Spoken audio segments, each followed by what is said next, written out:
Shadow Slave. None of the text used in this audiobook belongs to me. Please support the original author online.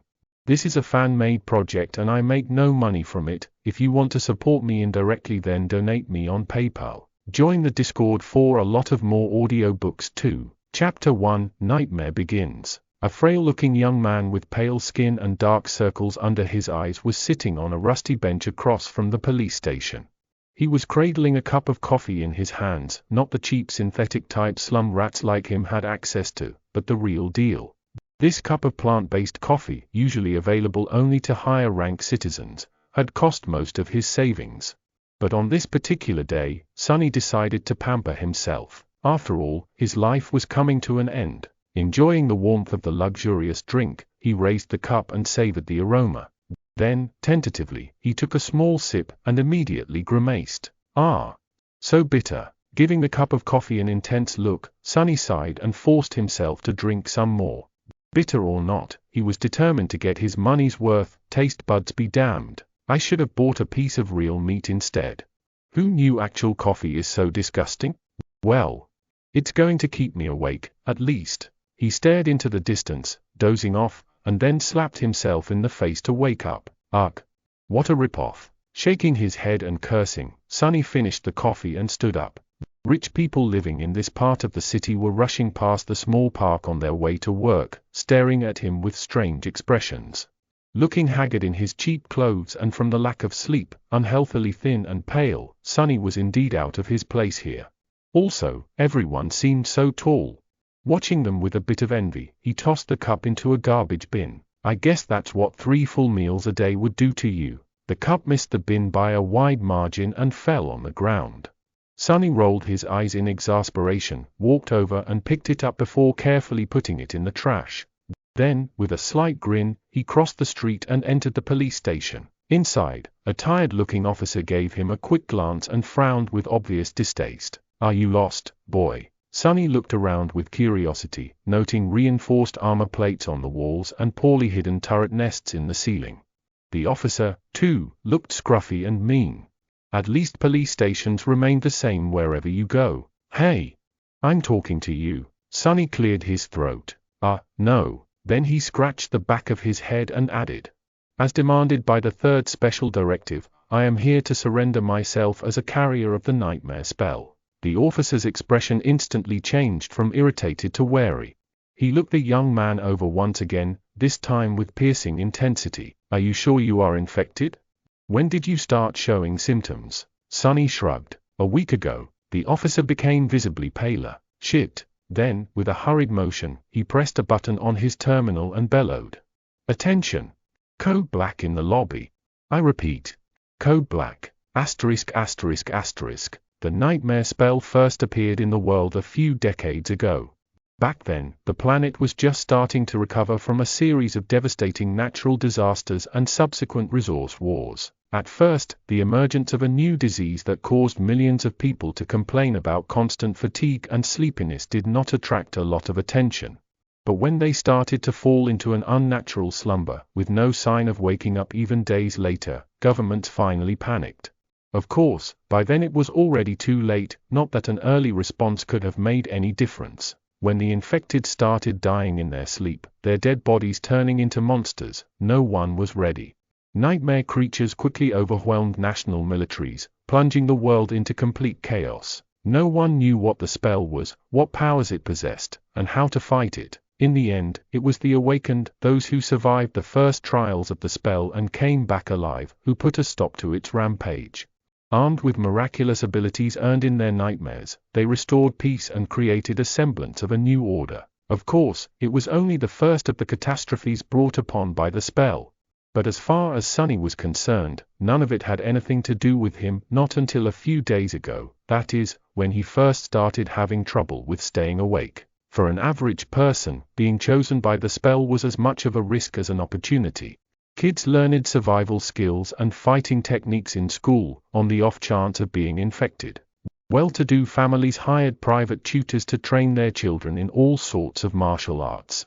Those from the awakened clans even had access to powerful legacies, wielding inherited memories and echoes in their first visit to the dream realm.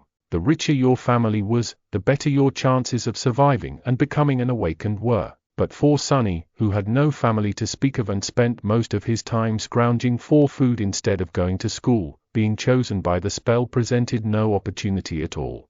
To him, it was basically a death sentence. ******. A few minutes later, Sonny was yawning while several policemen were busy putting him in restraints.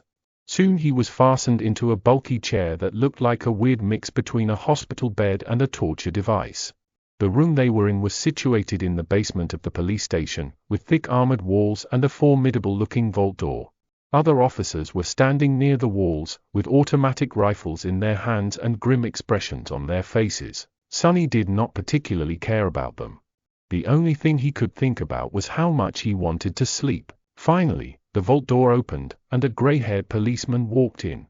He had a seasoned face and stern eyes, looking like someone who had seen a lot of terrible things in his life. After checking the restraints, the policeman glanced quickly on his wristwatch and then turned to Sonny. "What's your name, kid?" Sonny blinked a few times, trying to concentrate, then shifted uncomfortably. "Sunless." The old policeman raised an eyebrow. "Sunless? That's a strange name." Sonny tried to shrug, but found himself unable to move. "What's so strange about it? At least I have a name. Back in the outskirts, not everyone even gets one." After another yawn, he added, "It's because I was born during a solar eclipse. My mom had a poetic soul, you see. That's why he got this weird-ass name, and his little sister was called Rain back when she still lived with them, at least." Whether it was the result of poetic imagination or simple laziness, he did not know. The old policeman grunted. "Do you want me to contact your family?" Sonny simply shook his head. "There's no one. Don't bother." For a second, there was a dark look on the policeman's face. Then his expression turned serious. "All right, Sunless. How long can you stay awake?" Not long." The policeman sighed. "Then we don't have time for the full procedure. Try to resist for as long as you can and listen to me very carefully." "Okay." Not waiting for a response, he added, "How much do you know about the nightmare spell?" Sonny gave him a questioning look. "As much as anyone, I guess. Who doesn't know about the spell? Not the fancy stuff you see in dramas and hear in the propaganda broadcasts. I mean, how much do you really know?" That was a hard question to answer. Don't I just go into the dream realm, kill a few monsters to complete the first nightmare, receive magic powers and become an awakened? The old policeman shook his head. "Listen carefully. Once you fall asleep, you will be transported inside your first nightmare. Nightmares are trials created by the spell. Once inside, you will meet monsters, sure, but you will also meet people. Remember, they are not real. They are just illusions conjured up to test you." "How do you know?" The policeman just stared at him. "I mean, no one understands what the spell is and how it works, right? So how do you know that they are not real? You might have to kill them, kid. So do yourself a favor and just think about them as illusions." "Oh." The old policeman waited for a second, then nodded and continued. "A lot of things about the first nightmare depend on luck. Generally, it shouldn't be overwhelmingly hard. The situation you're in, the tools you have at your disposal and the creatures you have to defeat should be within the range of your abilities, at least. After all, the spell sets up trials, not executions.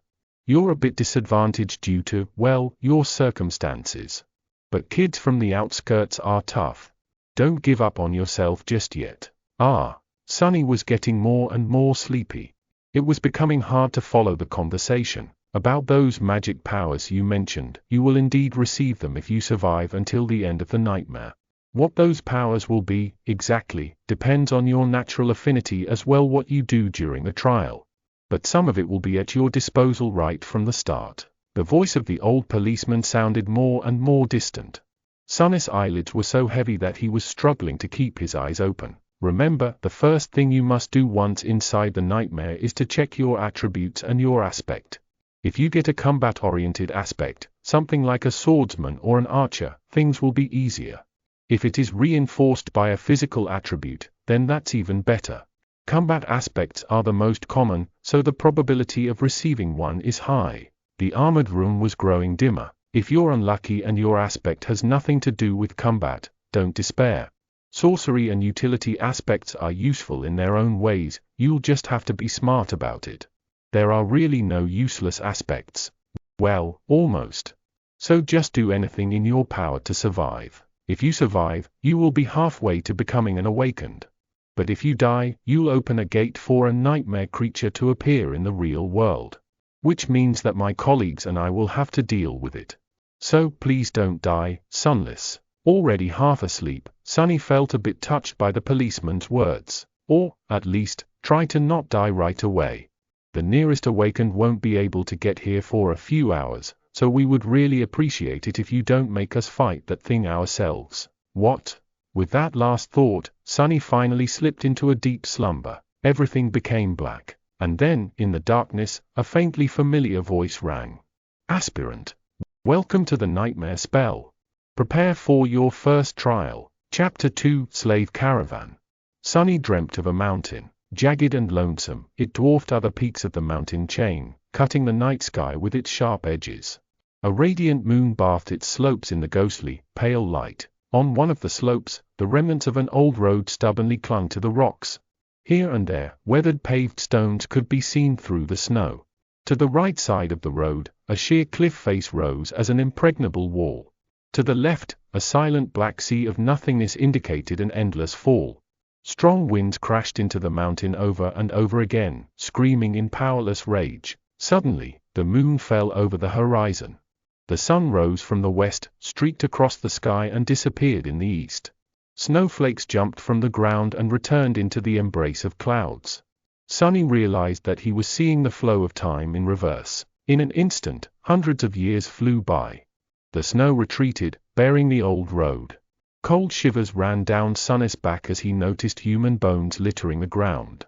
A moment later, the bones were gone, and in their place, a slave caravan appeared, moving backwards down the mountain in the clamor of chains. Time slowed, stopped, and then resumed its usual pace. Aspirant. Welcome to the nightmare spell. Prepare for your first trial. What the hell is this? Step. Step.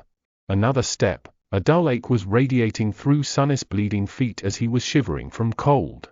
His threadbare tunic was nearly useless against the biting wind. His wrists were the main source of agony. Badly hurt by the iron shackles, they sent a sharp pang of pain every time the freezing metal touched his broken skin. What kind of a situation is this? Sunny looked up and down, noticing a long chain winding up the road, with dozens and dozens of hollow-eyed people, slaves just like him, shackled to it at small intervals. Ahead of him, a man with broad shoulders and a blooded back was walking with a measured gait.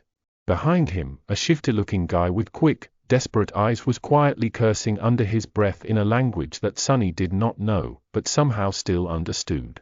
From time to time, armed horsemen in ancient-style armor would pass by, giving the slaves menacing looks. However you judged it, things were really bad. Sunny was more bewildered than panicked. True, these circumstances were not like what the first nightmares were supposed to be. Usually, freshly chosen aspirants would find themselves in a scenario that presented them with a fair amount of agency. They would become members of privileged or warrior castes, with plenty of access to necessary weapons to at least try to tackle any conflict. Starting out as a powerless slave, shackled and already half dead, was as far from being ideal as one could imagine. However, the spell was as much about challenge as it was about balance. As the old policeman said, it created trials, not executions. So Sunny was pretty sure that, to counter this abysmal start, it would reward him with something good. A powerful aspect, at least. Let's see, how do I do this? Remembering popular webtoons he read as a child, Sunny concentrated and thought about words like status, myself, and information. Indeed, as soon as he focused, shimmering runes appeared in the air in front of him. Once again, although he did not know this ancient alphabet, the meaning behind it was somehow clear. He quickly found the rune describing his aspect, and, finally, lost his composure. What the actual fuck? Asterisk asterisk asterisk. Name, Sunless. True name. Rank, aspirant. Soul core, dormant. Memories. Echoes. Attributes, fated, mark of divinity, child of shadows. Aspect, temple slave. Aspect description, slave is a useless wretch with no skills or abilities worth a mention. A temple slave is just the same, except much rarer. Speechless, Sonny stared at the runes, trying to convince himself that he was maybe just seeing things. Surely, he couldn't be that unlucky, right? No useless aspects my ass. As soon as this thought appeared in his mind, he lost the rhythm of his steps and stumbled, pulling the chain down with his weight. Immediately, the shifty guy behind him screamed. "Horse bastard! Watch where you're going." Sonny hurriedly dismissed the runes, which were only visible to him, and tried to recover his balance. A moment later, he was once again walking steadily, however, not before inadvertently pulling on the chain one more time. "You little shit! I'm going to kill you." The broad-shouldered man in front of Sonny chuckled without turning his head. "Why bother? The weakling will be dead by sunrise anyway.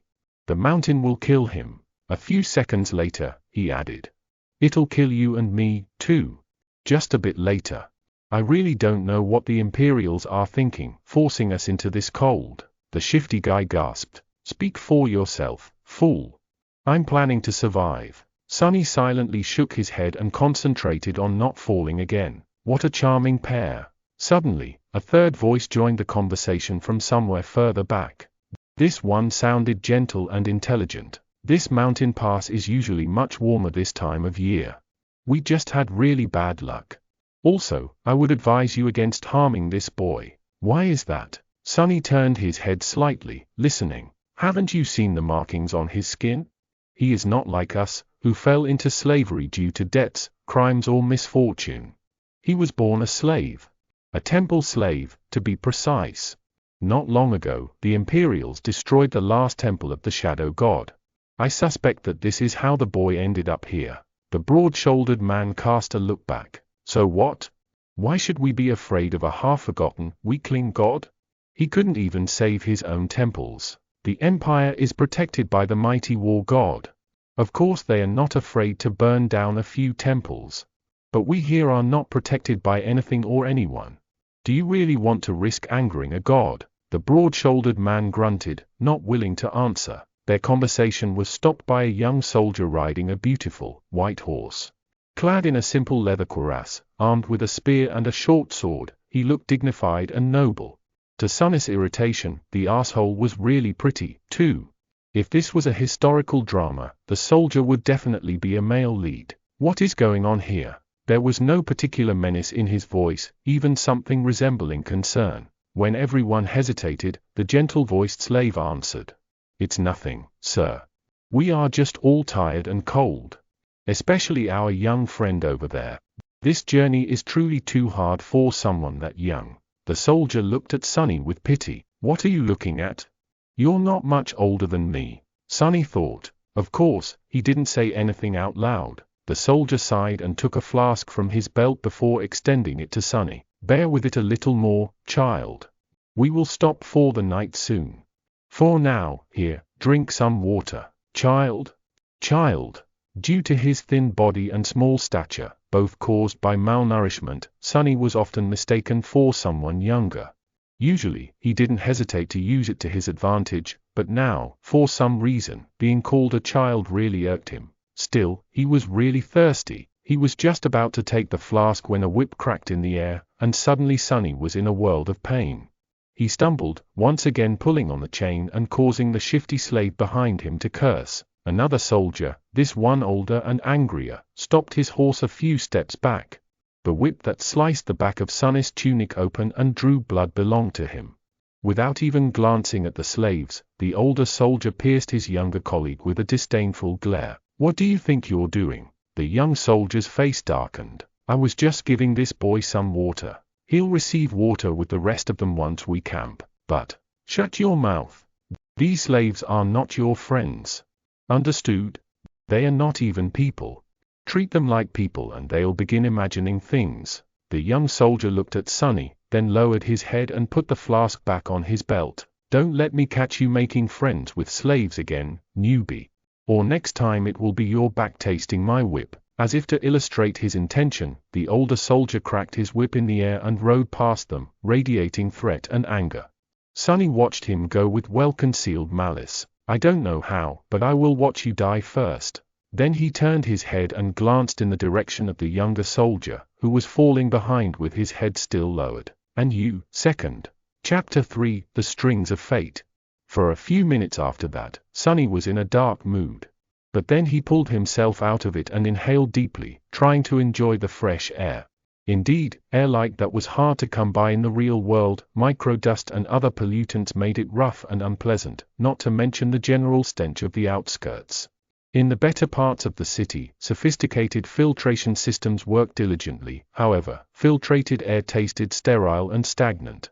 Only the very rich had access to truly pleasant breathing, and here he was able to enjoy an unlimited amount of pristine, delicious air like a second-generation chaebol. Truly, being chosen by the spell has its benefits.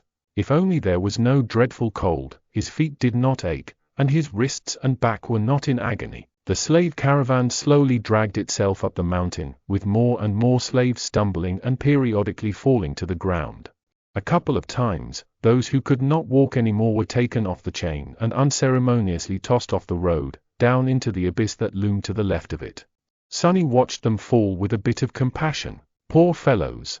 Rest in peace, you pitiful souls. All in all, he was in good spirits. It was a bit strange to feel good amidst this disaster of a nightmare, but, thankfully, Sonny had time to prepare himself for this eventuality. When the symptoms of the spell first appeared, he did not handle it well. Dying before you even turned 17 was not something one could easily cope with, but, in the end, it only took Sonny several days to come to terms with it. After visiting his parents' makeshift resting place, well, actually, since he was too poor to afford even the cheapest slot in the remembrance facility, it was just 2 lines carved into an old tree, and adding a 3rd line for himself, Sonny suddenly became relaxed and carefree. After all, he didn't have to worry about earning money, finding food, protecting himself and planning for the future anymore. Once the worst that could happen had already happened, what else was there to fear? So, becoming a slave and slowly freezing to death was not that much of a shock. Besides, he knew that cold would not kill him simply because he had already seen what fate was awaiting the caravan further up the mountain. The picture of piled bones littering the ground was still fresh in his mind. Most likely, it was a pack of monsters that were going to do the caravan in, and by the look of it, the attack was going to take place in a matter of hours, not days. So he still had a chance. Using the opportunity, Sonny decided to take another look at his status and summoned the runes again. The last time he was too outraged by the aspect and didn't study the attributes well. While not as important as one's aspect, the attributes were often the deciding factor between life and death.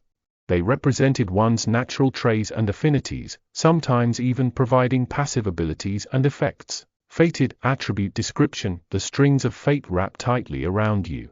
Unlikely events, both good and bad, are drawn by your presence. There are those who are blessed, and there are those who are cursed, but rarely both. Mark of divinity attribute description: you bear a faint scent of divinity, as though someone briefly touched by it once, a long time ago. Child of shadows attribute description: shadows recognize you as one of their own. Interesting. Sonny quickly recognized the first attribute, fated, as the main culprit of his predicament. At first glance, it seemed to indicate that he was destined for a certain fate, to die miserably and vanish without a trace, for example.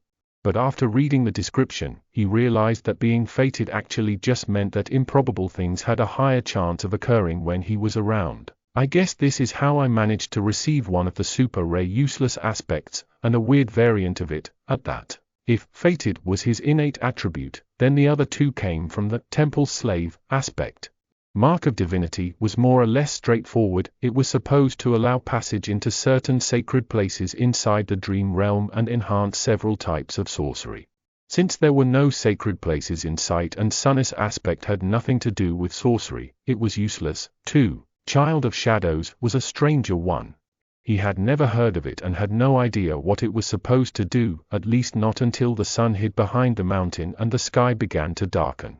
To his surprise, Sonny found himself able to see perfectly in the darkness, as though it was still as bright as day. This ability alone was nothing to scoff at, and it was quite possible that shadows would reward him with some other, yet unknown, gifts. Finally something good. I wonder if... Stop the caravan. Prepare to camp. Following the head soldier's order, the slave stopped and fell to the ground, shivering and exhausted.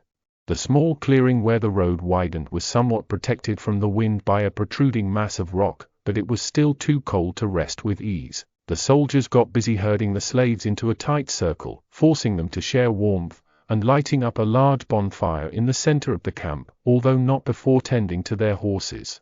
The heavy wagon carrying food, water and other cargo, to which the main chain was firmly affixed, was pushed forward to block the wind. While looking around, Sonny noticed the young soldier from before watching the mountain with a complicated look on his face. What a weirdo. Soon, the bonfire was blazing.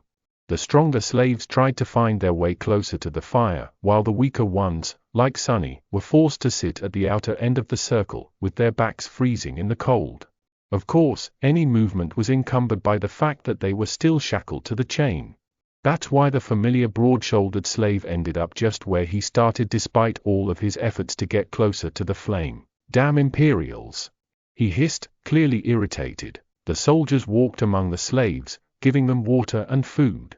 Sonny, just like everybody else, received a few sips of icy water and a small piece of rock-hard, moldy bread.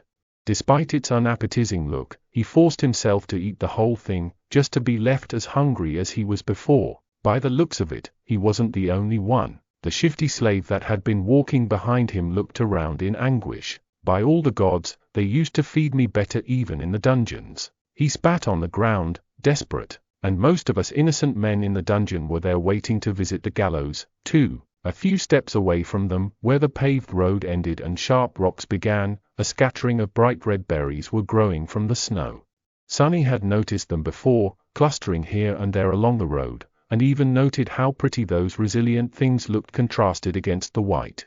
The shifty slave's eyes glistened as he tried to crawl towards the berries on all fours. I would advise against eating those, friend. It was the gentle-voiced slave again. Sonny turned around and finally saw him in the flesh for the first time. It was a tall man in his 40s, lean and strangely handsome, with a dignified look of a scholar. How a man such as him ended up a slave was a mystery. Yet there he was. You and your advice again. What?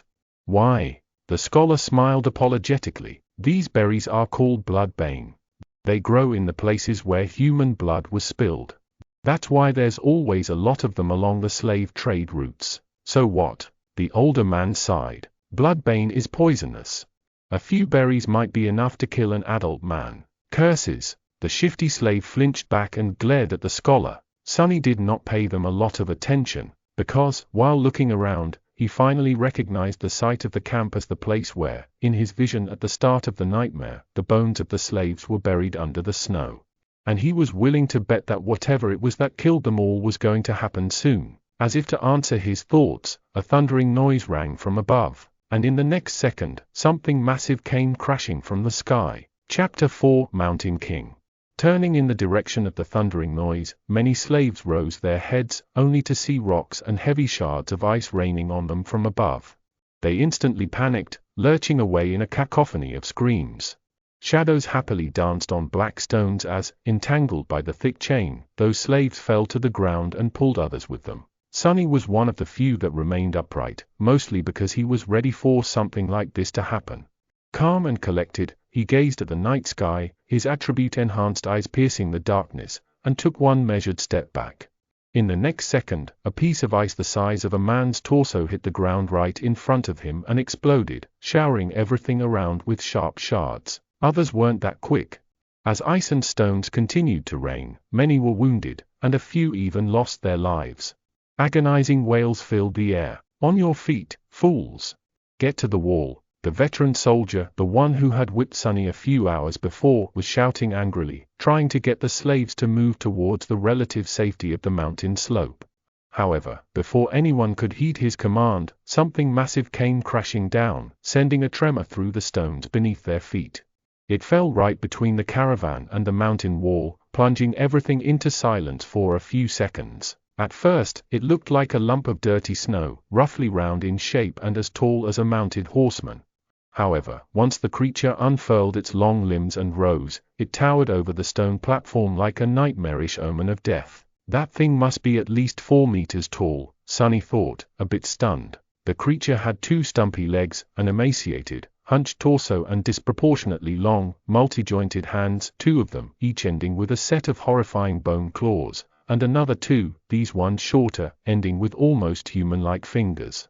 The thing that at first glance looked like dirty snow turned out to be its fur, yellowish-gray and ragged, thick enough to stop arrows and swords. On its head, 5 milky, white eyes regarded the slaves with insect-like indifference. Beneath them, a terrible maw crowding with razor-sharp teeth was half open, as though in anticipation. Viscous drool was running down the creature's chin and dripping into the snow. What unnerved Sonny the most, though, were the strange shapes endlessly moving, worm-like, under the creature's skin.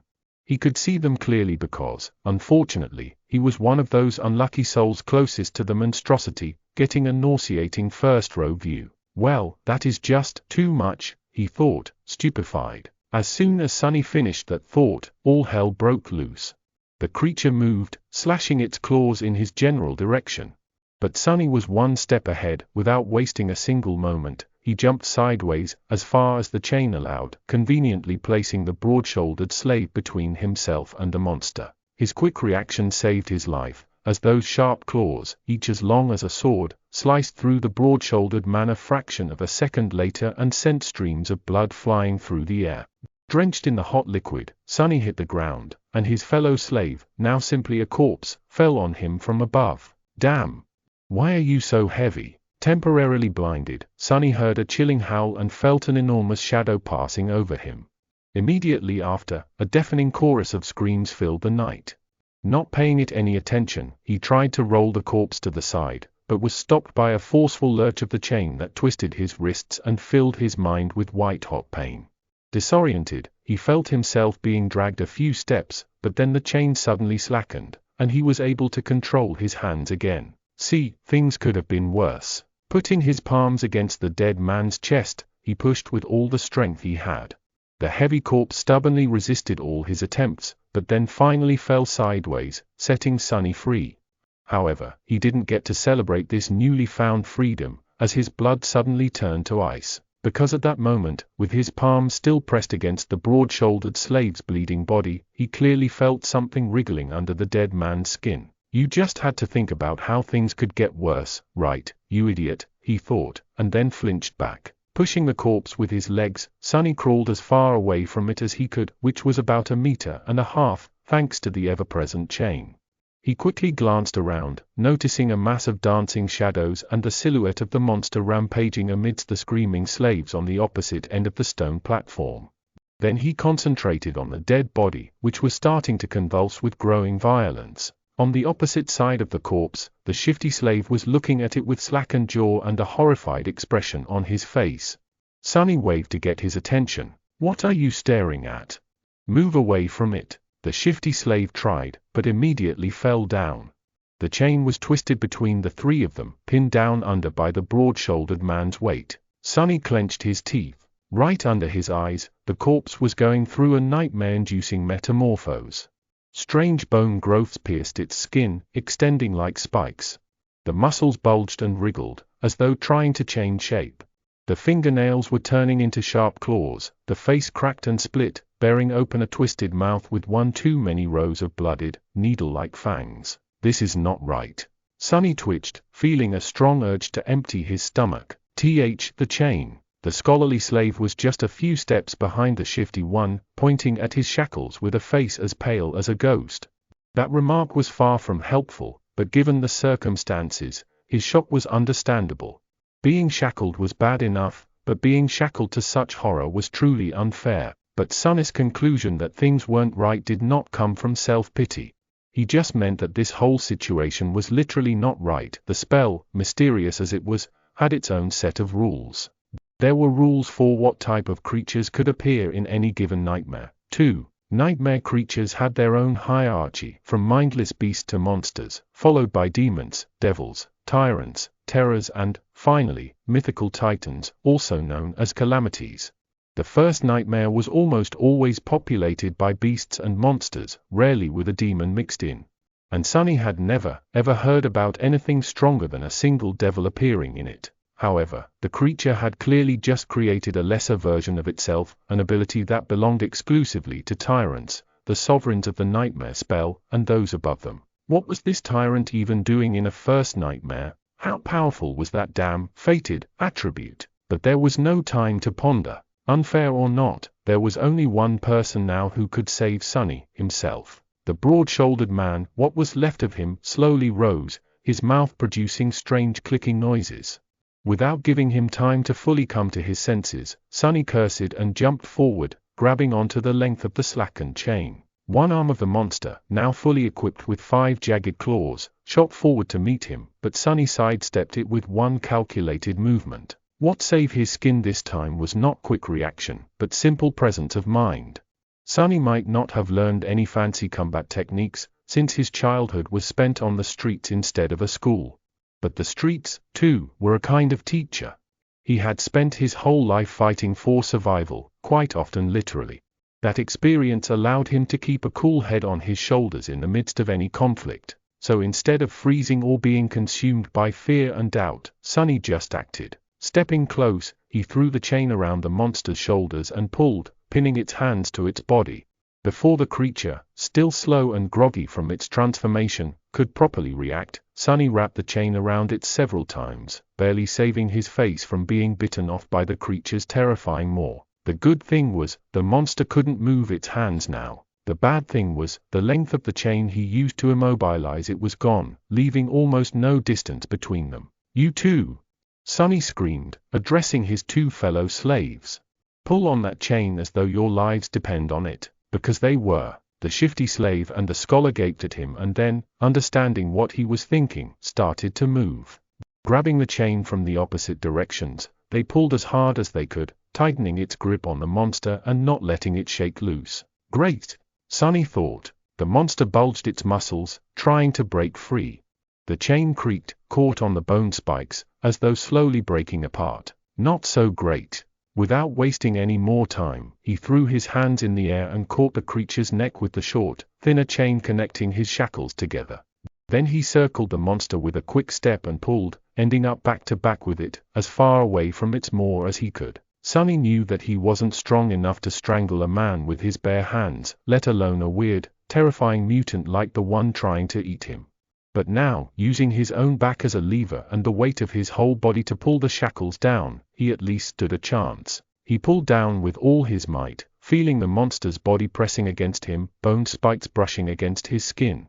The monster continued to struggle, clicking loudly and trying to break the chain tying him down apart. Now it was just a question of what would break first, the chain or the monster itself. Die! Die, you bastard!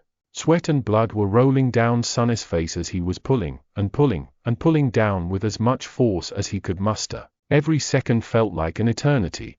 His strength and stamina, what little he had to begin with, were quickly running out.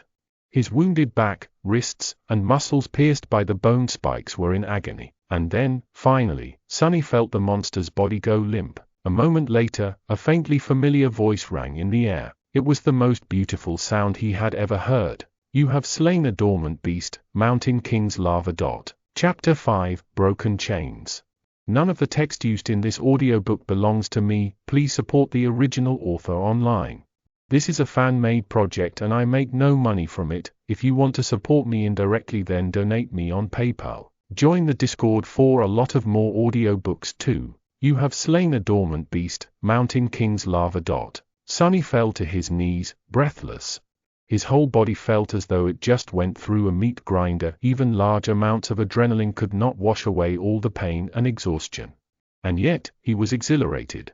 The satisfaction of killing the lava was so vast that he even forgot to be disappointed about not receiving a memory, the special item tied to a dream realm inhabitant's essence, which was sometimes awarded by the spell to the triumphant awakened. A magic sword or a suit of armor would have come in handy right about now. Damn, he would even settle for a warm coat. 3 seconds. You can rest for 3 more seconds, Sonny thought. After all, the nightmare was far from over. A few moments later, he forced himself to come back to his senses and looked around, trying to ascertain the situation. The lava was dead, which was great. However, he was still tied to it by the damn chain. The shifty slave and the scholar, both pale as death, were busy untangling it to buy the 3 of them at least some freedom of movement. Further away, torn bodies and pieces of flesh were lying on the ground. Many slaves were killed. A few had somehow managed to escape and were now running away. Fools! They are dooming themselves. The chain, as it turns out, was at some point broken in two. That's why it suddenly slackened when Sonny was being dragged by the mass of panicking slaves. If their shackles had a less sophisticated locking mechanism, he could have tried to free himself now. However, each pair was fixed to a specific link. Without unlocking them, no one was going anywhere. The tyrant, Mountain King, presumably, was hidden from sight by the bright glow of the bonfire. However, Sonny could feel its movements due to the subtle tremors spreading through the stones, as well as the desperate screams of those slaves who were yet to perish. An angry bellow or two could also be heard, indicating that some of the soldiers were still alive, desperately trying to fight the monstrosity off. What pulled his attention the most, though, was the fact that several of the main bodies were starting to move. More larvae. His eyes widened. One after another, 4 more corpses slowly rose to their feet. Each beast looked as disgusting as the first one had, and not a bit less deadly. The nearest was mere meters away from Sonny. Damn it all, he thought. And then, weakly, I want to wake up. As strange clicking filled the air, one of the beasts turned its head toward the 3 slaves and gnashed its fangs. Shifty fell on his ass, whispering a prayer, while Scholar just froze in place. Sonny's eyes darted to the ground, trying to find something to use as a weapon. But there was not a single thing he could use. Full of vitriol, he simply wrapped a length of chain around the knuckles and raised his fists. Come at me, you bastard! The larva dashed forward with incredible speed in a flurry of claws, fangs, and terror. Sonny had less than a second to react, however. Before he could do anything, a nimble figure moved past him, and a sharp sword flashed in the air. The monster, beheaded with one strike, fell gracelessly onto the ground. Sonny blinked. What was that? Dumbfounded, he slowly turned his head and looked to his left. Standing there with a valorous expression was the handsome young soldier who had once offered him water. He looked calm and collected, if a little grim. There was not a speck of dirt or blood on his leather armor. He is awesome, Sonny thought before catching himself. Poser. I mean he's a poser. With a short nod, the soldier moved forward to face the remaining 3 larvae. But after taking a few steps, he suddenly turned around and gave Sonny a long look. Then, with one swift motion, the young warrior took something from his belt and threw it to Sonny. Save yourself. With that, he was gone to fight the monsters. Sonny reflexively caught the item and watched the soldier go. Then he lowered his gaze and studied the thing clutched tightly in his hand. It was a short and narrow iron rod with a straight bend on its end. A key. It's a key. His heart began to beat faster. It's the key to the shackles. With one last glance at the fierce battle starting between the young soldier and the larvae, Sonny dropped on one knee and began to maneuver the shackles, trying to get his hand into a suitable position to insert the key. It took him a few tries to understand how the unfamiliar lock worked, but then, finally, there was a satisfying click, and he was suddenly free. The cold wind caressed his blooded wrists. Sonny rubbed them and smiled with a dark gleam in his eyes. Just you wait now. For a moment, visions of violence and revenge filled his head. Boy! Over here! Shifty was waving his hands in the air, trying to get his attention. Sonny briefly considered just leaving him to die, but then decided against it. There was strength in numbers. Plus, despite Shifty's previous threats to kill him and overall unpleasantness, Sonny would have felt bad leaving a fellow slave in chains, especially since freeing him would not cost anything. He hurried over to the other 2 slaves and quickly unlocked their shackles. As soon as Shifty was free, he pushed Sonny away and did a little dance, laughing like a maniac. Ah! Free at last. Gods must be smiling upon us. Scholar was more reserved. He squeezed Sonny's shoulder in gratitude and smiled weakly, casting a tense look in the direction of the ensuing fight. 2 of the 3 larvae were already dead, the third one was missing an arm but still trying to tear its opponent apart. The young soldier danced around it, moving with the graceful fluidity of a natural-born warrior. What are you waiting for? Run! Shifty made a move to run away, but was stopped by Scholar. My friend, I would. If you say advise again, I swear to gods, I will bash your head open. The 2 slaves looked at each other with open animosity. A moment later, Scholar lowered his eyes and sighed. If we run away now, we will surely die. Why? The older slave simply pointed at the tall bonfire. "Because without that fire, we will freeze to death before the night is over. Until the sun rises, running away is suicide." Sonny did not say anything, knowing that Scholar was right. Actually, he realized it right after strangling the lava. No matter how terrible Mountain King was, the bonfire was still their only lifeline in this frozen hell. It was just as what the broad-shouldered slave, may he rest in peace, had said. There was no need for anyone to kill them, because the mountain itself would do it if given a chance. So what? I prefer freezing to death than being eaten by that monster anyway.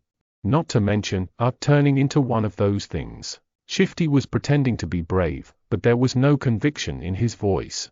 He glanced at the darkness surrounding the stone platform and shivered before taking a small step back. At this point, the third lava was long dead, and the young soldier was nowhere to be seen. He had probably gone to join the fight at the other side of the bonfire, leaving the three slaves alone at the mountainside part of the stone platform. Scholar cleared his throat. The monster might be satiated with those it had already slain. It might be defeated or driven away by the Imperials. In any case, if we stay here, we have a chance to survive, however small. But if we run away, our doom will be certain. So what do we do? Unlike Scholar, Sonny was sure that Mountain King would not be satisfied with killing just most of the slaves. Neither did he believe that a bunch of mortals would really be able to defeat it. Even if they were not normal people but awakened, a fight with a tyrant was not something one could easily survive, let alone win. But if he wanted to live, he had to get rid of that thing somehow. Let's go take a look. Shifty looked at him as though seeing a lunatic. Are you insane? You want to get closer to that beast? Sonny stared at him blankly, then shrugged and headed in the direction of the rampaging monster. Chapter 6: Confronting the Tyrant. Sonny was off to face against a nightmare creature. And not any creature, at that, but one of the fifth category, a dreaded, fearsome tyrant. The odds of survival were so low that anyone would have laughed in his face if he were to ever suggest attempting to fight it. If they weren't an awakened 2 or 3 ranks above the creature, of course, which Sonny certainly wasn't. And yet, he had to deal with this Mountain King somehow to avoid an even more miserable death. The ridiculous degree to which the odds were stacked against him from the very beginning of this delayed execution had gotten old a long time ago, so he didn't have any more energy to think about it. What was there to fear, after all? He was already as good as dead. It's not like he could get any deader, so why worry? On the other side of the bonfire, things were turning from bad to worse. Most of the slaves were already dead.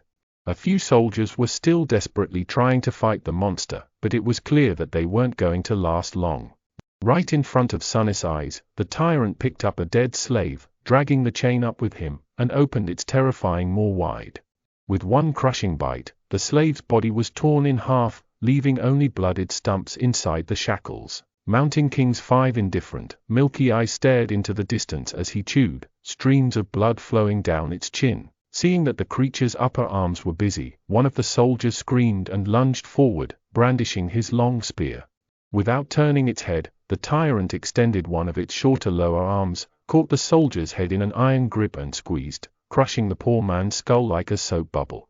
A moment later, the headless body was tossed over the cliff and disappeared into the abyss below. Shifty doubled over, puking his guts out. Then he shakily rose to his feet and glared at Sonny. Well? We've taken a look, now what? Sonny did not answer, pensively observing the tyrant with his head slightly tilted to one side. Shifty stared at him some more, then turned to Scholar. I'm telling you, old man, the boy is sick in the head.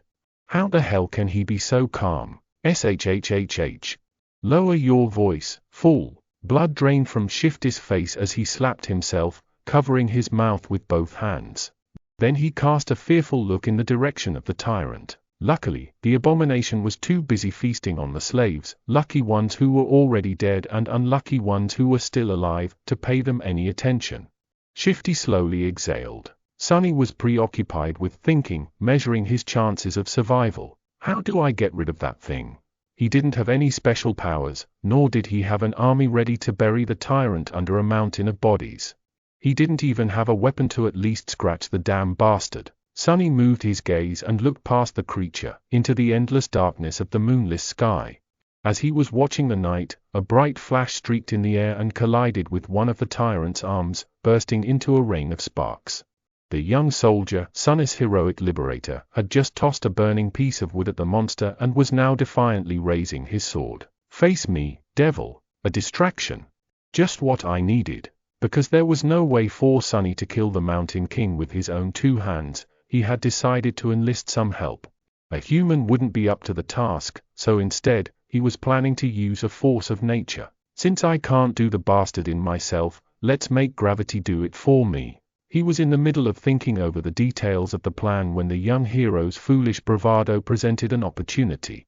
Now everything depended on how long the pompous idiot would manage to stay alive. "Come with me," Sunny said as he started running toward the far end of the stone platform, where the heavy wagon was perched dangerously close to the edge of the cliff. Shifty and Scholar shared a dubious look, but then followed, perhaps confusing his calmness with confidence, or maybe divine inspiration. After all, it was a widely known fact that crazy people were often favored by the gods. Behind them, Hero nimbly ducked under the tyrant's claws, slashing it with the sword. The sharp edge slid ineffectively across the dirty fur, not leaving even a scratch on the creature's flesh. In the next second, the tyrant moved with frightening speed, throwing all 4 of his hands in the direction of its new, irritating foe. But Sunny had no way of knowing. He was running with all his speed, getting closer and closer to the wagon. Once there, he hurriedly looked around, checking if there were any larvae close by, and moved to its rear wheels. The wagon was left at the upper end of the stone platform, where it narrowed and turned back into the road. It was turned sideways to block the wind, with its front facing the mountain wall and its back facing the cliff. There were 2 large wooden wedges placed under the rear wheels to prevent the wagon from rolling backward. Sunny turned to his companions and pointed at the wedges. "When I tell you, remove both of them. Then push. Understand?" "What? Why?" Shifty stared at him with a dumbfounded expression on his face. Scholar just looked at the wedges, and then at the tyrant. Hero, miraculously, was still alive. He was weaving between the creature's limbs, always just half a second away from being completely eviscerated. From time to time, his sword flashed in the air, but to no avail. Mountain King's fur was too thick, and his skin too tough to be harmed by mundane weapons. There was a hint of apprehension on the young warrior's face. All the other soldiers, as far as Sunny could see, were already dead. So he really needed that one to live a little bit longer. "Don't die yet," he thought. To Shifty, he simply said, "You'll see." The next moment, Sunny was running again, trying to follow the chain from the brace where it was affixed to the wagon. The thing he was searching for was hard to notice due to all the bodies, blood and viscera littering the stone platform, but for once, luck was on his side. A short amount of time later, he had found what he needed, the torn end of the chain. Finding the nearest set of shackles, complete with a horribly disfigured body of a slave locked in them, Sunny plopped down on his knees and started to fumble with the key. There was a muffled scream, and with a sideways glance, he noticed Hero flying through the air, finally caught by one of the tyrant's strikes. Incredibly, the young soldier managed to land on his feet, sliding several meters across the stones. All of his limbs were still in place, there were no terrible wounds on his body, either. Without skipping a bit, Hero rolled forward, picking up his sword from where it fell on the ground, and then rolled once more, this time sideways, narrowly avoiding a heavy stomp from the creature's foot. Rolling. Who the hell rolls around in this situation? Without any more time to waste, Sunny finally managed to unlock the shackles.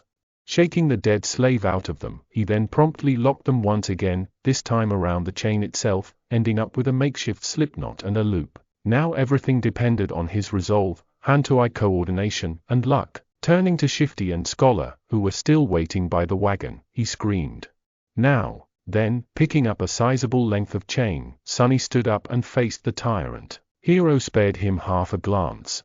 His eyes lingered on the chain for a moment and then quickly followed it to the wagon. Then, without showing a hint of emotion, the young warrior doubled his efforts, drawing the creature's attention away from Sunny. So he's smart, too? What a scam! Clearing his head of all unnecessary thoughts, Sunny concentrated on the weight of the chain in his hands, the distance between him and the tyrant, and his target. Time seemed to slow down a bit. "Please, don't miss." Gathering all of his strength, Sonny spun and threw the chain in the air, as though a fisherman casting his net.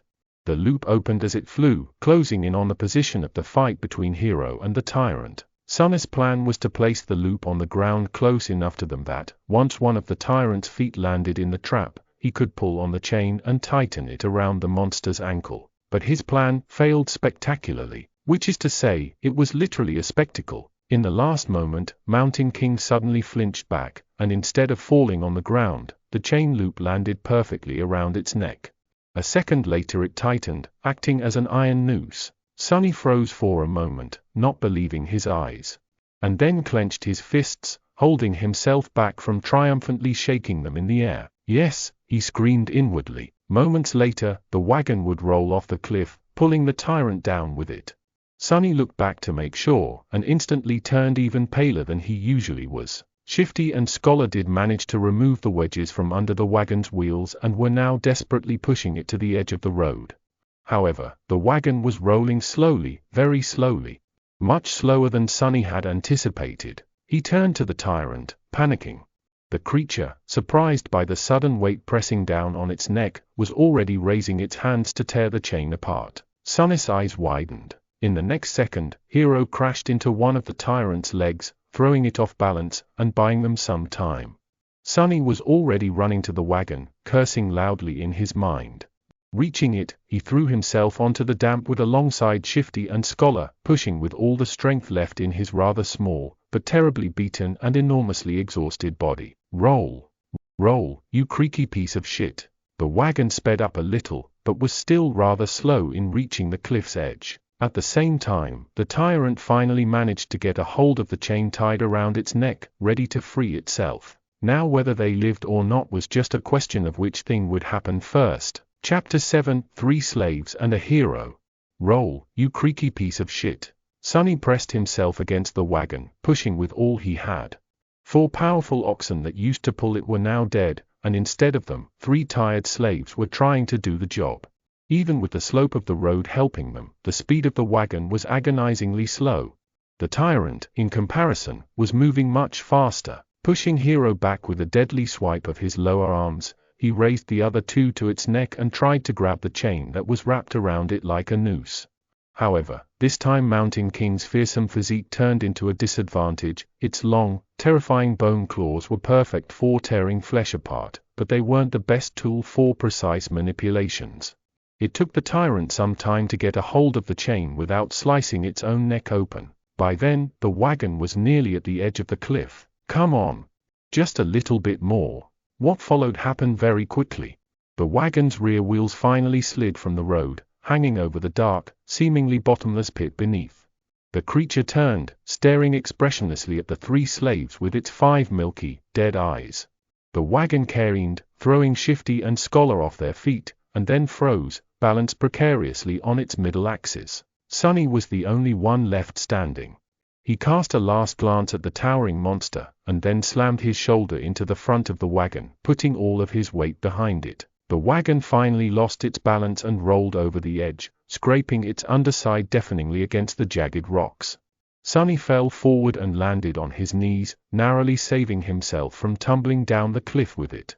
Turning his head to the tyrant, he gave it a wicked smile. Mountain King made a move to lunge at the scrawny slave, but it was already too late. A moment later, the chain on his neck drew tight, and he was yanked back with tremendous force, flying over the edge of the cliff like a rag doll. The creature fell into the darkness silently, as though refusing to believe that it was defeated by a tiny human. Go and die, bastard. Sonny thought. Then he took one deep, ragged breath and dropped to the ground, utterly exhausted. Is this it? Did I pass the trial? He rested on the cold stones, staring at the night sky, and waited for that faintly familiar, but elusive voice to announce his victory. But instead of that, wave after wave of pain that he had earlier chosen to ignore finally started to catch up with his abused body. Sonny groaned, feeling hurt all over. The skin on his back, slashed by a slaver's whip and pierced by the bone spikes of a newborn larva, especially, was in agony. He was also starting to shiver, once again consumed by the dreadful cold. I guess not. His thoughts were slow and muddy. What else am I supposed to do? A dark figure appeared above him. It was Hero, looking calm and as handsome as ever. There were dirt and scratches on his armor, but otherwise, the young soldier appeared to be fine. He extended one arm to Sonny. "Stand up. You'll freeze to death." Sonny sighed, accepting that his first nightmare was not over.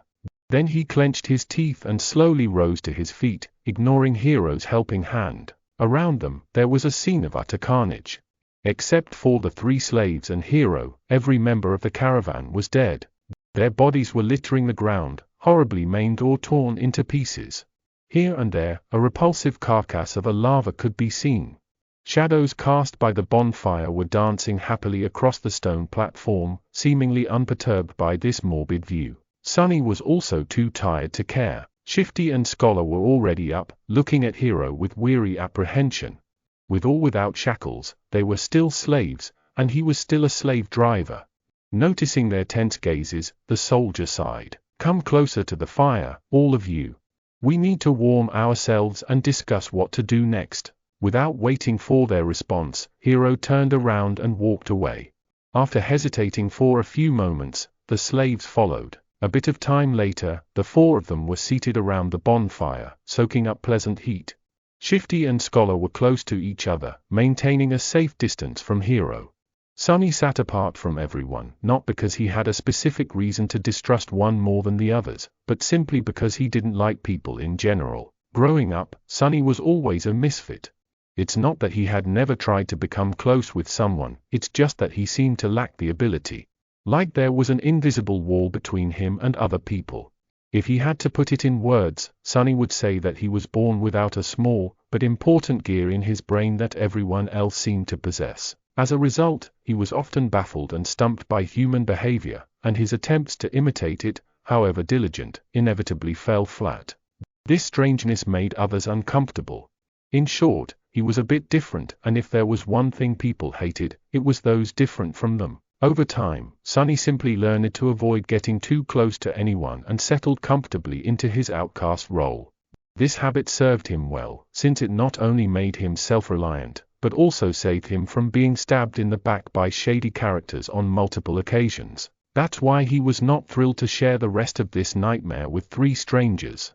Instead of trying to start a conversation, Sonny sat quietly by himself, lost in thoughts. After a few minutes, Hero's voice finally broke the silence. "Once the sun rises, we will gather whatever food and water we can find and go back down the mountain." Shifty gave him a defiant look. "Why should we go back? To be put in chains again?" The young soldier sighed. "We can go our separate ways once we leave the mountains. But until then, I'm still responsible for your lives. We can't continue up the road since the way over the mountain pass is long and arduous.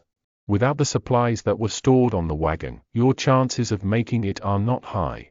That's why going back is our best hope." Scholar opened his mouth, planning to say something, but then thought better of it and remained silent.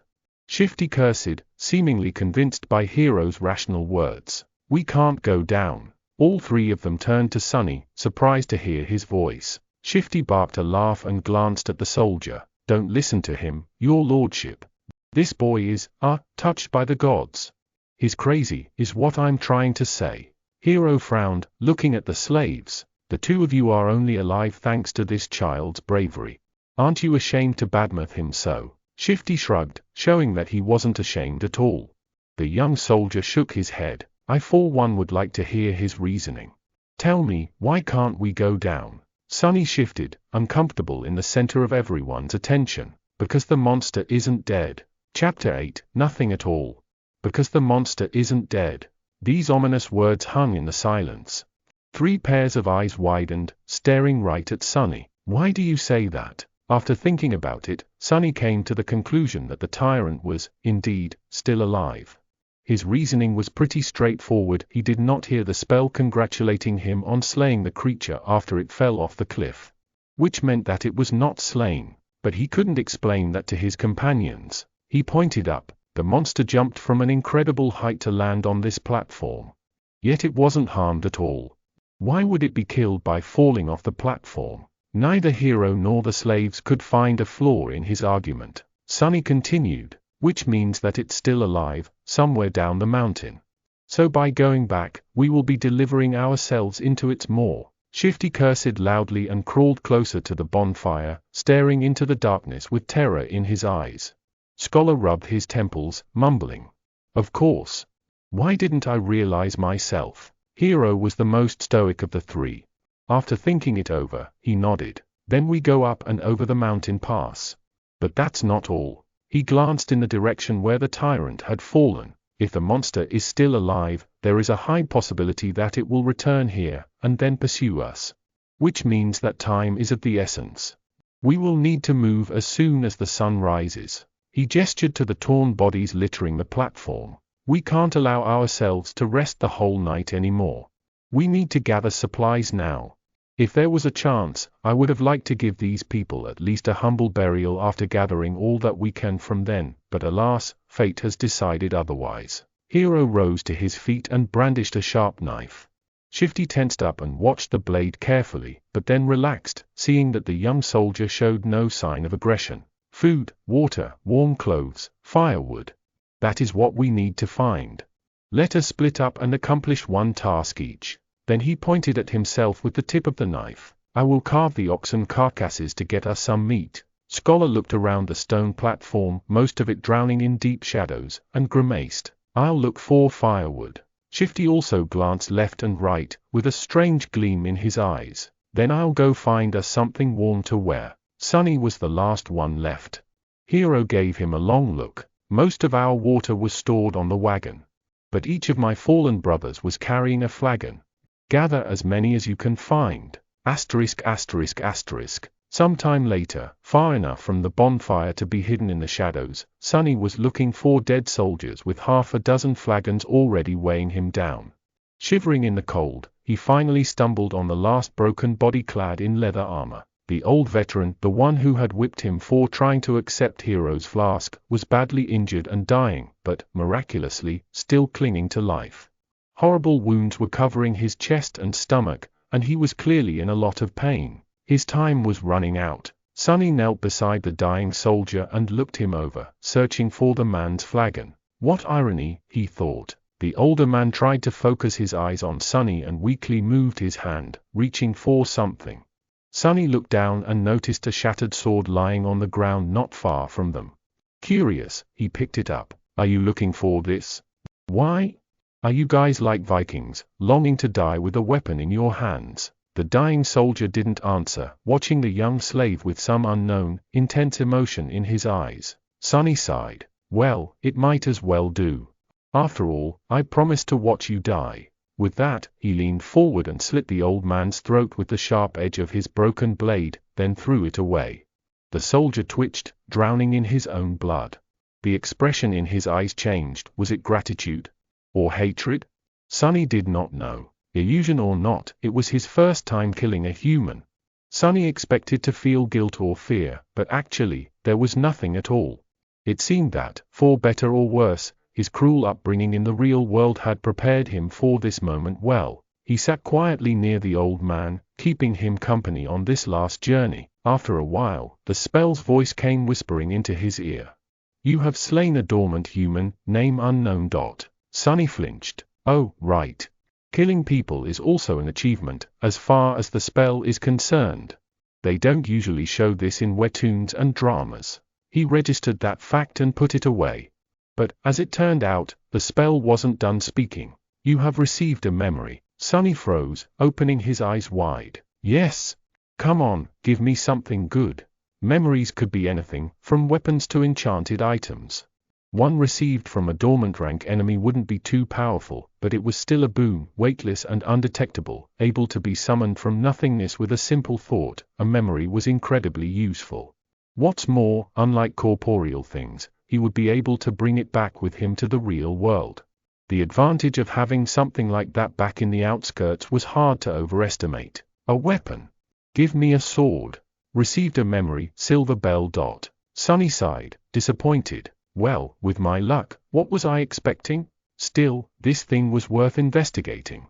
Maybe it had a powerful enchantment, like being able to send out destructive sonic waves or repelling incoming projectiles. Sunny summoned the runes and concentrated on the words "silver bell." Immediately, an image of a small bell appeared in front of his eyes, with a short string of text below. Silver bell, a small memento of a long-lost home, which once brought its owner comfort and joy. Its clear ringing can be heard from miles away. What a piece of crap, Sonny thought, dejected. His first memory turned out to be pretty much useless, like everything else he possessed. He was almost starting to see a theme in how the spell was treating him. No matter. Sonny dismissed the runes and then got busy removing the dead man's fur cloak and warm, sturdy leather boots. As an officer, the quality of these clothes was a notch above those of the simple soldiers. After putting them on, the young slave finally felt warm for the first time since the nightmare began, not considering the short time he had spent near the bonfire. Perfect, he thought. The cloak was a bit blooded, but then again, so was Sonny. He looked around, easily piercing the veil of darkness with his tenebrous eyes. Hero and Scholar were still in the middle of their tasks. Shifty was supposed to be looking for winter clothes, but was greedily pulling rings off the dead men's fingers instead. Unseen to them, Sonny hesitated, considering if he had really thought things through well. His companions were unreliable. The future was too uncertain.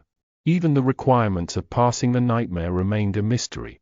Any decision he could make would have been a gamble, at best. Still, he had to make some if he wanted to survive. Not wasting any more time thinking, Sonny picked up the flagons and sighed. Asterisk.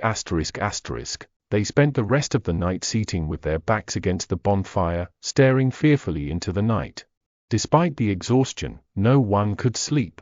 The possibility of the tyrant coming back to finish the 4 survivors off was too frightening. Only Hero seemed to be fine, calmly sharpening his sword in the bright light of the dancing flames. The sound of the whetstone scraping against the blade was somehow comforting. At the break of dawn, when the sun had lazily begun to warm up the air, they loaded themselves with all the supplies they'd managed to gather and set out into the cold. Sonny looked back, taking in the sight of the stone platform for the last time. He had managed to get past the place where the slave caravan was supposed to perish. What was going to happen next? No one could tell. Chapter 9, Wishful Thinking. There was a problem. They were planning to follow the road up to the mountain pass and then over it, getting as far away from the scene of the massacre as they could before the night came. However, the road was no more. At some point during the last months, or maybe even just yesterday, a terrible rockfall occurred, obliterating whole segments of the narrow roadway and making its other parts untraversable. Sonny stood on the precipice of a vast chasm, looking down with no particular expression on his face. What do we do now? Scholar's voice was muffled by the collar of his scavenged fur cloak. His follower, Shifty, angrily looked around. His gaze stopped at Sonny, a suitable victim to vent his frustration. I'll tell you what we need to do. Get rid of some dead weight. He eyed Sonny's fine boots and turned to Hero. Listen, your lordship. The boy is too weak. He is slowing us down. Plus, he's weird. Doesn't he give you the creeps? The young soldier answered with a judgmental frown, but Shifty wasn't done. Look how he's glaring at me. I swear to gods, ever since he joined the caravan, nothing had gone right. Maybe the old man was right, the boy is cursed by the shadow god. Sonny struggled to not roll his eyes. It was true that he was unlucky, however, the whole truth was opposite to what Shifty was trying to insinuate. It was not that he had attracted misfortune to the slave caravan, on the contrary, it was because the caravan was doomed to begin with that he had ended up here. Scholar cleared his throat. But I've never said that. Whatever. Shouldn't we get rid of him just in case? He can't go on for much longer anyway. Scholar gave Sonny a strange look. Perhaps Sonny was getting paranoid, but there seemed to be a bit of calculating coldness in the older slave's eyes. Finally, Scholar shook his head. Don't be too hasty, my friend. The boy might prove useful later on, but Hero finally spoke, putting an end to their quarrel. We're not going to leave anyone behind. As for how much longer he'll be able to endure, just worry about yourself. Shifty clenched his teeth, but then just waved a hand. Fine. So what do we do then? The 4 of them looked at the broken road, then down the slope of the mountain, and finally up, where a sheer cliff wall was broken apart by the falling rocks.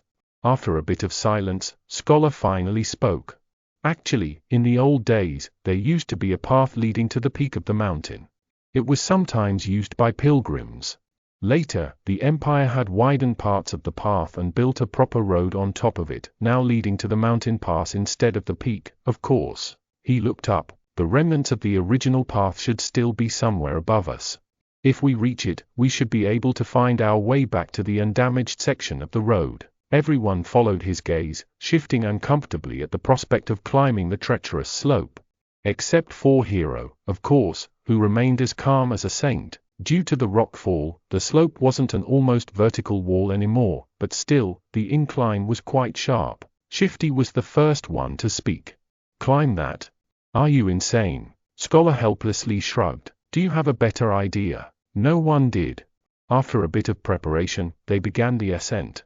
Shifty and Scholar stubbornly carried the weapons they had picked up off the dead soldiers' bodies, but Sonny, with some regret, decided to leave his newfound short sword behind. He knew that this climb was going to test the limits of their endurance. The sword might not have seemed to be that heavy right now, but every extra gram of weight was bound to feel like a ton all too soon. As the weakest member of the group, he was already struggling to keep up, so there wasn't a lot of choice. Shedding a few kilograms of iron was the right thing to do. Walking up the mountain road with the weight of the supplies on his shoulders was already hard enough, but climbing up the mountain itself turned out to be pure torture. Just half an hour later, he felt like his muscles were going to melt, with his lungs on the verge of imploding. Clenching his teeth, Sonny continued to move forward and up. He had to constantly remind himself to watch his footing, too. On this unstable, icy slope, one misstep was enough to send a man tumbling down to his death. Just think about something pleasant, he thought, but what happy thoughts could he summon? Failing to come up with something else, Sonny began to imagine what reward he was going to receive at the end of this trial. The boon of the first nightmare was the most important thing given to an awakened by the spell. Sure, later trials could provide them with more abilities and vastly improve their power. But it was this first one that determined what role an awakened would be able to play, how great their potential would be, and what price they would have to pay, not to mention giving them the necessary tools to survive and grow in the dream realm. The main benefit of the first nightmare's boon was simple, yet possibly the most important. After completing their trial, aspirants were bestowed with the ability to perceive and interact with soul cores. Soul cores were the basis of one's rank and power. The stronger your core was, the greater your might would grow. The same went for nightmare creatures, with a deadly caveat that, unlike humans, they could possess multiple cores. A lowly beast had just one, but a tyrant like Mountain King had 5. Coincidentally, the only way to improve your soul core was to consume soul shards scavenged from the corpses of other dream realm inhabitants. That's why Awakened went out of their way to battle powerful nightmare creatures despite the risk of death. The second benefit was less straightforward, but nevertheless vital. After completing the first nightmare, aspirants were elevated to the rank of dreamers, colloquially known as sleepers, and gained access to the dream realm itself. They would enter it on the first winter solstice after passing the trial and remain there until an exit was found, thus becoming fully awakened. That time between finishing the first nightmare and entering the dream realm was very important, as it was the last chance to train and prepare yourself a person would receive. In Sonny's case, that time was only about a month, which was as bad as it gets. And then there was the final benefit, unique to every aspirant passing the trial, the first aspect ability. This was the magic power that elevated Awakened above mundane humans. Aspect abilities were diverse, unique, and powerful. Some could be categorized into types, like combat, sorcery and utility, but some were simply beyond imagination. Armed with the power of their abilities, Awakened had been able to save the world from the flood of nightmare creatures. However, that power came with a catch. With their first ability, every Awakened also received a flaw, sometimes called the counter. These flaws were as diverse as abilities, ranging from comparatively harmless to crippling, or, in some cases, even fatal. I wonder what type of ability a temple slave would get, Sonny thought, not too optimistic about his prospects. The choice of flaws, on the other hand, seems to be almost limitless. Let's hope my aspect will evolve at the end of this fiasco. Or, even better, change completely. If the aspirant performed especially well, there was a chance of his given aspect going through an early evolution. Aspects, just like soul cores, had ranks based on potential power and rarity. The lowest rank was called dormant, followed by awakened, ascended, transcendent, supreme, sacred and divine, although no one has ever seen the last one. With the amount of crap it had put me through, the spell, if it has any conscience, has to give me at least an awakened aspect. Right? Or maybe even an ascended one. Finally, there was a tiny possibility of receiving a true name, something like an honorary title bestowed by the spell to its favorite awakened. The name itself had no benefit, but every famous awakened seemed to have one. It was considered to be the highest mark of excellence. However, the number of people who had managed to get a true name during their first nightmare was so small that Sonny didn't even bother thinking about it. Who needs excellence? Give me power, he cursed, feeling that this attempt at wishful thinking had only made him more depressed and angry. Maybe I'm allergic to dreaming. An allergy like that would be truly ironic, considering that he was destined to spend half of his remaining life in the dream realm if he even survives long enough to get there, that is. However, Sonny's mental escapade was not completely useless. Looking up from the slippery rocks under his feet, he noticed that the sun was already considerably lower. Come to think of it, the air also seemed to be much colder. At least it helped me pass the time, Sonny thought. The night was approaching. Chapter 10, First Man Down. None of the text used in this audiobook belongs to me. Please support the original author online. This is a fan-made project and I make no money from it. If you want to support me indirectly, then donate me on PayPal. Join the Discord for a lot of more audiobooks too. By the time they decided to stop, Sonny was on the verge of fainting. After hours and hours of traversing the rough mountain slope, his body was almost at its limit. However, to everyone's surprise, Shifty seemed to be doing even worse than him. The roguish slave's eyes were muddy and unfocused, aimlessly wandering around. His breath was ragged and shallow, as though something was exerting pressure on his lungs. He looked feverish and unwell. As soon as Hero found a suitable place for a camp, Shifty simply collapsed on the ground. The most unnerving part about all of this was the lack of angry cursing that they had already gotten used to. The slave lay silent and motionless, with only movements of his chest betraying that he was still alive. Several moments later, he uncorked his flagon with a shaky hand and greedily drank a few large gulps. "Conserve your water," Hero said, a hint of concern somehow finding its way into his usually stoic voice. Disregarding these words, Shifty drank more, emptying the flagon completely. Scholar didn't look much better than him. The arduous climb took a heavy toll on the older slave. Despite the unbearable cold, he was sweaty, with bloodshot eyes and a grim expression on his face. Being the weakest of the three, Sonny had somehow managed to endure the best. "Can't we just melt the snow once there's no more water?" Hero gave Scholar a complicated look. "There might come a time when we won't be able to make a fire, as to not attract unwanted attention." No one commented, knowing perfectly well whose attention they had to avoid. The memory of Mountain King's horror was still fresh in their minds. Luckily, today Hero had managed to find a natural alcove in the mountain wall, perched precariously behind a narrow ledge. The fire was well hidden by the rocks, allowing them to enjoy its warmth without the fear of being noticed. No one was in the mood to talk, so they just roasted slices of oxen meat above the flames and ate in silence. By the time the skies had turned completely black, Shifty and Scholar were already asleep, lost in the thrall of their own nightmares. Hero took out his sword and moved to the edge of the rock outcropping. "Try to rest, as well. I'll take the first watch." Sonny gave him a nod and lay down near the fire, dead tired. Falling asleep inside a dream was a new experience for him, but, unexpectedly, it turned out to be quite mundane. As soon as his head touched the ground, his consciousness slipped into darkness. After what felt like only a second, someone had gently shaken him awake. Groggy and disoriented, Sonny blinked a few times, finally noticing Hero hovering above him. These two didn't look too well, so it's better to give them some time to recover. Don't let the flames go out and wake us up once the sun starts to rise. Or if the beast appears. Sonny silently rose and changed places with Hero, who added a couple of logs into the fire and was soon fast asleep. For a few hours, he was on his own. The skies were black, with dim stars and a sharp crescent of the newborn moon. However, its light was not enough to pierce the darkness that enveloped the mountain. Only Sonny's eyes seemed to be able to do so. He sat quietly, looking down the way they came. Despite the fact that they had managed to climb quite high during the previous day, he could still see the distant ribbon of the road. He could even trace it back to the stone platform where the fight with the tyrant had taken place. The tiny dots littering the stones were the dead bodies of the slaves. As he was watching them, a dark figure slowly crawled on the platform from beneath the cliff. It stayed motionless for a while and then moved forward, scraping its claws against the ground. Every time a claw hit one of the bodies, the tyrant would grab and bring it to its maw. The wind brought the muffled sounds of crunching bones to Sonny's ears. He flinched, accidentally pushing a small rock off the ledge.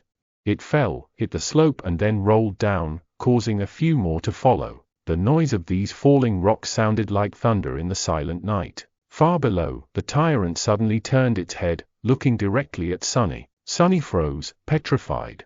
He was scared to make even the tiniest sound. For a while, he even forgot to breathe. The tyrant was staring directly at him, not doing anything. A few torturous seconds passed, each feeling like an eternity. Then the tyrant calmly turned away and continued to devour dead slaves, as though he had not seen Sonny at all. It's blind, Sonny suddenly understood. He inhaled, watching Mountain King with widened eyes. It was true. The creature could not see. Looking back at everything that had happened earlier, he grew more and more certain of his guess. Those milky, expressionless eyes. Come to think of it, he never saw the tyrant moving them at all. And back when Sonny was pushing the wagon off the cliff, the tyrant only reacted after the wagons had started to fall, scraping loudly against the rocks. Of course. It was all making sense now. At the break of dawn, Sonny had woken the others up. Hero had hoped that a full night's rest would do Shifty and Scholar some good, but his hopes were crushed. Somehow, the two slaves looked even worse than before. It was as though yesterday's climb had overstrained Scholar too much. However, Shifty's condition could not be explained by simple overexertion. He was deadly pale and shaky, with half-conscious eyes and a lost look on his face. What's wrong with him? Scholar, who himself was not doing very well, helplessly shook his head. It might be the mountain sickness. It affects different people differently. His voice sounded raspy and weak. I'm fine, assholes. Get out of my face. Shifty had trouble forming full sentences, but still insisted that he was all right. Hero frowned and then took most of the supplies the defiant slave was supposed to carry before adding them to his own load. After hesitating a little, he gave some to Sonny, too. Did anything happen while we were asleep? Sonny stared at him for a few seconds. The monster at the dead. The young soldier's frown deepened. How do you know? I heard it. Hero moved to the edge and looked down, trying to make out the distant stone platform. After a minute or so, he clenched his jaw, showing signs of uncertainty for the first time. Then we'll have to move faster. If the creature is finished with all the bodies, it will come for us next. We need to find that old path before nightfall. Frightened and dejected, they set out again and continued to climb. Sonny was slowly dying under the weight of the added load. Thankfully, Shifty and Scholar had already drunk most of the water, lightening it a little. This is hell, he thought. They climbed higher, and higher, and higher. The sun was climbing with them, slowly approaching the zenith. There was no talking, no laughs, only strained breathing. Each of the 4 survivors was concentrated on his own steps and footing. However, Shifty was falling farther and farther behind. His strength was abandoning him. And then, at some point, Sonny heard a desperate scream. Turning around, he only had time to see a panic-stricken face. Then Shifty fell backward, his foot slipping on an ice-covered rock. He hit the ground hard and rolled down, still trying to grab onto something. But it was too late. Frozen in place and powerless, they could only watch as his body tumbled down the slope, leaving bloody marks on the rocks. With each second, Shifty looked less like a man and more like a rag doll. A handful of moments later, he finally came to a halt, hitting the top of a large, protruding stone in a pile of broken flesh. Shifty was dead. Chapter 11, Crossroads. The 3 of them stood motionless, looking down in uneasy silence. What happened to Shifty didn't come as a shock, but it was still a hard thing to digest.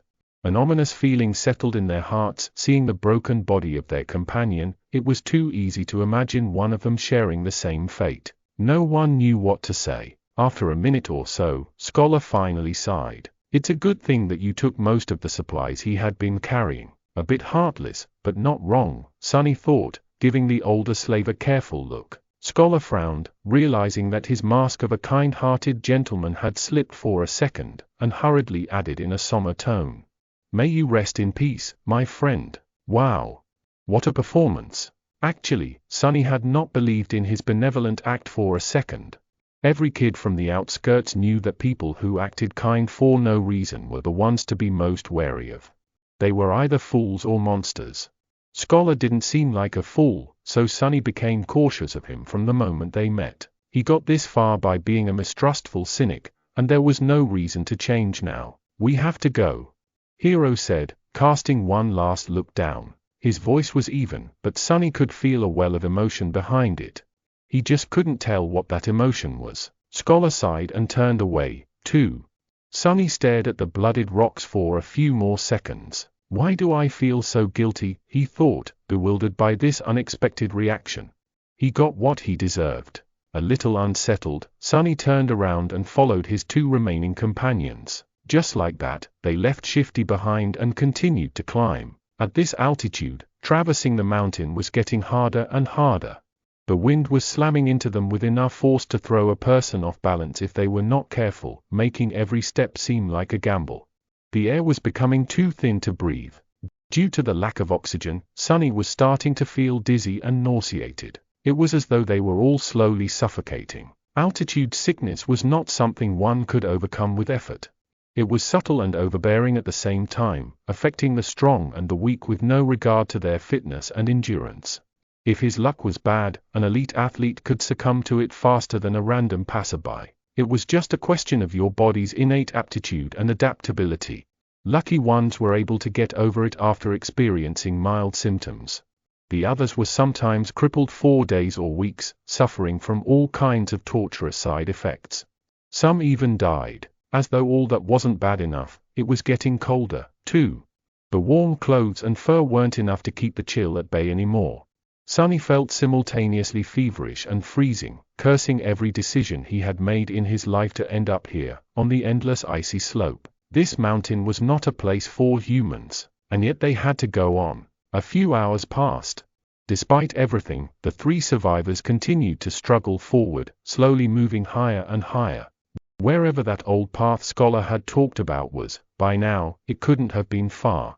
At least that's what Sonny was hoping for. But at some point, he started to doubt if the path even existed.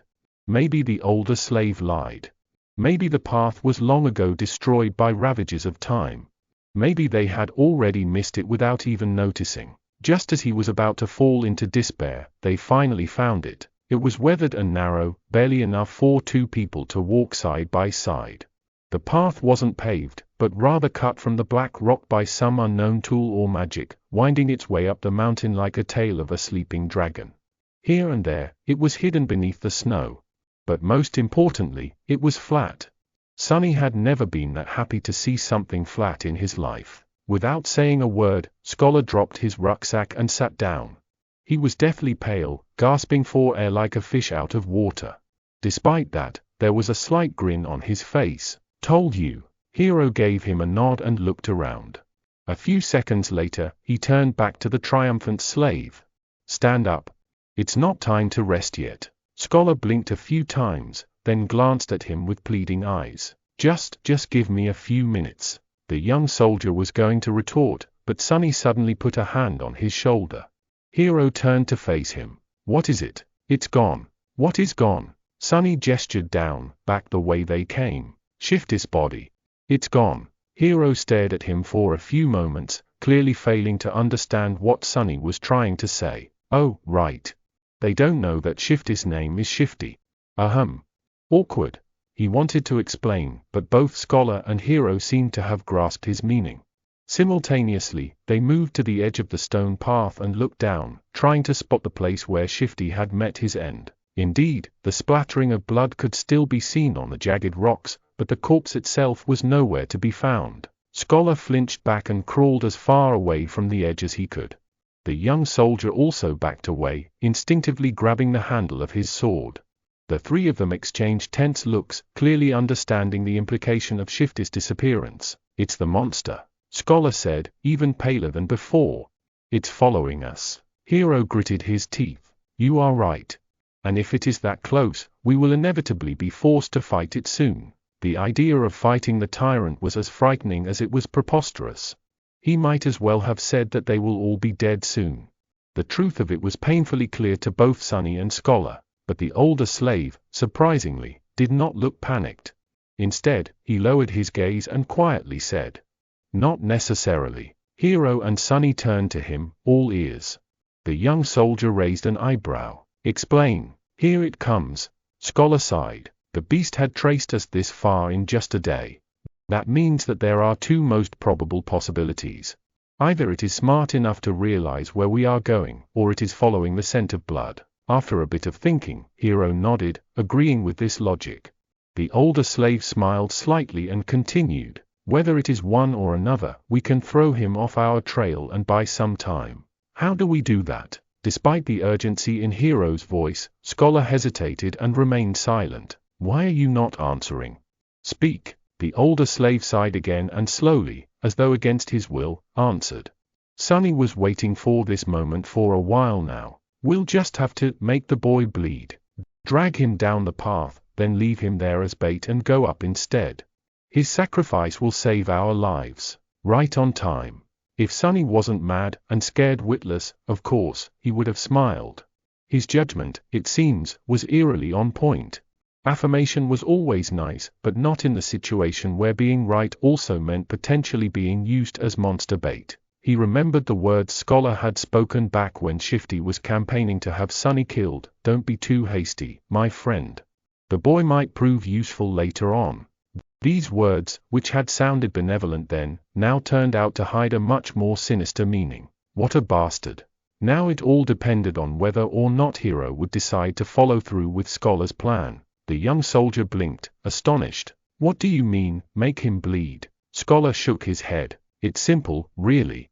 If the monster knows where we are going, we have no choice but to abandon our plans to reach the mountain pass and go over the peak of the mountain instead.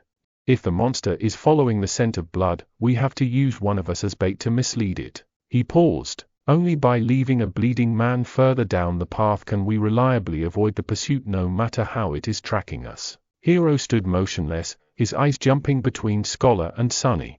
After a few seconds, he asked, "How can you bring yourself to propose something so vile?" The older slave masterfully pretended to look aggrieved and somber. "Of course, it pains me. But if we do nothing, all three of us will die. This way, at least, the boy's death will save 2 lives. The gods will reward him for his sacrifice." Gee, what a silver tongue. "I'm almost convinced myself." The young soldier opened his mouth, then closed it again, hesitating. Sonny was silently watching the other 2 survivors, measuring his chances of coming on top in a fight.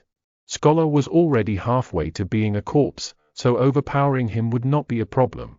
Hero, however. Hero presented an obstacle. Chapter 12, The Smell of Blood. Right now, that obstacle was looking down, avoiding Sonny's gaze. His hand was resting on the sword handle. As always, the young slave had no idea about what was going on inside Hero's perfectly shaped head. The uncertainty was making him nervous. Finally, after some time had passed, the soldier spoke. "I have only one question." Both Sonny and Scholar stared at him while holding their breaths. "Yes, you said that one of us must be sacrificed to save the other 2. Why him? From what I see, you are far closer to the grave." "A great question. I was just about to ask it myself." Sonny turned to the older slave, trying very hard to suppress a mocking grin. But to his dismay, Scholar had an answer ready. "Before the first attack, he was already bleeding because of your senior's whip. During the attack, he was drenched in the blood of a fellow slave. His cloak, too, was soaked in it when the previous owner died. The boy already reeks of blood. Keeping him alive will put us in danger. That's why he is the best choice." The grin died before reaching Sonny's face. "Curse you and your big brain." Scholar's reasoning was appallingly solid. Hero listened, his expression growing darker with each word. Finally, he looked at Sonny, a dangerous light shining in his eyes. "That is true." Sonny felt his mouth getting dry.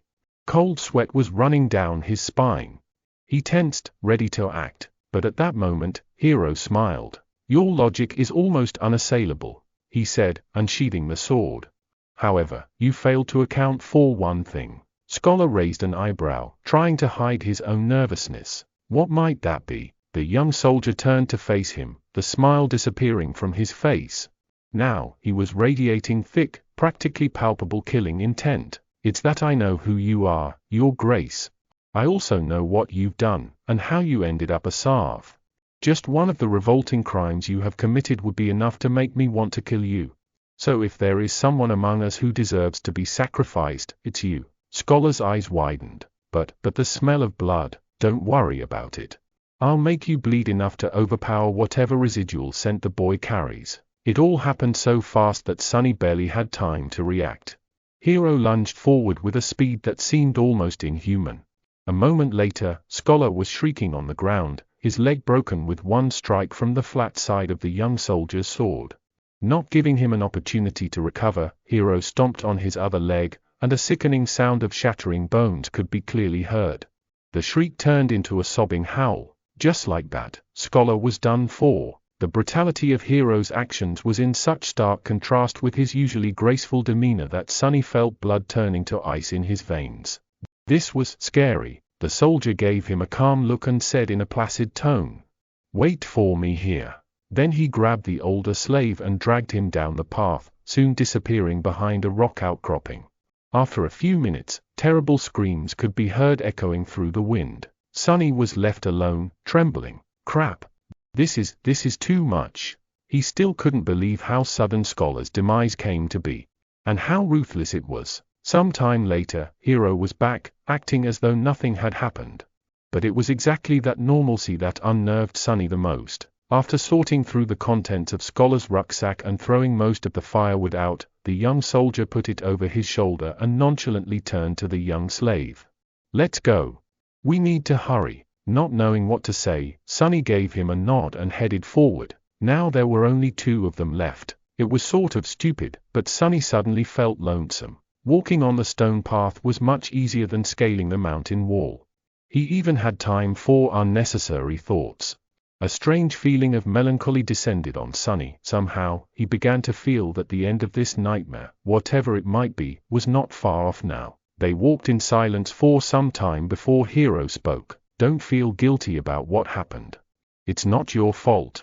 The decision was mine, and mine alone." The young soldier was a few steps ahead, so Sonny couldn't see his face. "Besides, if you knew this man's sins, actually, it's better that you don't.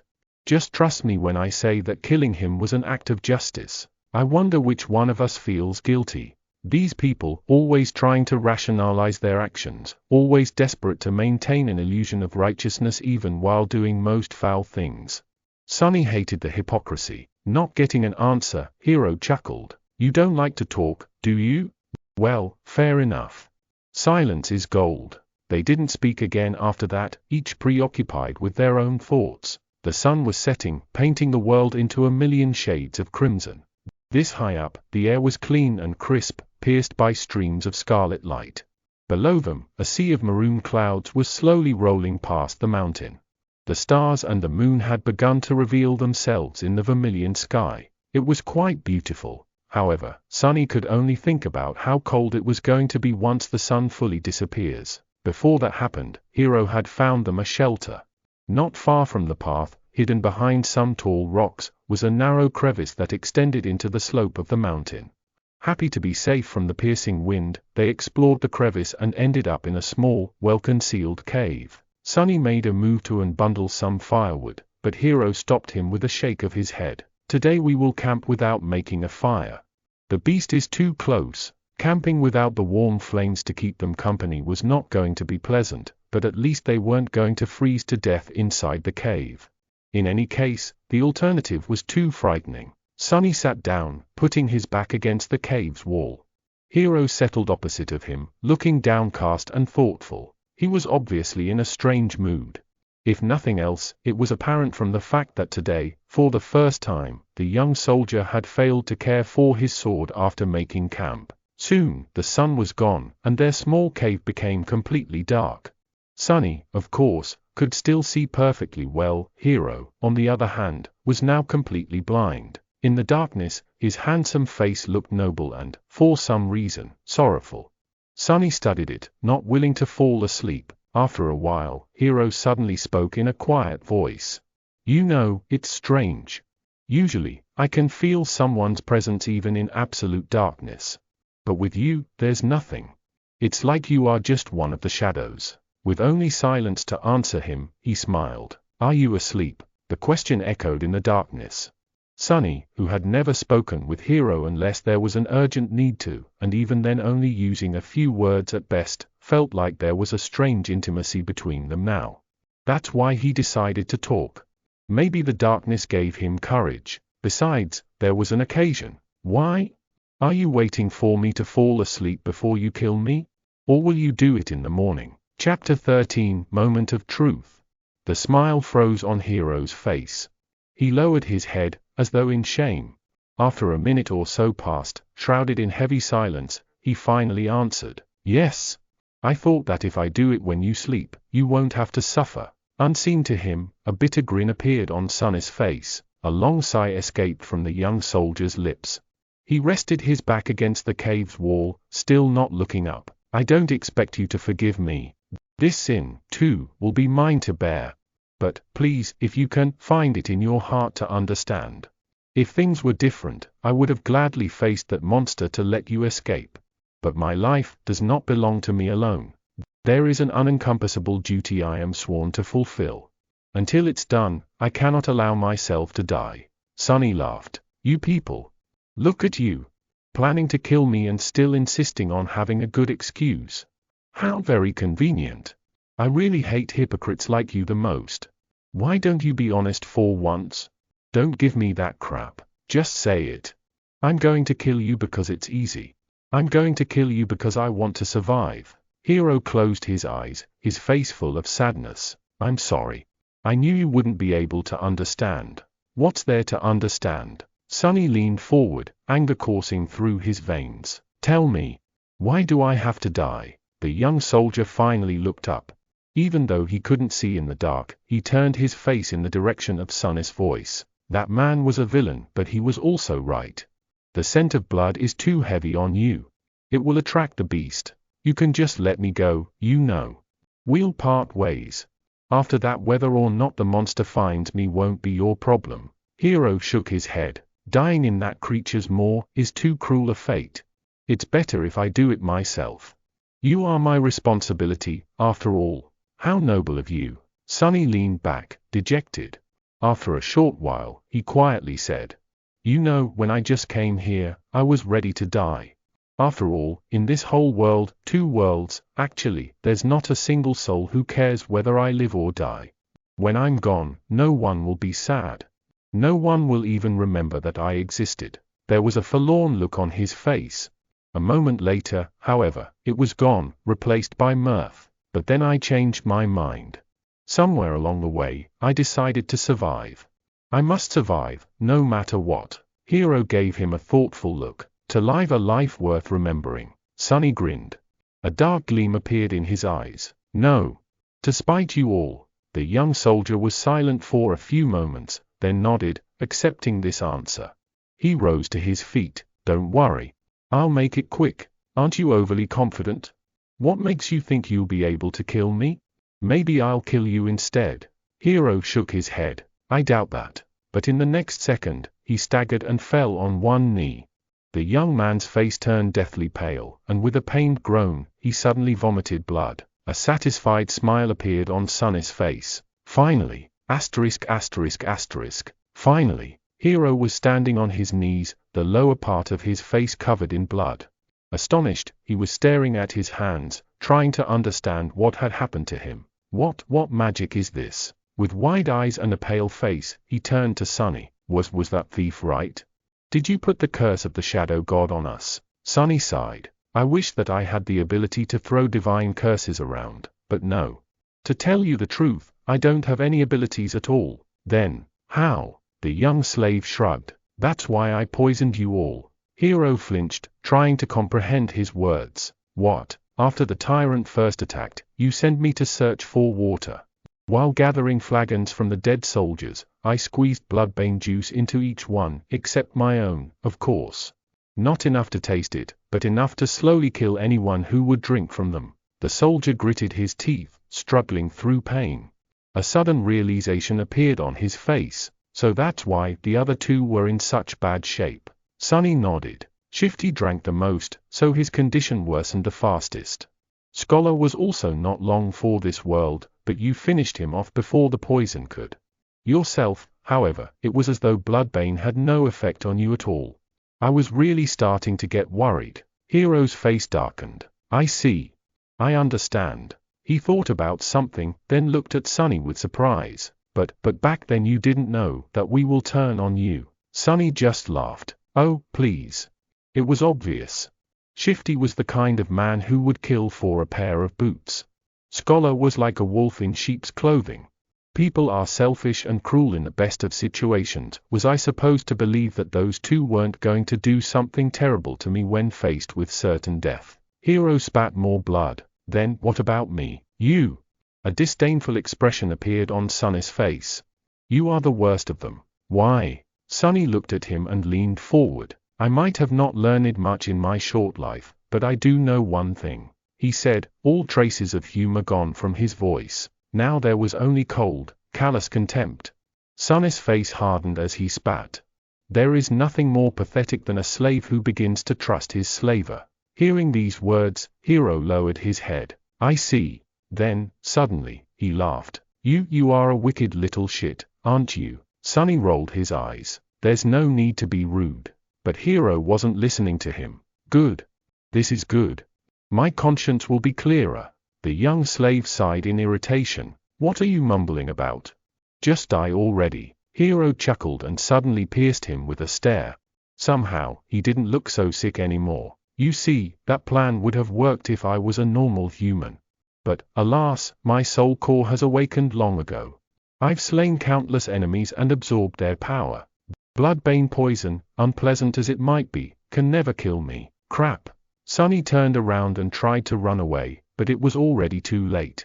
Something hit him in the back, sending his body crashing into the rock wall. With a scream, he felt a sharp pain piercing his left side.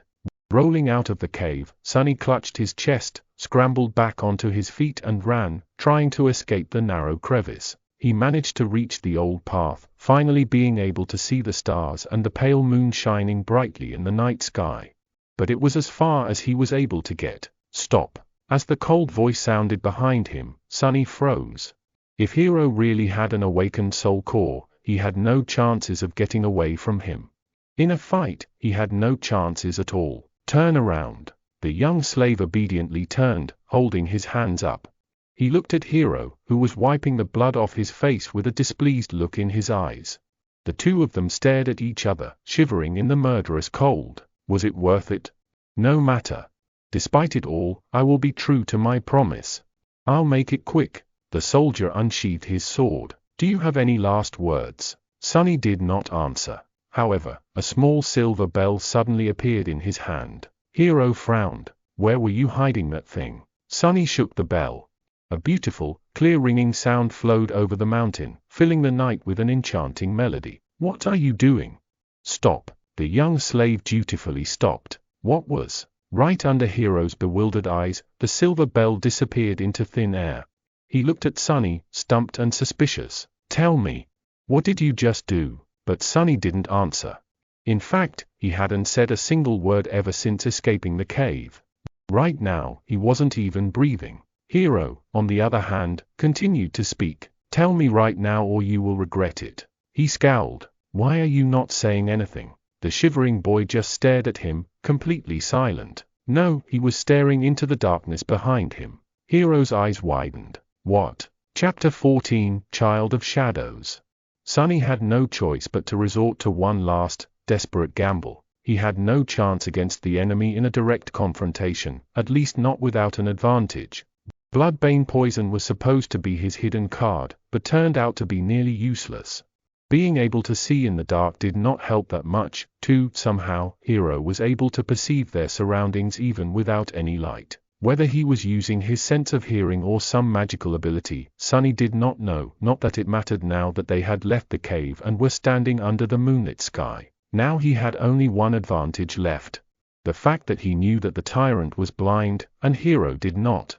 Acting on that knowledge, however, was easier said than done, but what else could he do? That's why he tried to stay as quiet as possible and rang the silver bell. If the description did not lie, its ringing could be heard from miles away. Surely, the tyrant was going to hear it, too. Now Sonny only had to stay silent, stall for time and hope that the monster would come. As he did so, Hero's bewilderment slowly turned into anger. "Tell me right now or you will regret it." His voice was quite threatening, but still, the young slave did not answer. He just shivered in the cold and tried not to moan despite the pulsing pain in his chest. "Why are you not answering?" But Sonny did not dare to answer. He held his breath and watched, horrified, as the familiar colossal figure appeared behind Hero. His lungs were on fire, and his heart was beating like crazy. It was beating so loud that he was even afraid that the blind tyrant would hear it. But, of course, it couldn't be louder than Hero's voice, who was still talking, turning himself into the only source of noise on this mountain. At the last second, a hint of understanding appeared in the young soldier's eyes. He began to turn around, his sword rising with lightning speed. But it was too late. A massive hand appeared from the darkness and caught him into an iron grip. The bone claws scraped against the armor, pulling it apart. Mountain King dragged Hero back, paying little attention to the sword biting into its wrist. Viscous saliva was streaming from its opened maw. Petrified by fear, Sonny slowly turned his back to them and took a couple of steps up the old, winding path. Then he darted away, running as fast as he could. Behind him, a desperate scream tore apart the silent night. Then a hungry roar followed. It seemed that Hero wasn't going down without a fight, even though his fate was already sealed. But Sonny didn't care. He was running away, climbing higher and higher. "I'm sorry, Hero," he thought.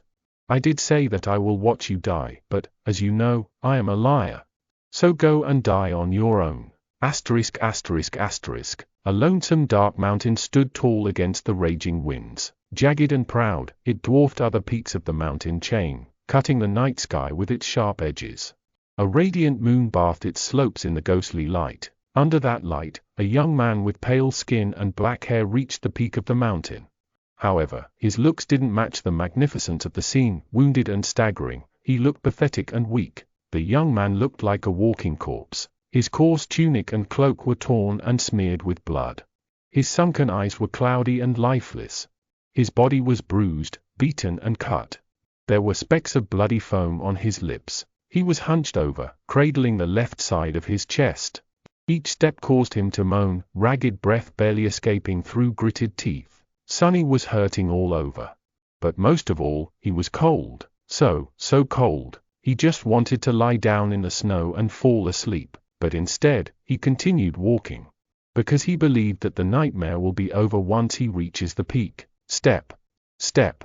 Another step. Finally, he had made it. At the highest point of the mountain, a vast expanse of flat rock was covered with snow.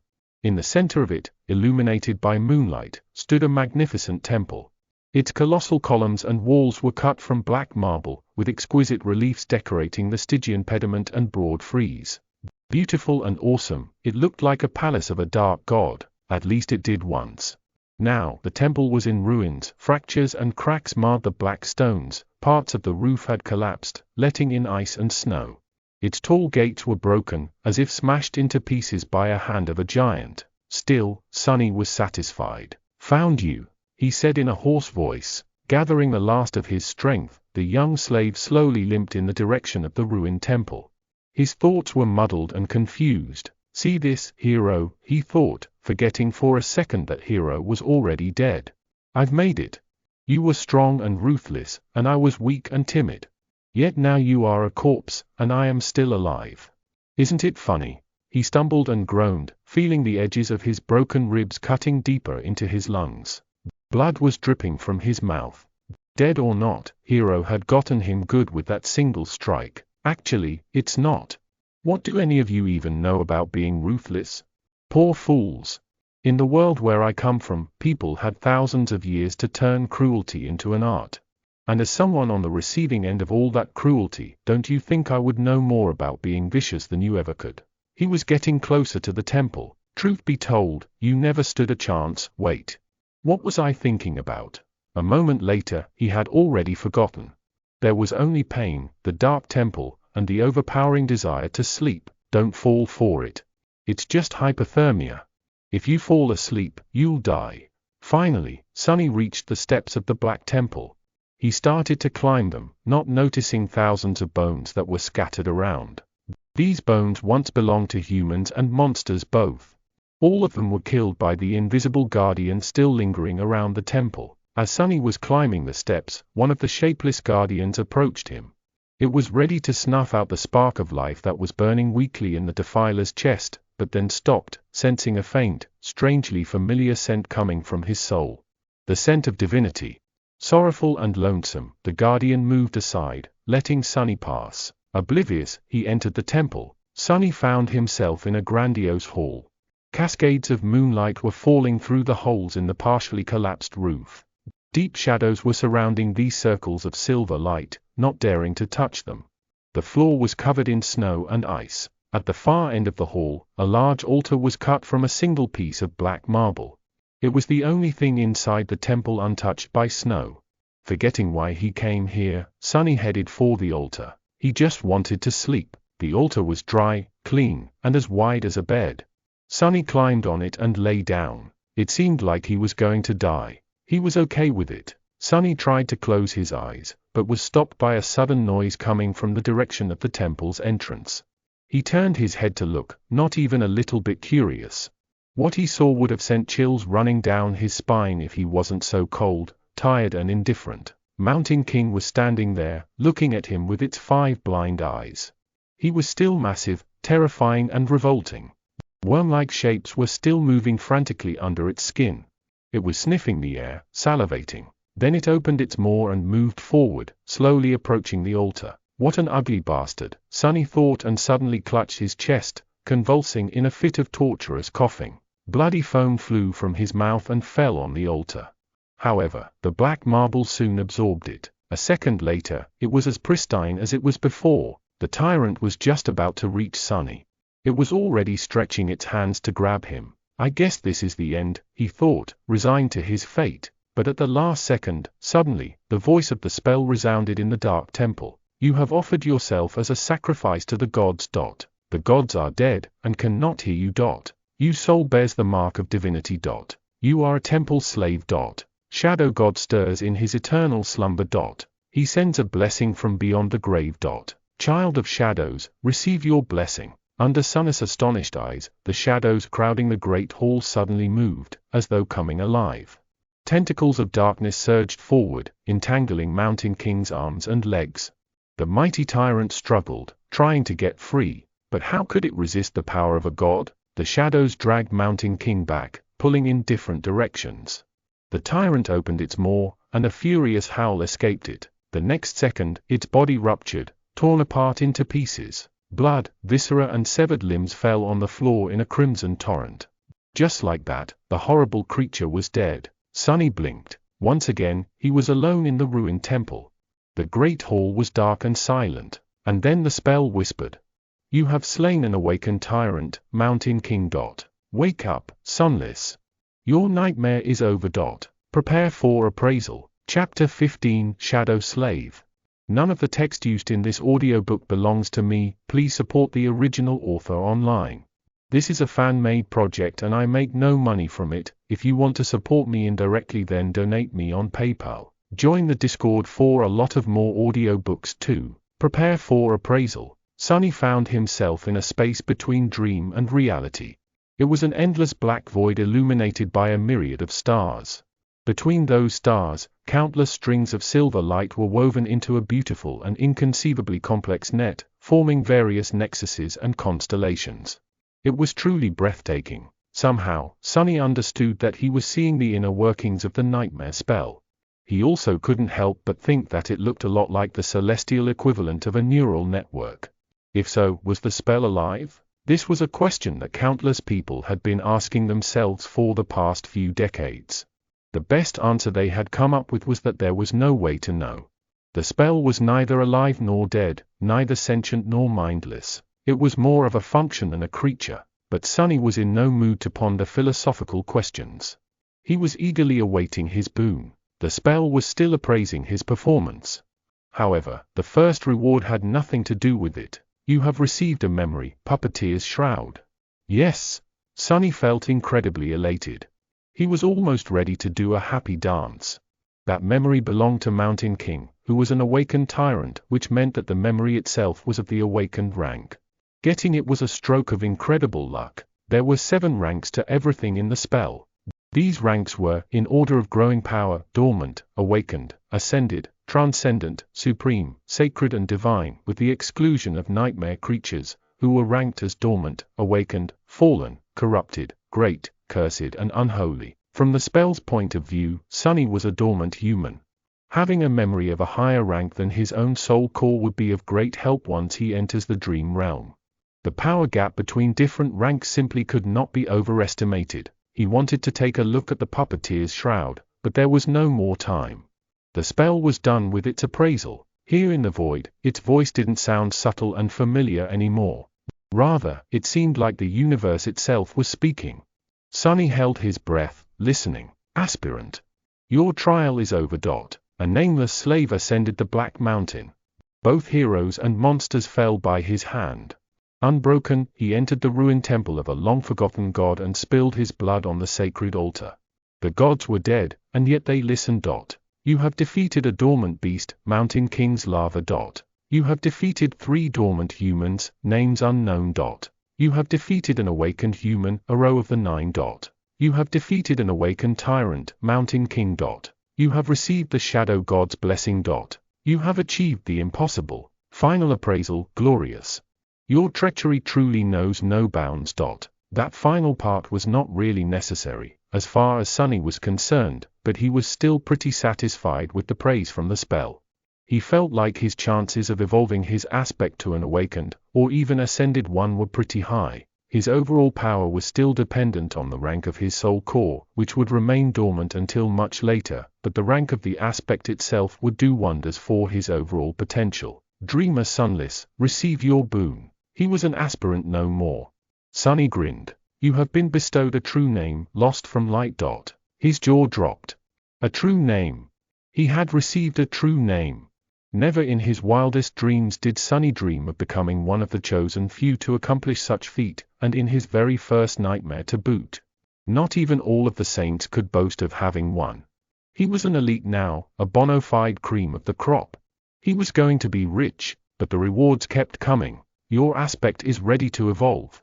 Evolve aspect? What kind of a question is that? Sonny crossed his fingers and said yes. Dormant aspect temple slave is evolving. New aspect acquired. Aspect rank, divine. Sonny fell over. Aspect name, shadow slave. Asterisk asterisk asterisk. Divine, it's divine. Sonny was standing on his knees, stupefied. The shock was so great that for a second there he lost all control over his limbs and fell. It said divine right. He raised a trembling hand and rubbed his eyes, making sure that he was awake. Or rather conscious, since, technically, he was still sleeping in the underground vault of the police station. Confused by all this terminology, Sonny silently summoned the runes and found the lines describing his aspect. Aspect, shadow slave. Aspect rank, divine. Aspect description, you are a miraculous shadow left behind by a dead god. As a divine shadow, you possess plenty of strange and wondrous powers. However, your existence is empty and lonesome. You mourn the passing of your former master and long to find a new one.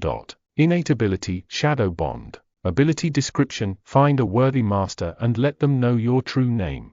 Once they recite it out loud, you will be bound to their will, unable to disobey any command. It is improper for a shadow, let alone a divine one, to walk around without a master. That was a lot to digest. First of all, Sonny felt his heart beating faster. He heard it right. All the suffering and horror he had experienced in the first nightmare paid off in the end. A divine aspect, he had received a divine aspect. Anything above awakened was rare and immensely valuable. People with ascended aspects were rare enough to be fought over by various fact irons. The factions themselves were built around singular powerhouses with transcendent or supreme aspects. And he had never, ever heard of anyone acquiring a divine one. Never. Anything with the divine prefix was so hard to find that it mostly lived in the realm of myths and legends. After all, the human race had not reached that high yet. It was only slightly more than a decade since humans managed to finally conquer the third nightmare and receive the ability to evolve their cores to transcendent rank. As transcendents, or saints, as they were called in the real world, powerful awakened ruled over the dream realm, but even they did not dare to face nightmare creatures of higher ranks. Subsequently, there were not a lot of memories and echoes of supreme rank around, let alone sacred, or divine. The same went for aspects. And yet Sonny just got one. He grinned, driven half-mad by joy and arrogance. However, his jubilation was a little muddied. After all, there was that weird innate ability. Of course, he had no intention of becoming someone's magical slave, with no free will of his own. To hell with that, but it wasn't that bad. All he had to do to avoid that fate was to conceal his true name. No one except for him could see his status. That meant that Sonny just had to keep his mouth shut, and no one will know that he even had one. It meant giving up on all the benefits that someone who was bestowed a true name after the first nightmare was entitled to, but it all paled in comparison with a divine aspect. Not a problem, Sonny thought with a smirk. If the spell had the ability to laugh, it would surely do so after hearing his thoughts. However, it didn't. Instead, it began to speak again. The first seal is broken. Awakening dormant powers. Chapter 16, Rebirth. Sonny felt something waking up inside of him. With a startled cry, he clutched his chest and stared into the darkness, trying to understand what was happening.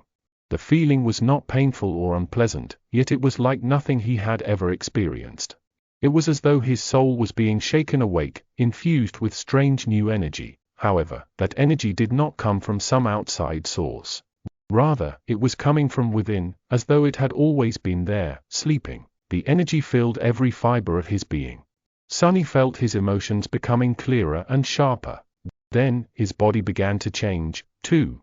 He felt as though a miniature star was burning in the center of his chest, waves of heat were radiating from it, slowly reaching his stomach and shoulders, then his arms and legs, then his hands and feet. Under that heat, his bones, muscles, organs and blood vessels were being rebuilt and revitalized. Sonny felt like he was being reborn. He was becoming stronger, faster, healthier. It was euphoric. With each second, his transformation was becoming more profound. New confidence settled in Sonny's heart. He was not a weak, frail street kid anymore. He was not as vulnerable against anyone who would wish to bully him as he was in the past. With his powers awakened and his will tempered by the horrors of the first nightmare, he was now someone you would not want to cross. After some time had passed, the star burning in his chest finally cooled down. The heat was replaced with a soothing coldness. That coldness washed over Sonny's body, taking away all the aches and discomforts that had been accumulated there over the years. Then it moved up, reaching his brain and, finally, his eyes. His vision strangely doubled. He could still see the void populated by an endless pattern of stars. But he could also see something different. A silent, calm dark sea illuminated by a lonely black sun. From his previous knowledge, Sonny knew that this was his so-called Sea of Soul. But he also knew that it was supposed to look quite different. For starters, it was supposed to be much more lively. The star hanging above, the visual representation of his soul core, was supposed to be burning with bright light, filling the soul sea with a warm, blinding shining. However, Sonny's soul was dark and lightless. That's strange. He took a look at the black sun. At a closer examination, it actually turned out to be transparent.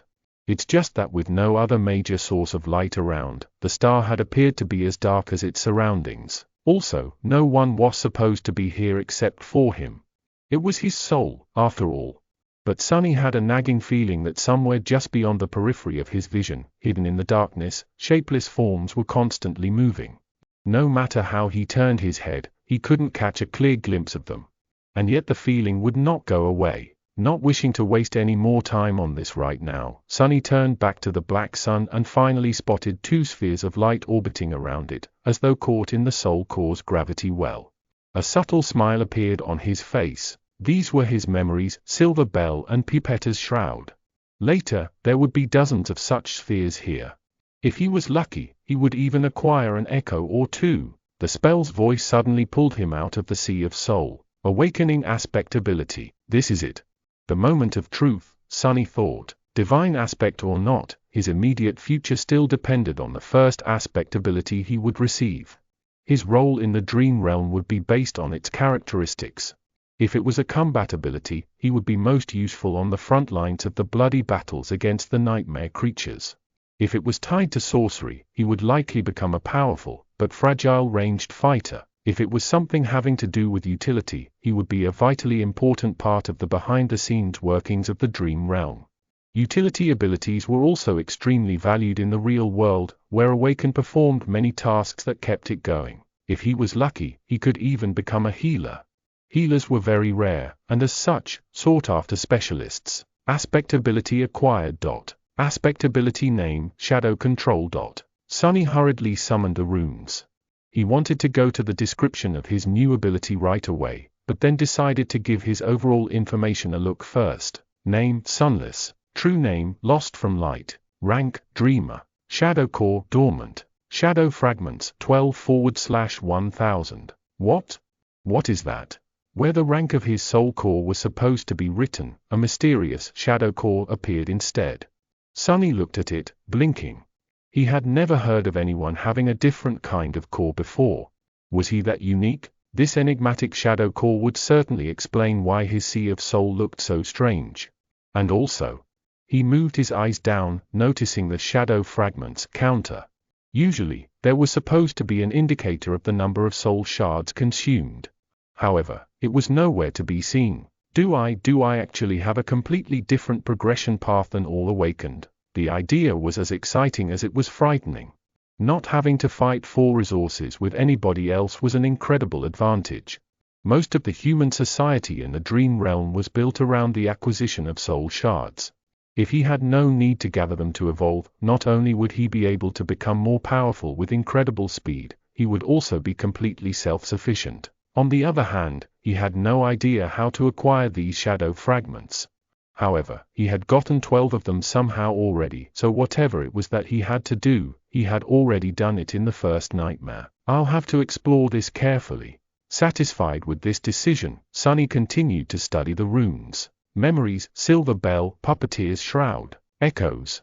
Attributes, Fated, Mark of Divinity, Child of Shadows. Aspect, Shadow Slave. Aspect rank, Divine. Aspect abilities, Shadow Control. Aspect ability description, your shadow is more independent than most. It is an invaluable helper. What is that supposed to mean? Sonny held his breath and began to read the description again, but at that moment, a new set of runes appeared just below it. Simultaneously, the spell's voice resounded in the black void. All power has a price. You have received a flaw. Your flaw is... Sonny read the runes, and his eyes widened in horror. Oh, no. No, no, no. Chapter 17, 3 Simple Words. He closed his eyes, then opened them again, hoping that the runes would disappear. Please, be gone. Please. But the runes were still there, shining slightly, as though mocking him. Flaw, clear conscience. Flaw description, you cannot lie. Sonny stared at these 3 simple words, feeling like there was a bottomless abyss opening right beneath his feet. The spell, which was usually frivolous with its descriptions, decided to be straight and on point this time.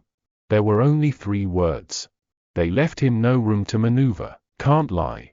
I can't lie? Me? How am I supposed to live if I can't lie? Sonny's very survival was predicated on his ability to deceive and outsmart other people. Even the spell itself congratulated him on his treachery. Without the ability to lie, he wouldn't be able to achieve anything. Not to mention, his heart suddenly felt as though it was about to stop. If he could only tell the truth, how was he supposed to hide his true name? Wouldn't anyone be able to turn him into an obedient slave by simply asking a couple of innocent questions? Sure. Sonny was about to scream and curse, but at that moment, the spell spoke again. Wake up, lost from light. The black void spun and disappeared. Asterisk. Sonny opened his eyes. The armored ceiling of the police station's vault hung above him. No one would call its aesthetics beautiful, but to him, it was the most majestic sight. Only now did he realize how much he had missed the real world. It was safe and familiar. There were no monsters or slavers, well, at least officially. There was no constant fear of torturous death. It was home. In addition, Sonny felt incredible. The cold that had crept deep into his bones during the nightmare was gone, taking with it all the pain that his wounded body had been enduring day after day. His feet and wrists were not in agony, his back had forgotten the bite of the whip, and he could even breathe without feeling the sharp edges of his broken ribs cutting deeper and deeper into his lungs. What a blessing! The sudden disappearance of pain, coupled with the new vitality that permeated his body, almost made Sonny cry. I really survived. He slowly looked down and then froze, breathless. On a cheap plastic chair placed beside his reinforced medical bed sat the most beautiful woman he had ever seen. She had short, raven-black hair and icy blue eyes. Her flawless skin was smooth, supple and as white as snow. Actually, this was Sonny's first time meeting someone as pale as he himself was. However, while Sonny's pallor looked strange and unhealthy, the beautiful stranger was nothing short of striking. The woman seemed to be in her late 20s. She was wearing a dark blue uniform with silver epaulets and black leather boots. The jacket of her uniform was casually unbuttoned, revealing a black tank top beneath. Currently, she was stretching her arms above her head, clearly bored and sleepy. The gesture forced the thin fabric to tighten, provocatively accentuating her full breasts. Mesmerized, Sonny almost missed the fact that there was a shoulder insignia on the woman's left sleeve. There were 3 stars on it. 3 stars, he thought, distracted. 3 stars means an ascended. Yeah. Wait. An ascended. But before Sonny could fully digest the meaning of this word, he realized that the woman was staring at him, too. What are you looking at? She said, not a gram of humor in her voice. Sonny blinked a couple of times, embarrassed, and quickly came up with an excuse. Then he opened his mouth and answered. Your breasts. A second later, his eye widened in absolute horror, because he wasn't planning to say those words at all.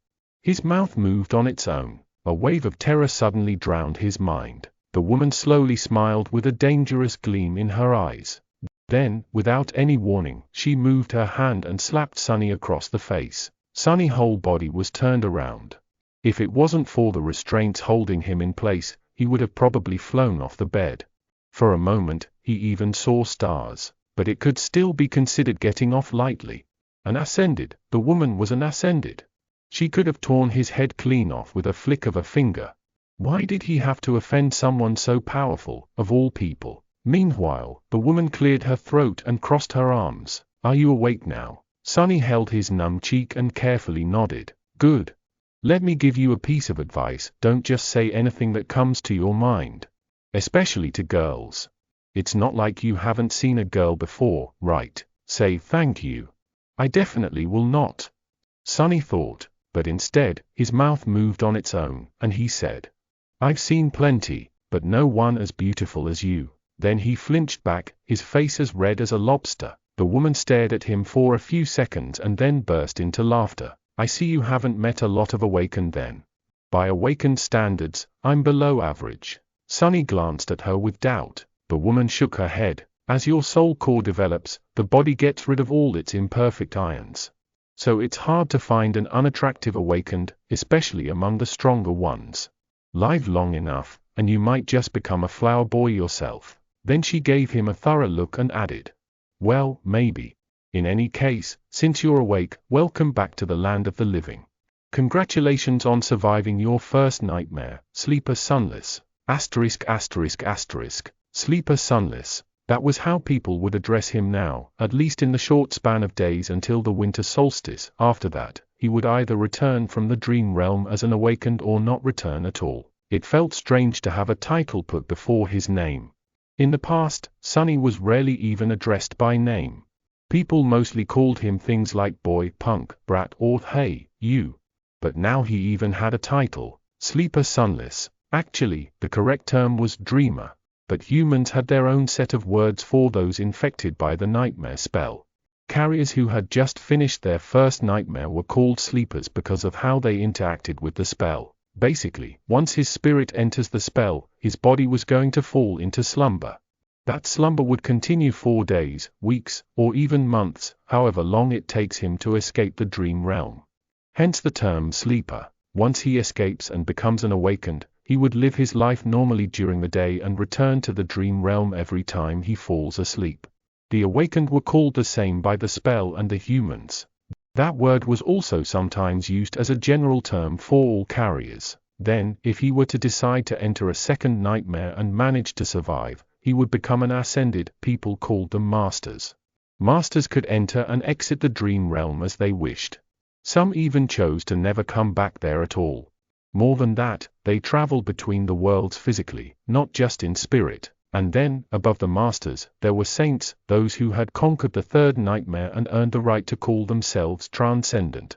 They were as powerful as demigods, and even more rare. Not only could they travel between the real world and the dream realm, but they could also take others with them. But coming back to masters, the beautiful woman stood up and approached the reinforced medical bed. With practiced moves, she began to undo the restraint holding Sunny in place. I am Ascended Jet. You can call me Master Jet. These past 3 days, I was on watch duty due to your nightmare. Right before I fell asleep, the policeman told me that an awakened would arrive in a few hours to monitor my condition. To kill the nightmare creature if I die and let it through. Sunny was unwilling to open his mouth, terrified that all sorts of truths would come spilling out. But there were things he simply had to know. Master Jet? I have a question. Go on. Why would a master be put on watch duty? Isn't it below your pay grade? Jet gave him a dark look. You're smarter than you seem. Recently, there was a lot of gates opening in this sector. Most of the local awakened are either wounded or occupied with the cleanup. Or dead. It's always like that close to the winter solstice. She opened the final restraint and took a step back. Plus, there's not a lot of awakened who, like me, directly work for the government. It's by far the least lucrative or glorious career one of us can choose. Would you abandon wealth and fame to work abysmal hours and risk your life, fueled only by altruism and sense of duty? Sunny wanted to say something flattering. Instead, he looked Master Jet right in the eyes and smirked. Of course not. I'm not an idiot. Damn this damn floor. Damn. She stared at him with a humorless expression. Sunny thought that he was going to get slapped again, but instead, Jet smiled. See, I was right. You really are smart. Chapter 18, Absence of Light. Sunny was enjoying a hot shower. After their short conversation, Master Jet had sent him to clean himself, saying that he reeked of nightmare. The unnatural slumber of the spell would slow down the body's metabolism, and the medical apparatus he had been strapped into was supposed to take care of the rest, but he was still asleep for 3 whole days. Even if only psychological, the scent of bloodshed and despair lingered around him. Ah, I'm in heaven, Sunny thought, willing himself to temporarily forget about the looming disaster of the floor. He was alone in the police station's showers, relaxing under the streams of hot water. After a bit of time had passed, Sunny reluctantly turned the tap off and walked over to the towel rack. Coincidentally, he saw himself reflecting in the mirror. The changes in his physique were subtle, but noticeable. His pale skin seemed a little healthier, his muscles a bit more pronounced. He looked slender and lean instead of emaciated and frail, as he did before. There was a slight luster to his dark hair and a shine to his eyes. However, he was still rather diminutive. Not exactly a picture of masculine handsomeness, to say the least. Flower boy, Sunny thought, full of bitterness. Then he suddenly froze, noticing something strange. As he was looking at himself in the mirror, the reflection of his shadow seemed to move. It was as though the shadow lowered its head and quietly face-palmed. Sunny quickly turned around, piercing his shadow with a nervous look. However, everything seemed normal. The shadow was doing exactly what it was supposed to do, repeating his every motion. I clearly saw you move, he said, feeling a bit strange. You have just moved on your own, right? Sunny glared at the shadow, which obediently glared back. Did you move or not? The shadow enthusiastically shook its head. What do you mean, no? You've just moved your head. Do you think I'm a fool? The shadow seemed to think for a bit and then shrugged. Sunny was left with his mouth agape. Your shadow is more independent than most. It is an invaluable helper, he muttered finally. Right. This was how the spell had described his aspect ability, but what exactly could his shadow do? He decided to experiment a little. "Hey, you! Tell me what you can do." The shadow was silent and motionless. "Right. It doesn't have vocal cords." As though that made any sense. Shadows were not supposed to have muscles either, and yet it knew how to move. Show me." No reaction. It seems the shadow was content pretending to be an ordinary, lifeless blob of darkness. Sunny sighed. "I'm doing this wrong." Independent or not, the shadow was still a part of him. It was a manifestation of his aspect ability. So instead of asking the shadow, he really should have been asking himself. "Not going to talk, are you?" Sunny closed his eyes and directed his perception within, exploring himself for the first time since returning to the real world. He felt the beating of his heart, the steady rising of his chest, the slight chill of the shower room. He heard droplets of water falling on the tiled floor. Felt the movement of filtered air against his skin, and there, on the verge of his consciousness, something new, a completely new sense. Sunny concentrated on it, and suddenly a whole other world opened to him.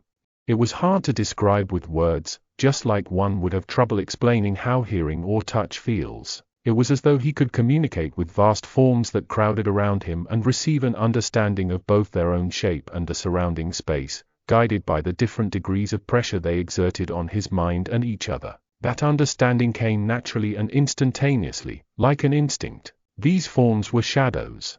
And among them, one, not the largest one, but the deepest, didn't feel like an external entity.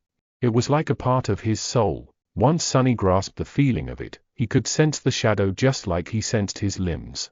The only thing was that his limbs were made out of flesh, and the shadow was made from the absence of light. Sunny opened his eyes and looked at the shadow. Then, with a thought, he willed it to raise an arm. The shadow raised an arm. He willed it to sit, stand, turn around, kick. Then he willed it to change shape, turning into a circle, then a line, then a monster. And finally, back to his own silhouette. The shadow was mercurial and fluid, like water.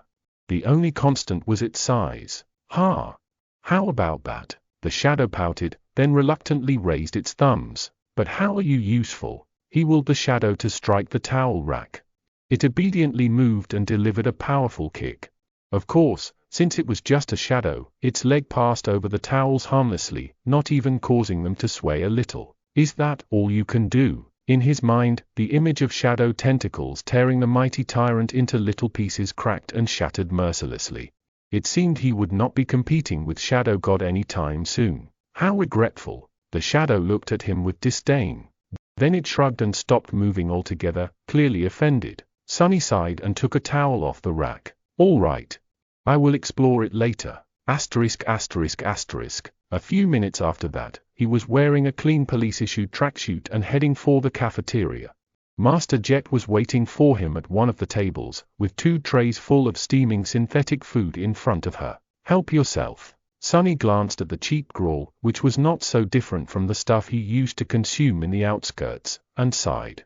Somehow, he had expected his first meal after becoming a sleeper to be more lavish. Still, it was food. He sat down and began to wolf down the gruel ravenously.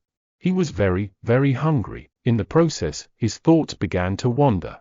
Sunny stole a glance at Jet and wondered. The spell told him to find a master, and the next thing he knew there was a woman calling herself master right in front of him. He tried to imagine being an obedient slave to someone like her. Weird thoughts started to appear in his mind. "You know what, Sunny," he thought with dark irony. "Knowing your luck, this would be a perfect moment for her to ask, 'What are you thinking about?'" Sunny choked on the gruel. He felt his mouth beginning to open, and put all of his will into staying silent. A second passed without him saying anything. Then a weird pressure appeared in his mind, which soon turned into blinding pain.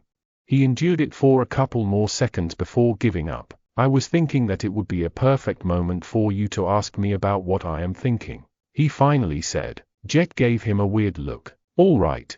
Are you almost finished with your food?" Sunny nodded. "Then I'll begin. As per protocol, I am obligated to inform you of a few things.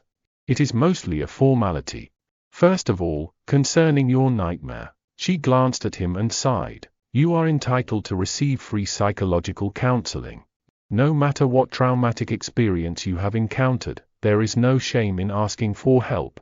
Your mind is as important as your body, it's only right to keep it healthy. Are you interested? Sonny shook his head. Jet shrugged and continued. As you wish. You can also talk to me. Was it very hard? How could he answer? It was simultaneously much worse than I expected and exactly as bad as I expected. She nodded, satisfied with that explanation. That's a good attitude. I won't pry any further. Us outskirt rats are way more resilient than people think. Sonny looked at her in surprise. Master Jet, you grew up in the outskirts. She grinned. What? You can't tell because of my exquisite manners and polished exterior. He blinked a couple of times, surprised. I couldn't tell at all. After thinking for a while, he added. Are there a lot of people like us among the awakened? Jet's smile disappeared. No. There's not. In fact, they can be counted on one hand. As expected. Odds were really stacked against people like them. That made the 3 stars on Jet's insignia even more exceptional. One day, I'll be a master too. If she can do it, why can't I? So, what happens now? What else are you obligated to tell me? Sonny had no idea what he was supposed to do after leaving the police station. The winter solstice was just several weeks away. Jet leaned back and answered. That's basically it. There are some additional hoops to jump through, mostly having to do with your family, but well, I've read your file, so I know it doesn't apply. The only thing left is to decide how you will be preparing for your first journey into the dream realm. She looked at her communicator and grimaced. I must say, your luck is exceptionally bad. There's not a lot of time at all. First of all, you are free to do what you want. No one is forcing you to make a certain decision. That is to say, you can choose to prepare on your own, or not prepare at all. Party until the lights go out. Sonny was not very well versed in partying. However, I would advise against that. As a sleeper, you are also entitled to enroll in the Awakened Academy. You'll be provided with food, lodging and a wide choice of preparatory classes. This late into the year, you won't be able to learn a lot. But it's better than nothing. She was silent for a few seconds, then added. More importantly, you will get acquainted with most of the people who will enter the dream realm with you. Some of them might become your companions for life, and some may end up trying to end that life once we're inside the spell, Sonny added, reading between the lines of what Master Jet had said. So, what do you say? Do you want me to take you to the academy? Sonny thought about it. Strangely, his floor was silent, not forcing him to answer one way or the other. Is it because I haven't made up my mind yet? Finally, he looked down at his empty tray and made a decision. Free lodging and food, you say? Yeah. I want to go to the academy. Chapter 19, Crossing the Bridge. Sonny was standing in front of the massive, seemingly indestructible red gates of the Awakened Academy. The academy was, in fact, a city within the city. It was built like a fortress, with a high wall made of hard alloy, deep moat and numerous large-caliber turrets which were placed in certain positions to create a deadly air suppression dome. No nightmare creature, not even colossal titans, were supposed to be able to break through its defenses. It was a legendary place. Actually, many of the most popular webtoons, youth dramas and novels took place right behind that wall. Adventures, rivalries and romantic entanglements of the young awakened heroes were the mainstream theme of modern entertainment. Never in his wildest dreams did Sonny imagine actually becoming one of these heroes. Of course, how things really were differed a lot from how it was portrayed in the media. More than that, he had only 4 weeks to spend here before venturing into the dream realm. Even if he wanted to, there was not enough time for any type of entanglement. And he definitely did not want to. He had to learn how to survive, not waste time on such nonsense. The snow was slowly falling to the ground. It was cold and silent in front of the academy gates. Except for Sonny, there was only one other person, another new sleeper, if he had to guess. It was a tall, slender girl of around his age, with clear gray eyes and a detached look on her face. She had strange, silver-white hair that was cut short and neatly parted to the side. Just like him, she was dressed in a police-issued tracksuit and had no personal belongings with her. On her head, there was a pair of old-fashioned headphones. She was calmly listening to music while they waited. There was a certain vibe to the silver-haired girl. It was sort of as though she was apart from the world. She looked confident and self-sufficient, but also a bit lonely. Sonny wasn't going to start a conversation. Who knew what kind of situation he would put himself in due to that damn flaw? It was better to keep to himself. He glanced at the girl and sighed. I wonder what flaw does she have? Finally, the gates began to open. The giant, ridiculously thick sheet of reinforced metal slowly descended, creating a long bridge. Sonny looked ahead with grim determination. Master Jet's parting words echoed in his mind. Asterisk asterisk asterisk. On their drive to the academy, Sonny didn't speak much, looking at the sights of the city that were flying past the window of Jet's personal transport vehicle. Actually, it was his first time sitting in a PTV. Most people in the city couldn't even dream about getting a license and purchasing a vehicle like that, having to do with public transportation. He had ridden in the back of a police cruiser once or twice, but that was a completely different experience. At some point, Master Jet looked at him and said, "Since we both come from the outskirts, I'll give you 3 pieces of advice. Whether you listen to me or not is your business." Sonny turned his head, waiting. First, once you're registered in the academy, they'll offer you psychological counseling again. There will also be a valuable reward for sharing your experiences in the nightmare and the details of your appraisal. You'll be able to receive a soul shard, maybe even several of them. He frowned. Are you trying to convince me to visit a psychiatrist again? Jet shook her head. No. I'm telling you to refuse. Surprised, Sonny raised his eyebrows. Why? There was a pause before she answered. You're too green to understand, but out there in the dream realm, nightmare creatures are not the only danger. Once you grow powerful enough, humans will become an equal threat. The less they know about your aspect, the better. So that's how it is. The easiest way to defeat a powerful awakened is to use their flaw. That's why young fools in the academy are encouraged in various ways to share the details of their aspects. I'm not saying that the government will leak your information, but once 2 people know a secret, it's no longer a secret. And there's a lot of people working for the government. That made a lot of sense. Thank you, Master Jet. She gave him a nod. Second, there will be a lot of courses to choose from. All types of combat training, deep dives into nightmare creature categories and vulnerabilities, basics of various types of sorcery, artifact study and so on. Sonny gulped. Actually, he was already agonizing about what weapon to train with. For weeks was not enough to master a weapon, but at least he would have a basic understanding of it. Disregard all of that. The only course you have time to attend is wilderness survival. He blinked. What? Jet glanced at him. It's different for city kids, who learn all sorts of useful things in school and from their tutors. But we don't have that advantage, do we? What was the biggest threat to your life during the nightmare? Sonny thought about it. On the surface, the most dangerous thing he faced was the tyrant, followed by Hero. A row of the 9. But actually, what almost killed him in the end was the cold. Jet smiled. Smart. You only know how to survive in the city. But the dream realm is mostly made of wilderness. Do you know how to make a fire? How to procure food? How to find safe shelter? No. Fighting monsters is important, but it'll be useless if you die of hunger or exposure to the elements. Trust me. I've learned it the hard way. Sonny nodded, angry at himself. It was so obvious, yet he never even thought about these seemingly simple things. He was blinded by his past habits and experience. Human brains were like that. Once accustomed to a certain way of living, it was hard to see past the already familiar routines. It was lazy thinking at its worst. At that point, Master Jet had stopped the car and opened the door, getting out.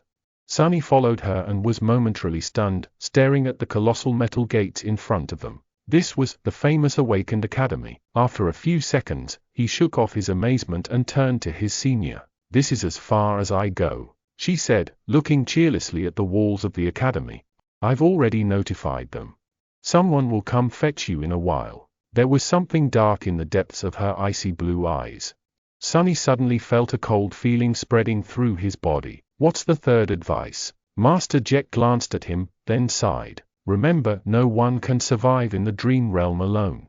That's not an opinion, that's a fact. Try to get along with your peers, even if they don't treat you well.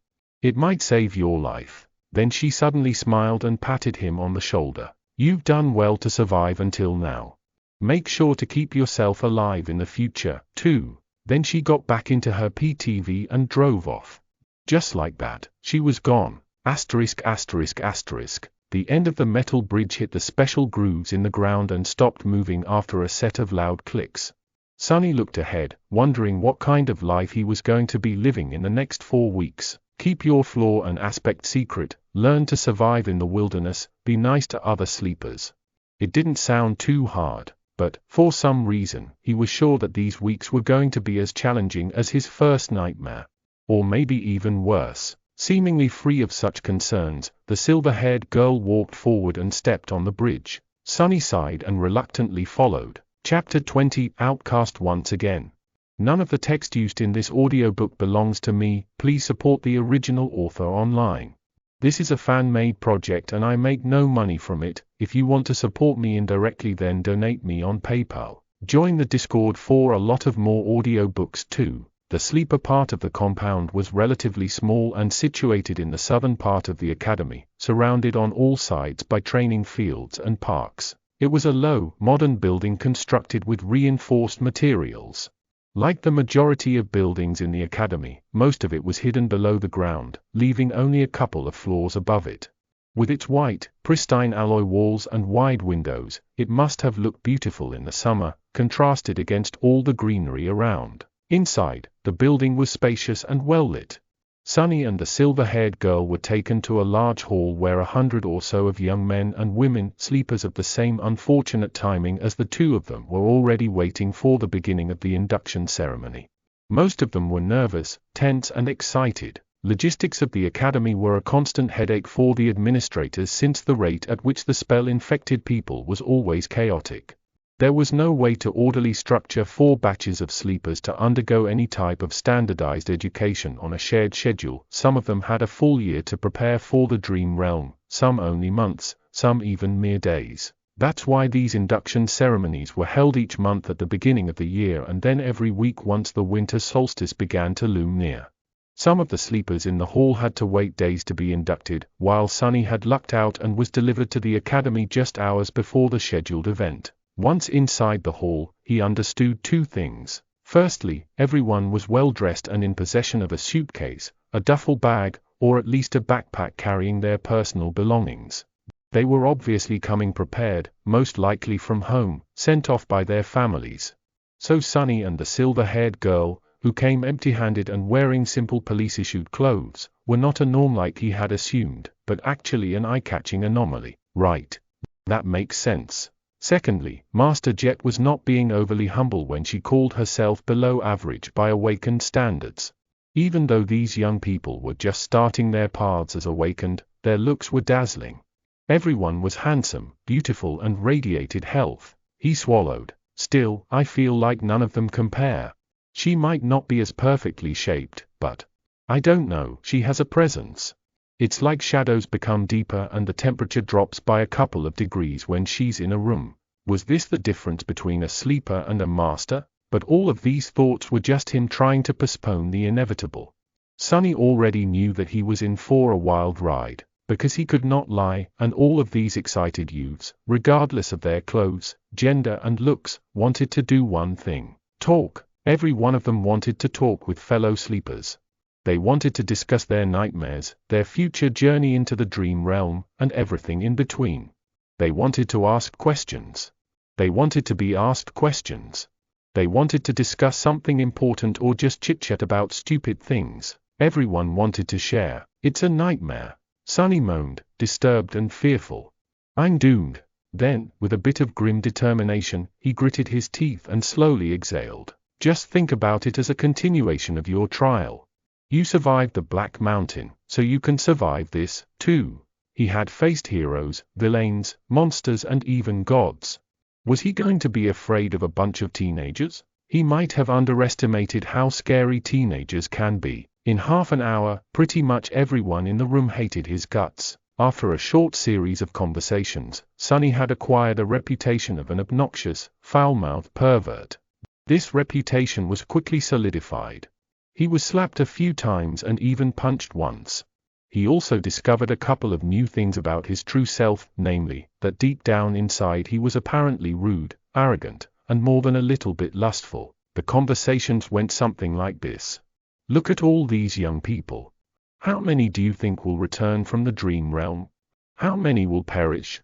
What do you think our own chances of survival are? I don't know, but I'm pretty sure that a pompous fool like you will die first. Or, I even received an armor-type memory in my nightmare. It's an enchanted robe. Would you like to see? Actually, I would prefer to see you without a robe. Or, then those lowlifes began to rob the bodies. It was disgusting. They even took their shoes. What kind of degenerate would take a dead man's shoes? I once killed a man and took his boots. They were nice boots. What? You killed someone just for a pair of boots? Of course not. There were other reasons. I also took his cloak. Once again an outcast, Sonny was eventually left alone. People seemed to be avoiding him. Unperturbed, he found a quiet corner and stood there, glad that no one wanted to talk to him anymore.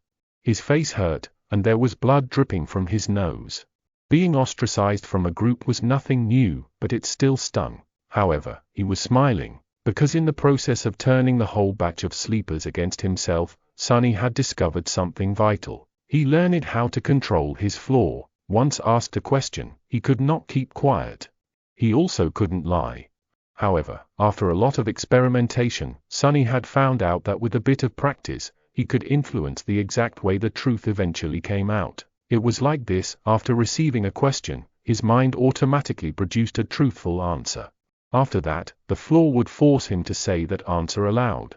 Refusal to speak would result in the build-up of pressure, then piercing pain. The longer he kept quiet, the worse the pain would become. Eventually, he would have to surrender and reveal the truth. However, in these moments between receiving the question and surrendering to the pain, the actual wording of the answer could be changed. The more it strayed from the initial thought, the more resistance he would meet, once again in the form of pressure, then pain. It still had to be truthful, but it didn't have to be so stark. For example, if Master Jet were to catch him staring again and ask what he was looking at, instead of embarrassing himself, Sonny would have been able to endure a bit of pain and simply say you. That would still be the truth. However, the result would be entirely different. Hidden in the corner, Sonny grinned as he observed the sleepers. This is good. This is great. This is something I can work with. After all, one didn't have to lie to deceive a person. Sometimes, truth was the best material for creating deceit. If used with a certain devious type of intelligence, truth could be as misleading as lies. For example, in one of his previous conversations, Sonny had confessed that he had once stolen boots from a dead man. The other guy was horrified and asked if he had really killed someone just for a pair of boots. The answer the flaw forced him to give was that there were other reasons and that he had also taken the man's cloak. The true reason for killing the veteran slaver was that he had whipped Sonny a few hours prior. Besides, he was already dying. The cloak had nothing to do with the killing itself. However, the wording of the answer created an impression that it did. Thus, two truthful statements, when put together, created an effect akin to a lie. This was just a simple example. With a lot of effort and intense thinking, Sonny could create other types of manipulative truths. It was going to be extremely difficult and risky, but it could be done. He just needed a bit of luck. It was time to put his theory to practice. Sonny didn't forget what his main goal was: to make sure that no one ever finds out his true name. To achieve that, he had to create an impression that he was the most pathetic, weak person in this whole building. Someone who would never receive a positive appraisal, let alone a divine aspect and a true name. However, since this would be a lie, he couldn't just go and say it. So how was he to convince everyone that he definitely did not have a powerful aspect and an impressive record with the spell? His eyes fell on a particular group of sleepers. There were 5 or 6 of them, gathered around a tall, confident young man. The young man had brown hair and a gentle, handsome face. His eyes were green, with a hint of friendly humor. His posture, figure and attentive gaze betrayed someone who went through extensive training. Everything about the young man screamed of nobility and strength. Just at that moment, one of his companions was saying with a tone of amazement, "Ascended? You have received an ascended aspect? What was your appraisal?" The young man smiled humbly. Oh. It was excellent. Sonny stopped in front of the group, as though by accident. After hearing the young man's answer, he frowned and looked at him with disdain. Then, with a voice full of utter bewilderment, Sonny said, "Ascended, excellent? That's it? What's the big deal?" Chapter 21, First Performance. His words hung in silence. The sleepers looked at Sonny with a hilarious assortment of emotions, ranging from bewilderment to shock. The young man with humorous eyes just smiled politely. To be honest, getting an ascended aspect during the first nightmare was extremely rare. He was certainly someone special, maybe even outstanding. Actually, despite their apparent differences, the young man somehow reminded Sonny of Hero. A row of the 9. There was a special type of calculating coldness hidden deep inside their eyes. He had encountered such people before, mostly among the veterans of various street gangs in the outskirts. They simply called this type of coldness murder math. Basically, it was a habit experienced fighters developed. No matter where they were and what mood they were in, there was always a sober part of their minds constantly calculating the most efficient way of killing the person in front of them, just in case such need arises. Why do I have to antagonize someone like that, of all people? But Sonny really had no grounds to complain. After all, he brought this on himself. After a few seconds, one of the young man's companions finally blinked and said, "Friend, you must not know a lot about the spell. Caster's results are truly remarkable." Then, with a furtive glance at the remarkable caster, he added, "He is a legacy, after all, an actual, living and breathing descendant of an awakened clan." Sonny re-evaluated his opinion of the humorous young man. Legacies were known to be trained for their eventual entrance into the spell from the moment they could walk. For them, being infected was a certainty instead of a possibility. They were extremely formidable people. Just great, he thought bitterly and made his frown deepen. "Are you trying to pull a prank on me? You call this remarkable?" The bewilderment in the eyes of these sleepers was slowly being replaced by hostility. "Listen, friend. If you don't think that an ascended aspect is remarkable, then please share with us your own amazing results. What, pray tell, was your appraisal?" Caster himself was still keeping quiet and smiling. However, his defenders were growing restless. This was exactly what Sonny wanted to happen. He smiled with utter contempt. "I would let you know my appraisal was, it was glorious. Yes, glorious. And the aspect I acquired was of the divine rank." After that, he received a number of strange looks. No one had ever received a divine aspect before, so, of course, they were starting to think that he was a lunatic.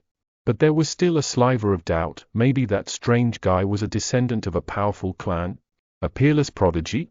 Maybe his appraisal was, indeed, glorious. Sonny had to dispel that tiny bit of doubt. "Mind you, I'm not some lofty legacy. I'm from the outskirts. I've never even received combat training. All that training and he only got an excellent. What did he do during the nightmare? Pick his nose the whole time." The expressions of all the sleepers that were listening to his bragging instantly changed. An outskirt rat with no training, yeah, sure. Who was he trying to fool? Finally, with the same polite smile, Caster spoke. "Glorious? That is interesting. Would you mind telling us what were your achievements in the nightmare?" Sonny grinned. "Sure, no problem. First of all, I killed an awakened tyrant. Every cost him a couple of moments of intense pain, but he didn't let it show on his face. His expression was nothing but smug and confrontational. The mere mention of a tyrant, let alone an awakened one, made a couple of sleepers smile with ridicule. "Oh, really? How did you kill it?" An arrogant look appeared on Sonny's face. "How? Let me tell you, I didn't even have to lift a finger. I just spat, and it was torn to pieces," which was true. Sonny had spat a mouthful of blood on the altar, and as the result, Mountain King was ruthlessly dismembered by Shadow God. Someone openly laughed. "This guy is either insane or purposefully messing with us. Listen here, Shorty. Have some decency, okay? Who would believe such a lie?" Sonny was genuinely angry. He wanted to retort, saying that he wasn't short.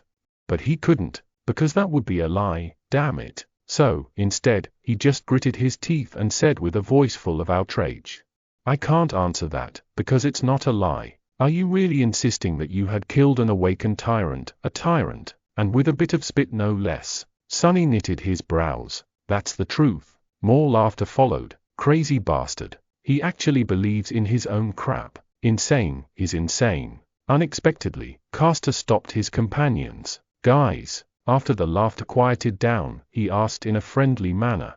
What else did you achieve? What? That wasn't enough? Sonny raised his chin. Let me think. Oh. I also killed an awakened swordsman. Really? How did you do that? Acting as though he was a little bit embarrassed, Sonny looked down. That time I had to lift a finger. I even had to shake it a couple of times. That was enough to kill him, though. He was holding the silver bell between his fingers, which led to Hero being attacked and eventually killed by the tyrant. So, technically, all his statements were true. What a crackpot. Ha! Can you believe this idiot? Poor bastard. Not only is he weak, he's also lost it. Caster gave his companions a long look and then turned to Sonny. Anything else? Sonny blinked. Time for the finishing touch. Something else? Well. Oh, right. I communicated with a bunch of gods, even though they were all dead. I made one of them wake up. He gave me a blessing. I was blessed by a god, do you all understand? The sleepers were silently shaking their heads or looking at him with pity. Caster sighed. I see.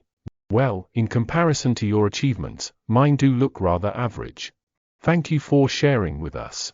I hope you'll be as successful once we enter the dream realm. Sonny smiled with a look of smug superiority on his face. You better believe it. With that, he turned around and walked away. That's a job well done. He was pretty sure that after this performance, no one would ever believe that he actually had some kind of a powerful aspect or did anything worthy of notice during the nightmare. He only told them the truth, and yet managed to make everyone believe in the opposite of the truth. Such an incredible feeling. What did they think of him now? They thought that he was weak, grew up without any education in the outskirts, and had no training. More than that, he was apparently either insane or incredibly stupid. His temper was terrible, truly pathetic and pitiful fellow. Now, whenever he was asked about his aspect, he could just honestly say that it was of the divine rank, and be laughed at. People would rather believe that the spell had ceased to exist than that he was someone noteworthy. He could even scream about his accomplishments from the roof, and no one would believe him. Subsequently, no one would ever suspect that he had a true name. Just you wait, fools. One day I'll be the one laughing. As Sonny was walking away, he heard one of the sleepers talking to Caster. Why didn't you put that lunatic in his place? He has belittled you. After a short pause, Caster answered. His voice sounded low and mellow. Poor kid must have lost his mind in the nightmare. It often happens.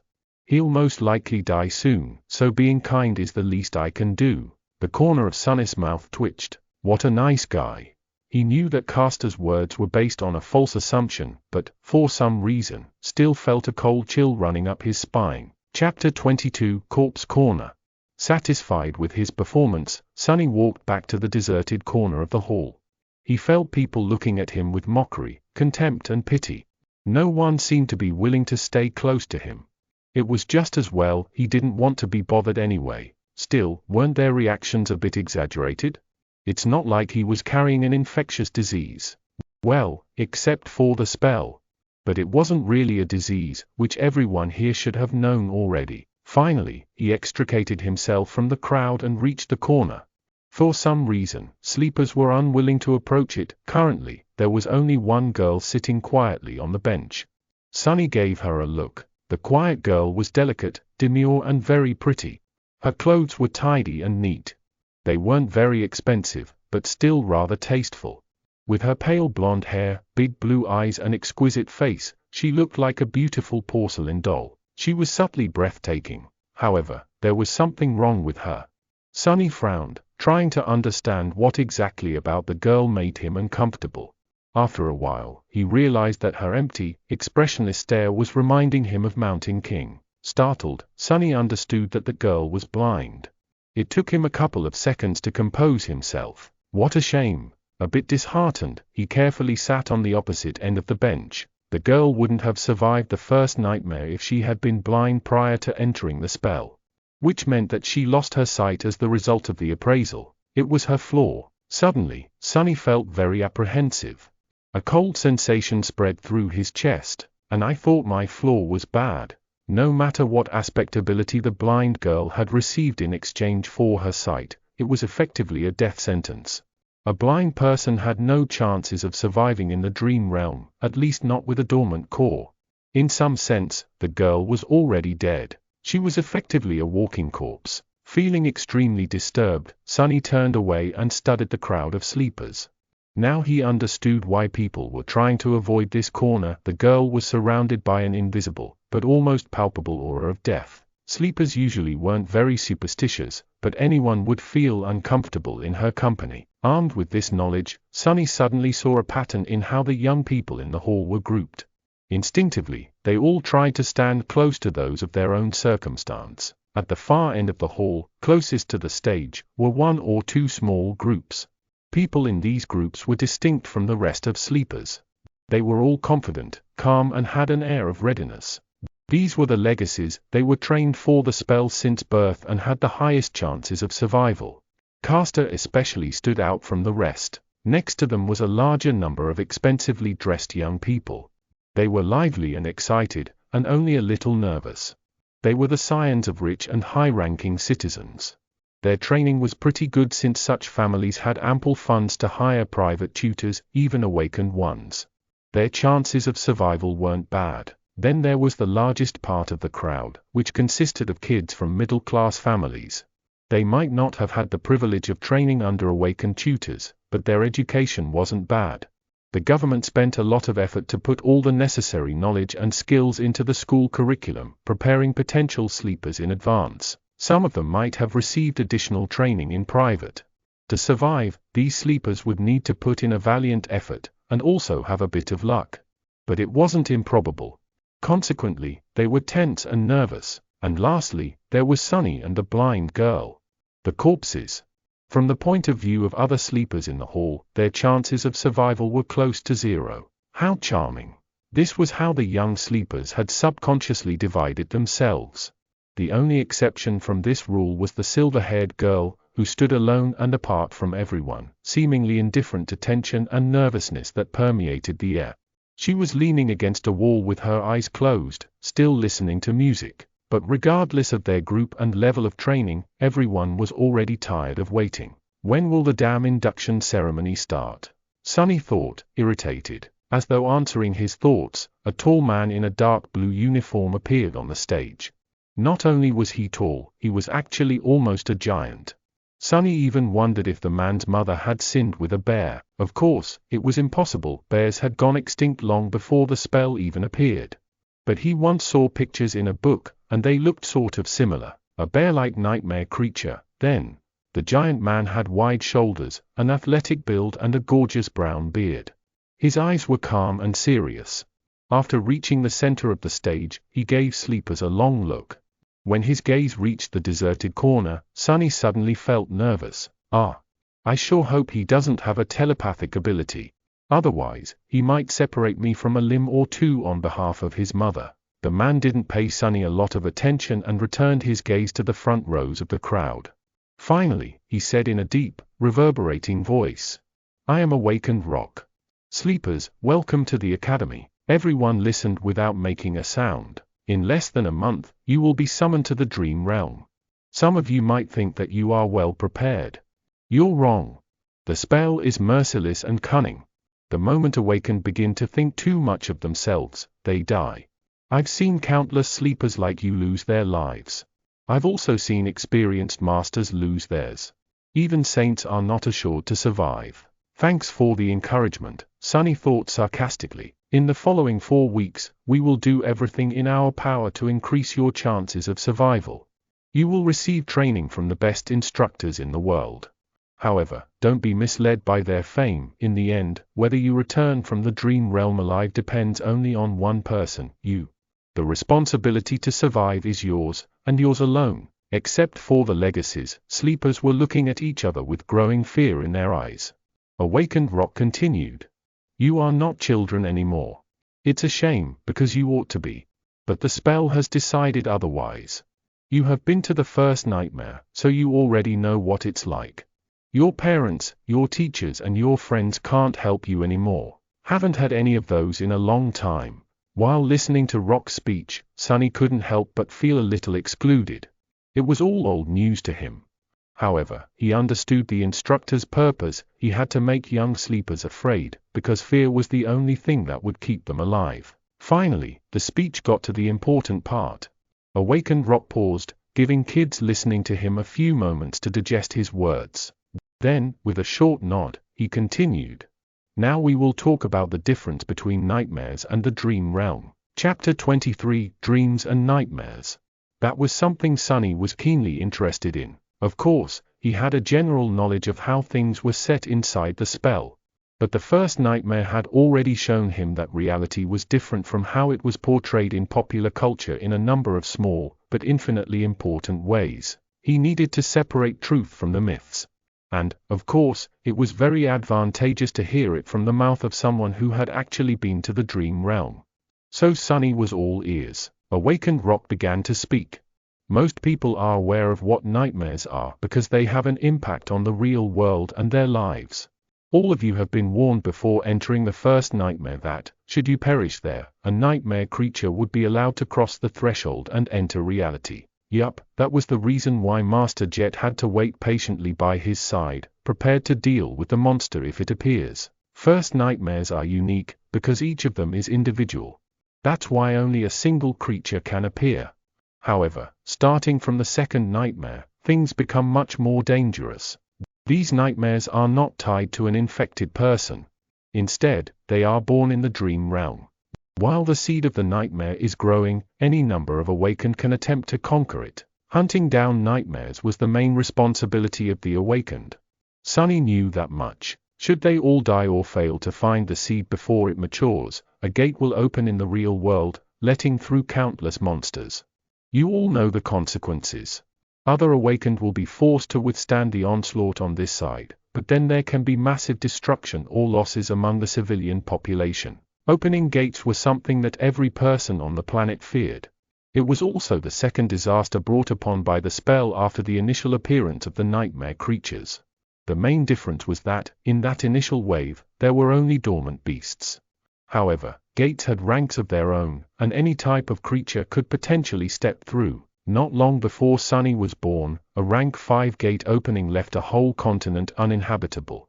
Luckily, high-rank gates were very rare. Awakened Rock's voice grew solemn. So it is not wrong to say that the purpose of the awakened is to enter the dream realm, seek out maturing nightmares and close them before any harm could befall the real world. From this, you can see that the dream realm and the nightmares are connected, but are not one and the same. If nightmares are the destination, then the dream realm is the road. But it is also so much more. Very romantic. Does Awakened Rock have poetic inclinations?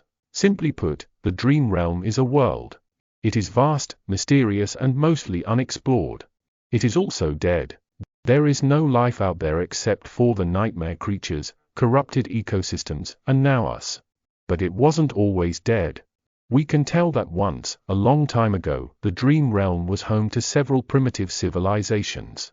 There are a lot of ruins buried in its soil. From what Sonny knew, those lost civilizations were not really primitive, it's just that their development was centered around soul cores and mysticism as opposed to technology. So, basically, miracles and magic.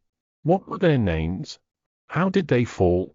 No one knew. Maybe they were destroyed by the spell. We don't know if the dream realm exists inside the spell as one of its illusions, just on an unimaginably larger scale, or if it's real, with the spell only serving as a pathway between two realities.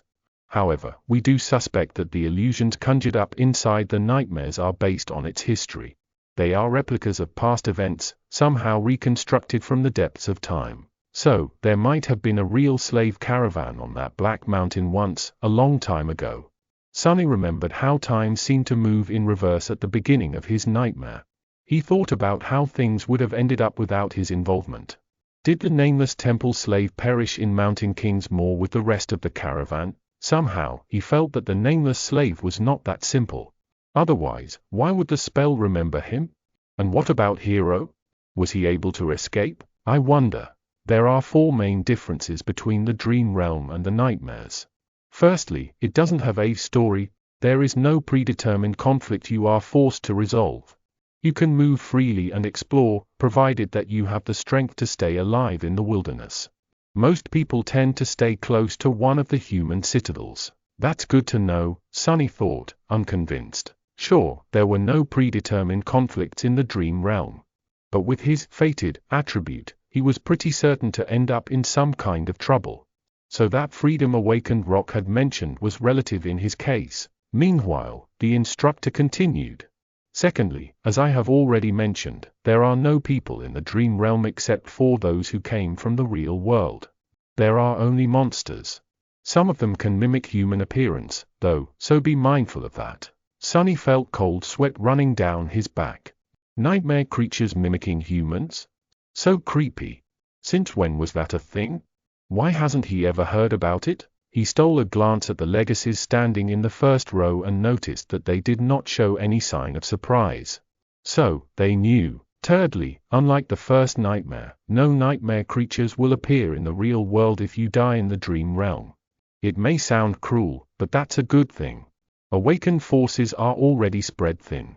If we had to monitor every sleeper, we wouldn't have resources to handle more important matters. Considering that each sleeper could spend weeks, sometimes even months in the dream realm, there was ruthless logic in that statement. And lastly, and most importantly, unlike nightmares, which are bound by the rules of fairness, there is no limit to what kind of creature you can meet in the dream realm. During its trials, the spell won't pit a dormant human against an opponent many ranks above them. Oh really? Sunny sneered. However, he was forced to agree with Awakened Rock. Even though both Hero and Mountain King were way out of his league, they were still just one rank above him. But in the dream realm, no such restrictions exist. Theoretically, you can stumble upon an unholy titan and die before even realizing what happened. So be careful and stick to the regions with enemies on par with your own rank. It's not an ironclad guarantee, but at least there will be less of a chance of you biting off more than you can chew. Sticking to a region populated by nightmare creatures below his rank was even better. That was exactly what Sunny was planning to do. Awakened Rock paused for a few moments, studying the faces of sleepers in front of him. Then he added, "When the solstice comes, you will be drawn into the dream realm. The exact location of where you will appear can't be predicted in advance, but there is a high chance that many of you will find yourselves in close proximity to each other. Band together and proceed to the nearest human citadel. Each citadel is built around a gateway. Once you reach it, you will be able to return." Gateways were special portals that served as exit points from the dream realm. Once sleepers reached such a portal, they would be able to escape back to reality and become awakened. Their core would evolve, and they would also receive a second aspect ability.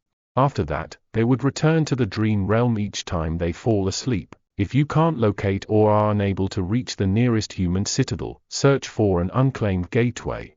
It will usually be inside or near the most prominent landmark of the region. Work together to defeat its guardians and come back alive. He gave them a heavy look. That is all for today. Next, follow the instructions sent to your communicators to find your assigned dormitory. Once settled, you may proceed to the cafeteria for some late supper. There will be a round of interviews after that, to prepare your suggested curriculums. Get a good night's rest.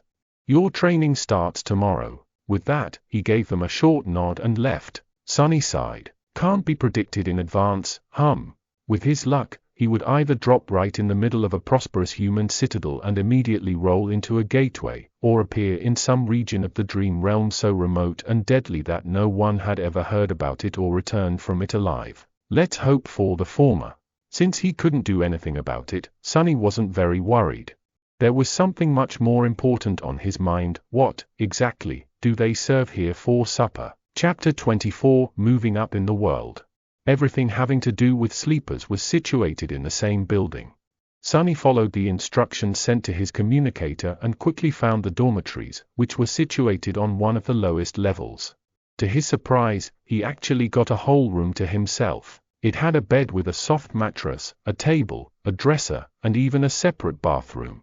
The materials were new and aesthetically pleasing, the air crisp and sterile. It was warm inside, and the outer wall was equipped with a hidden screen that seamlessly imitated a wide window, opening to a picturesque vista of a snowy park. There were even several sets of clothes with the Academy emblem provided to him for free. How extravagant, Sonny thought, a little stunned. Rationally, he understood that such an arrangement was not really luxurious. However, to him, who grew up wandering the outskirts, this room was like a palace. He scratched his head. Looks like I've made it. Sonny glanced around, then winked at his shadow and smiled. I guess we're moving up in the world, The shadow didn't respond, apparently not very impressed. Perhaps it didn't care about such things, right? What would a stupid shadow know? Sonny changed into new clothes and studied himself in the mirror. Then, remembering something, he summoned the runes. He finally had time to study the puppeteer's shroud. Memory, puppeteer's shroud. Memory rank, awakened. Memory type, armor. Memory description, a worm of doubt once found its way into a righteous king's heart. With time, the king was devoured from inside and became its puppet. A lifetime later, the puppeteer worm escaped from the king's dead body, leaving behind a cocoon of black silk. No one knows where it went. However, once people dared to approach the silent castle, they found the silk among the mountains of gnawed bones and fashioned it into an armor dot. Sonny made a sour face. That is not that terrifying. Yeah. I'm not creeped out at all. Come to think of it, the first creature he killed was called a larva. If he were to assume that Mountain King was a mature puppeteer worm and already a tyrant, then what the hell would it transform into after becoming a moth? No, it's better not to think about it. With a sigh, he summoned the puppeteer's shroud. Thin black threads immediately appeared around his body and wrapped it into a set of armor. It was made of dark gray, soft fabric with several elements, such as braces and shoulder guards, fashioned out of black, lusterless leather. The armor was light, understated and did not restrain his movements at all. It also made no sound when he moved. Perfect equipment for someone who likes to lurk in the shadows. Sonny smiled. He knew that this armor would be tough to pierce for any creature below the awakened rank, which gave him a great advantage in dealing with all dormant monsters.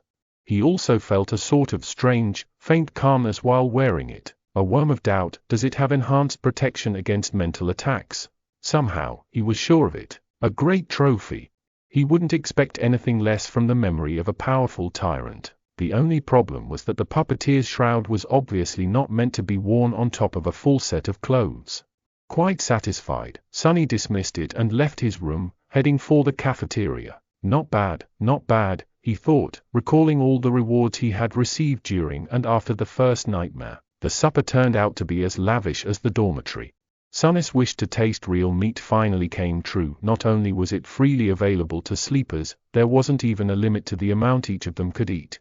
More than that, there were rice, bread, various side dishes, sauces, fresh vegetables, fruits, and all kinds of delicious beverages. Extravagant, Sonny thought, steering clear of the coffee. After building a small mountain of food on his plate, he found an empty seat and, for a while, forgot about the world's existence.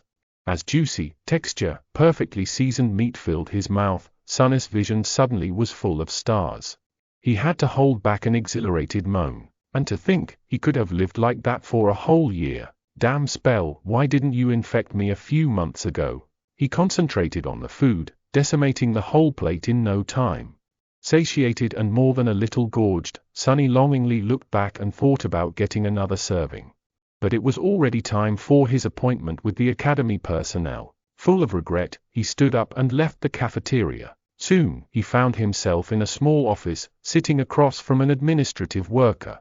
The worker was very friendly, and started the interview right away. Just like Master Jet had warned him, Sonny was offered psychological counseling again.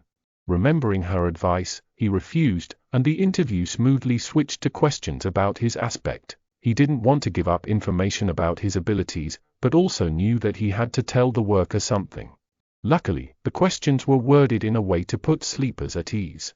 As such, most of them started with nice and polite preambles like "Would you like to tell me?" or "If you're willing to share," which gave Sonny an opportunity to give neutral answers. "Would you mind telling me about the type of aspect ability you received, as in combat, sorcery, utility?" He did mind, but had to be careful. "I'm not sure. I haven't had time to understand it well. That's all right. Are you able to directly deal damage with your ability? I guess not. Earlier, I wasn't even able to harm a towel. Things went on like that. In the end, Sunny shared just enough information to create an impression that his aspect was weak, harmless, and most likely having something to do with utility. After that, he returned to his room, undressed, and went to sleep. Sunny thought that falling asleep for the first time after the nightmare would be weird, but in fact, it was surprisingly easy. Lying on a soft mattress, with his skin against clean bedsheets and a fluffy pillow under his head, he slept like a baby. Early in the morning, Sunny washed up in his private bathroom and, bursting with energy, hurried to get breakfast in a happy mood. The cafeteria was a bit crowded. After filling his plate with all kinds of delicious stuff, he quickly realized that the only place he could sit was near the blind girl from yesterday. Her table was empty, since no one wanted to be close to her. Sunny grimaced. It seemed that the two of them were doomed to be outcast together for the remaining 4 weeks. He also felt uncomfortable in the company of someone who was practically a dead person, but there wasn't much of a choice. Losing his good mood, he sat at the blind girl's table and gave a cursory nod to the social worker who was helping her get around. After that, he tried to pretend that they didn't exist and concentrated on his food. However, before he could finish, a sudden commotion drew his attention. What's going on? He looked up and noticed that a lot of sleepers were gathered around the large screen hanging on the wall of the cafeteria, their faces filled with excitement and awe. On the screen, a list of names was displayed, ranking the new batch of sleepers from weakest to strongest, most likely deduced from the results of the interviews. Not particularly interested, he quickly found his own name near the bottom of the list. The only sleeper who the academy judged to be less likely to succeed than him was the blind girl. Turns out, her name was Cassia, but the commotion was a bit too loud to be just the result of the ranking. Curious, he moved his gaze up. The sleepers were restless. How can this be? I'm not seeing things right. What kind of a monster is she? Castor was placed in second place. And right above him, the portrait of the silver-haired girl could be clearly seen. To the right of it, 2 simple lines of text were displayed. Name, Nephis. True name, Changing Star. Chapter 25, Wilderness Survival. None of the text used in this audiobook belongs to me. Please support the original author online. This is a fan-made project and I make no money from it. If you want to support me indirectly, then donate me on PayPal. Join the Discord for a lot of more audiobooks too. So, the silver-haired girl, Nephis, also received a true name in her first nightmare. To get his own, Sunny had to deal with Hero and Mountain King while possessing a completely useless aspect, an impossible feat that seemed to have pleased the spell very much. I wonder how she had gotten hers. Sleepers in the cafeteria were struck dumb by the revelation of this achievement. They were staring at the screen with astonishment, fear and admiration. Listening to their excited whispers, Sunny felt a childish desire to scream, "Me too. I have one too," but, of course, he kept quiet. Looking around, he noticed Castor's gaze fixed on the screen. There was a strange, somber expression on the humorous young man's face. But the weird thing about it was that, as far as Sunny could tell, Castor wasn't looking at the line of text containing the true name. Instead, he was staring at the line of text that read Nephis, as though the girl's actual name held more meaning to him than the one given by the spell. Interesting. Do they know each other? Why would a lofty legacy know someone who came to the academy in a police-issued tracksuit? And speaking of Nephis, where was she? Sunny glanced around the cafeteria and quickly noticed the silver-haired girl, who was sitting quietly in a corner with a cup of coffee in her hands. She wasn't paying a lot of attention to the commotion, seemingly immersed in her thoughts. Her grey eyes were serious and distant. A sleeper with a true name? That's impossible. It's technically possible. Smile of Heaven received her true name in the first nightmare, I think. But yeah, I'm doubtful. Maybe she lied in the interview. Are you stupid? If it was that easy to deceive the administrators, the crazy pervert from yesterday would have been in the first place instead. Sunny's face twitched. Crazy pervert, well, why don't we just ask her? Suddenly, there was a deafening silence in the cafeteria. Following the suggestion, sleepers stopped talking and turned around, staring at Nephis. However, no one seemed to have the courage to approach her first. Finally sensing something, she raised her eyes and looked at them with surprise. What? Even the blind girl, Cassia, turned in the direction of her voice. After a couple of moments, Castor suddenly walked over and made a small bow. Lady Nephis. I am Castor from the Hanley clan. I see that your trial went well, lady? Why is he addressing her that way? And he had to introduce himself, so they don't know each other. Interesting. Nephis seemed to be a little bit perplexed by the question. After thinking for a while, she smiled brightly and shrugged. It is what it is. Castor awkwardly returned the smile. I see. I am very glad that you returned unharmed.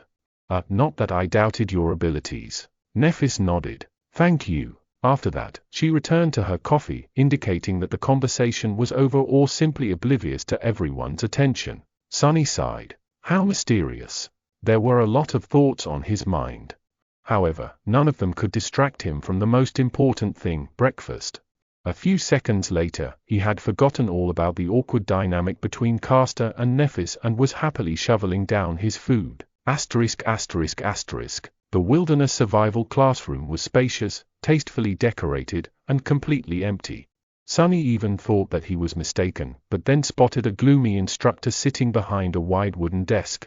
Noticing him, the instructor perked up. Come in, young man. He was a lively old man with messy gray hair, absent-minded eyes and a pair of bushy eyebrows that seemed to jump around on their own. I'm awakened Julius. You can call me Teacher Julius. Sit down, sit down. What's your name? Sunny obediently sat down. It's Sunless. Julius raised his eyebrows. Ah. What an ominous name. But that is good, very good. After all, we have to deal with a lot of ominous things. Sunny carefully looked around. I'm sorry, teacher. Did I come too early? No, you're right on time. Are other students late? The instructor grunted with incredible contempt. No one else is coming. Those brutes are only interested in swinging their fists and swords around. Very few are smart like you and know the true value of knowledge. Oh. So it was that unpopular. Sunny inwardly sighed, hoping that he won't regret the decision to abandon combat training in favor of this course. Say, young man, why did you choose wilderness survival, of all things? There was no point in hiding the true reason. Not that Sunny would have been able to anyway. The awakened that monitored me during the first nightmare, Master Jet, had advised me to study it above all things. A very wise advice. That master truly knows what's important. Wait. Did you say Jet? His eyes widened. Soul Reaper Jet? That murderous savage. Who would have thought that a barbarian like her would know the value of intricate knowledge? Soul Reaper? Sunny's curiosity was piqued. Teacher, do you know Master Jet? Julius carefully looked behind his back before answering. Who doesn't know the Soul Reaper? She might not be the most powerful awakened out there, but she is certainly one of the most feared. That's because her aspect abilities disregard flesh and target soul cores directly. Which means that no amount of armor, damage resistance and physical protection can stop them. He leaned forward. The only good thing is that she's young and not likely to become a saint anytime soon, or even ever.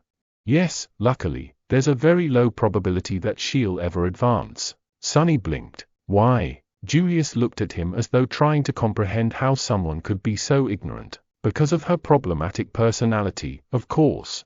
Who would want to help a psychopathic killer become a saint? You need a team of outstanding companions and a lot of support to attempt conquering the third nightmare. Soul Reaper Jet isn't. Wait. Suddenly, Julius frowned and leaned back. Why am I gossiping with you? You're too young to know such things.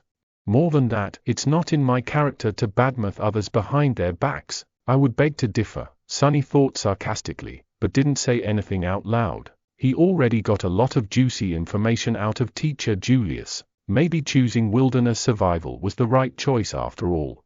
Let's get back to your curriculum. What other courses are you taking? Sunny sighed. None. For the next 4 weeks, I'll be fully concentrated on wilderness survival. Julius stared at him for a whole minute, an expression of utter astonishment written clearly on his face. Then, slowly, an excited gleam appeared in his eyes. Finally, he grinned. Wonderful. This is wonderful. You're such an astute young man. Don't you worry. In 4 whole weeks, I will make you immortal. Asterisk asterisk asterisk. Sunnis lessons with teacher Julia started pleasantly and without much tension, but just an hour later, he felt like his head was ready to explode. There was so much new information, and all of it was so strange and counterintuitive for someone who had never left the walled-off, sheltered confines of the city. From time to time, Julius gaped at Sunnis' lack of knowledge and relevant experience. However, he had a good attitude and an endless enthusiasm for teaching. Whenever Sunny stumbled, he would patiently slow down and allow his student to catch up. The curriculum that Julius planned out was practically insane. There was an endless amount of theoretical knowledge to learn, practical lessons both in virtual reality and the real world, numerous subjects and weird things to study. There were even several lessons dedicated exclusively to learning the basics of several dead languages of the dream realm. Why would I need to learn new languages? Sunny thought with self-pity. The spell automatically translates everything. But Julius was uncompromising. The spell is not a translator. Do you think it has the time to express the intricacies of human speech? Let's say you're seeking shelter in a ruin and find an inscription that reads certain death ahead. There are 30 words for death in the rune language. Just by knowing the runes, you'll be able to deduce what kind of danger there is. On the first day, they studied until the sun was about to set. Only then did Julius decide to let Sunny go. Mentally exhausted and lamenting the fact that he had to miss lunch and dinner, Sunny decided to gently remind his teacher about the importance of food for maintaining high levels of concentration tomorrow. After returning to his room, he fell on a chair and stared blankly into the distance for a while. Then, as though remembering something, Sunny turned to his shadow. Right. He had a lot to accomplish before supper. He observed the shadow for a few seconds and then grinned. Let's see what you can really do. Chapter 26, Changing Star. Sunny was pretty sure that his shadow was capable of much more than just being a silent follower. After all, the spell had described it as being an invaluable helper. It was now up to him to find out how exactly shadow control could be of help. As in many other matters having to do with aspects, there was a certain level of instinctual understanding buried deep inside his subconscious. This understanding was either given to him by the spell or was something innate to every awakened. Sunny just had to sense the subconscious knowledge and learn how to put it into practice. Once again, he concentrated on sensing his body and spirit, then commanded the shadow to perform a series of simple motions. With each of them, he was growing more and more familiar with the feeling of controlling the shadow. Pretty soon, it was as natural to him as breathing and walking. The shadow felt like a part of his body. Satisfied with this initial result, Sunny carefully gave it a new command. Without pause, the shadow separated itself from the soles of his shoes, walked to the other end of the room and turned around, staring at him in slightly mocking silence. Sunny was left without a shadow. This is not scientific at all, he thought with an amused smile. Science never really applied to anything having to do with the spell, after all. As the shadow walked away, he felt a very weird split happening in his mind. It was like his perception had separated into 2 distinct sources. One was his body, the other his shadow. With a bit of trying, he managed to focus on the second source. Instantly, his vision blurred. Whoa! Sunny blurted, surprised. Whoa! The shadow heard from the other end of the room. Sunny blinked. In his mind, there now existed 2 pictures. One was of his room's door, with an indifferent shadow standing in front of it. The other was of a pale young man sitting on a chair, wide-eyed and bewildered. That's me. He raised an arm and waved it in the air. Simultaneously, the pale young man raised and waved his. I can perceive the world through my shadow. He sat for a while, thinking. An ability like that opened up a lot of possibilities. With his Child of Shadows attribute allowing him to see and move stealthily in the darkness and shadow control allowing him to send out a sneaky shadow as a scout, he was pretty much a perfect spy. A spy was someone who gathered information without exposing themselves to a lot of risk. A role like that suited Sunny's taste very much. Of course, spies were also able to strike from the shadows with deadly precision. Armed with information, they were masterful ambushers. With the prior knowledge of the opponent's weaknesses, their attacks were surgical and lethal, but any direct confrontation would mean putting himself in danger, so Sunny wasn't very keen on becoming an assassin. After all, his aspect still lacked the means of directly enhancing his combat performance. Shall we test it? He looked at the shadow and gave it a command. With an exaggerated sigh, the shadow bent down and nimbly slid under the door. Instantly, he could see both the room and the hallway outside. Sonny closed his eyes to focus on the picture projected from the shadow. Moving stealthily from one shadow to another, it glided down the hallway. With a bit of timing and consideration, his scout was practically invisible. Sonny passed by a couple of sleepers and listened in on their conversation. Not finding it very interesting, he continued forward. Finally, the shadow stopped at a corner. To its left were the elevators, to its right, the way to the girls' dormitory. All sorts of provocative images immediately entered Sonny's head. Oh my, he thought, blushing. Yes, with this ability, it was also very easy to fall into utter depravity. But no, he couldn't do it. Not because of some high moral principles. It's just that, with his reputation of a pervert, the chances of being asked if he had done something unbecoming were pretty high. So he needed the ability to honestly answer no. So, I probably shouldn't.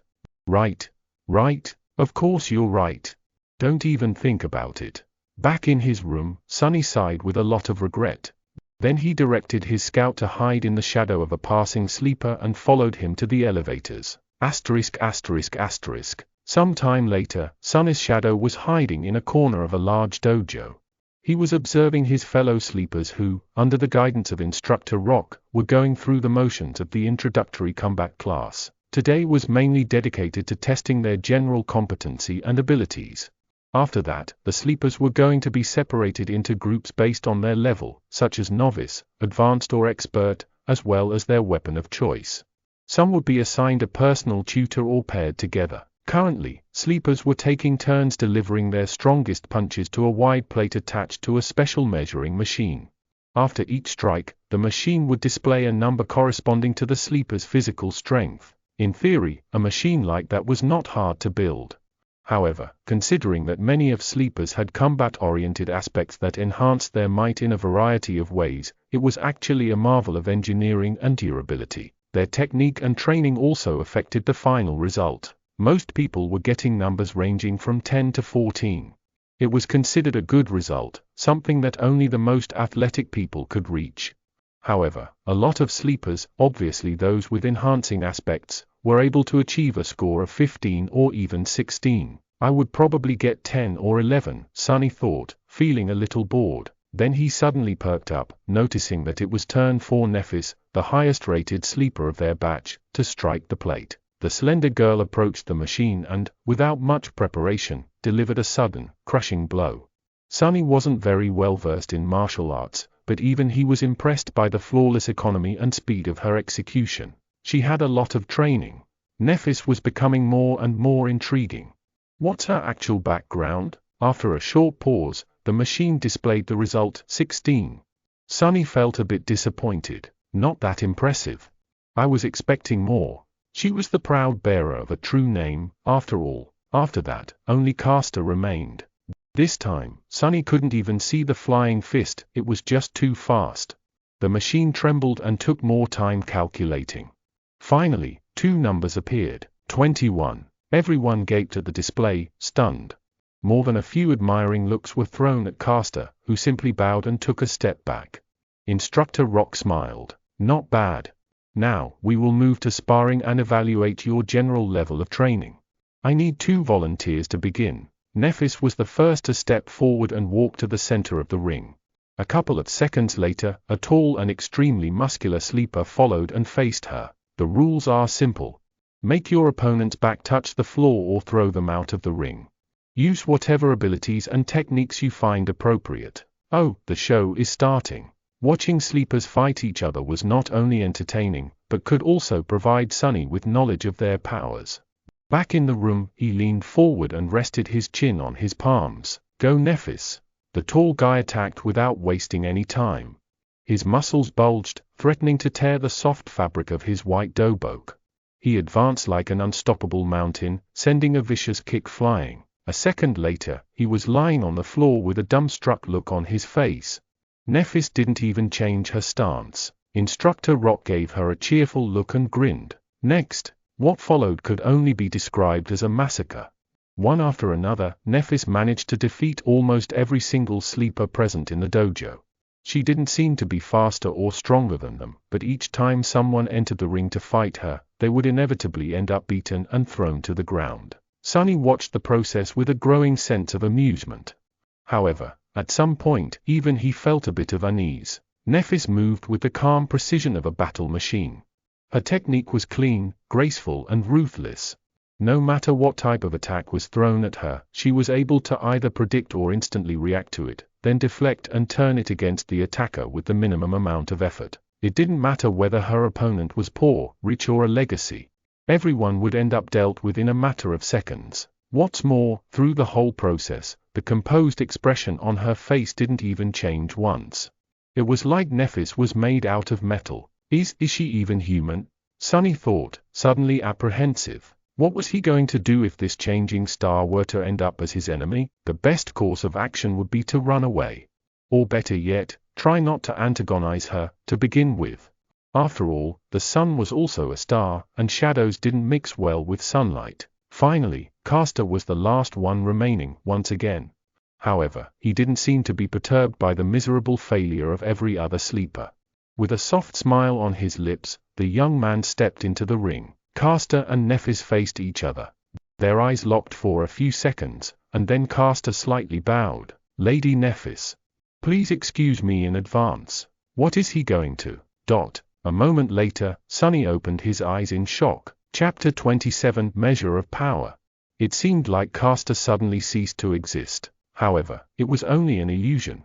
The truth was that he was just moving so fast that the human eye wasn't able to keep up with his movements. If it wasn't for the special properties of shadow sight, Sunny wouldn't have been able to perceive anything either. Even then, he only noticed a hazy blur streaking through the air. In a fraction of a second, Castor covered the distance between him and Nephis and delivered a devastating blow. However, despite his astonishing speed, she somehow managed to react in time, slightly turning her body to deflect the strike. But it still wasn't enough. Although Nephis had managed to avoid being hit squarely in her center of gravity, Castor's fist ended up connecting with her shoulder, sending the girl into a spin. Not wasting any time, Castor disappeared again. His plan was very simple. While Nephis was still under the impression that the enemy was in front of her, he was going to use his unnatural swiftness to circle around and attack from the back. The young man appeared behind the oblivious girl, ready to finish the fight with one decisive strike. Just as he planned, she seemed to be preparing to attack in the direction he had been seen just a split second ago. Gratified, Castor shifted his weight, putting it all into his fist. However, at the last moment, Nephis suddenly changed her stance and threw her elbow back with frightening force. Castor's eye widened. It was all a feint, and now that he had committed to a strike, there was no simple way to stop. No matter how fast he was still subject to the laws of inertia. The elbow was approaching his face with a profound feeling of inevitability, and yet, Castor still managed to avoid it, even if it was just by a hair's breadth. His speed advantage was just too big. He then proceeded to trip and push Nephis, sending her flying to the ground. However, just before she was about to hit the mats, the young man carefully grabbed the collar of her dobok and gently pulled, slowing down the fall and allowing Nephis to land on the floor without any impact. Lying on her back, the girl blinked a couple of times and looked up at him. The whole altercation lasted no more than 2 seconds. Back in his room, Sunny opened his eyes in shock. So that's an ascended aspect? That's cheating. A sleeper had no business being that fast. The powers bestowed upon them by the spell were supposed to be in their infancy. But Castor was a legacy, after all. Who knew how many soul shards were fed to him prior to enrolling into the academy? Back in the dojo, Instructor Rock grunted and gave Castor a nod. Nephis slowly rose to her feet. The rest of the sleepers were gawking at the young man with reverence, whispering among each other in hushed tones. It seemed that his performance left them with a deep impression. However, Castor himself wasn't very elated. He glanced at Nephis with an unreadable expression. That was because, unlike the rest of them, he came to a certain realization. The truth of the matter was known only to him, Nephis, Instructor Rock, and Sunny, who was very observant and quickly picked up on such things. The thing that sleepers failed to notice was that Nephis did not use her aspect ability when facing Caster. In fact, she had not used it at any point during today's testing. No one even knew what her ability was, and yet, despite his powerful aspect, Caster barely managed to clutch a victory against her. What a monster, Sunny thought, full of unease. The shadow hiding in the corner of the dojo seemed to agree with him wholeheartedly. *****. After that, the introductory combat class was over. Sore from the beating they received, sleepers headed for the showers. Sunny waited for a bit and then directed his shadow to sneak into the boys' locker room. He wasn't very interested in watching a bunch of teenagers changing clothes, but there was a slight possibility that Caster would either comment on his duel with Nephis or answer some questions about his incredible aspect ability. Just as he had expected, the young man was surrounded by a group of newly converted fans. They were congratulating him on his victory, full of adoration and excitement. However, Caster himself seemed to be in a bad mood. His expression was somber, and there was a grim heaviness in his eyes. In fact, his face grew darker with each praise he received. "Caster, that was incredible. Your aspect is overpowered, am I right? That Nephis girl stood no chance at all. True name? Who needs that? She's just a wannabe." Finally, Caster raised his head and pierced the last boy who had spoken with a cold look. That boy, just like him, was one of the few legacies in their batch of sleepers. He frowned, surprised by Caster's reaction. "What is it?" Caster gritted his teeth. "I might have expected such behavior from them, but you should know better." The other legacy raised an eyebrow. "Why? Is there something special about that peasant girl?" Caster's eyes widened. Peasant girl? Do you really not know who she is?" "No," Sunny thought impatiently. "So just get to it and say it out loud."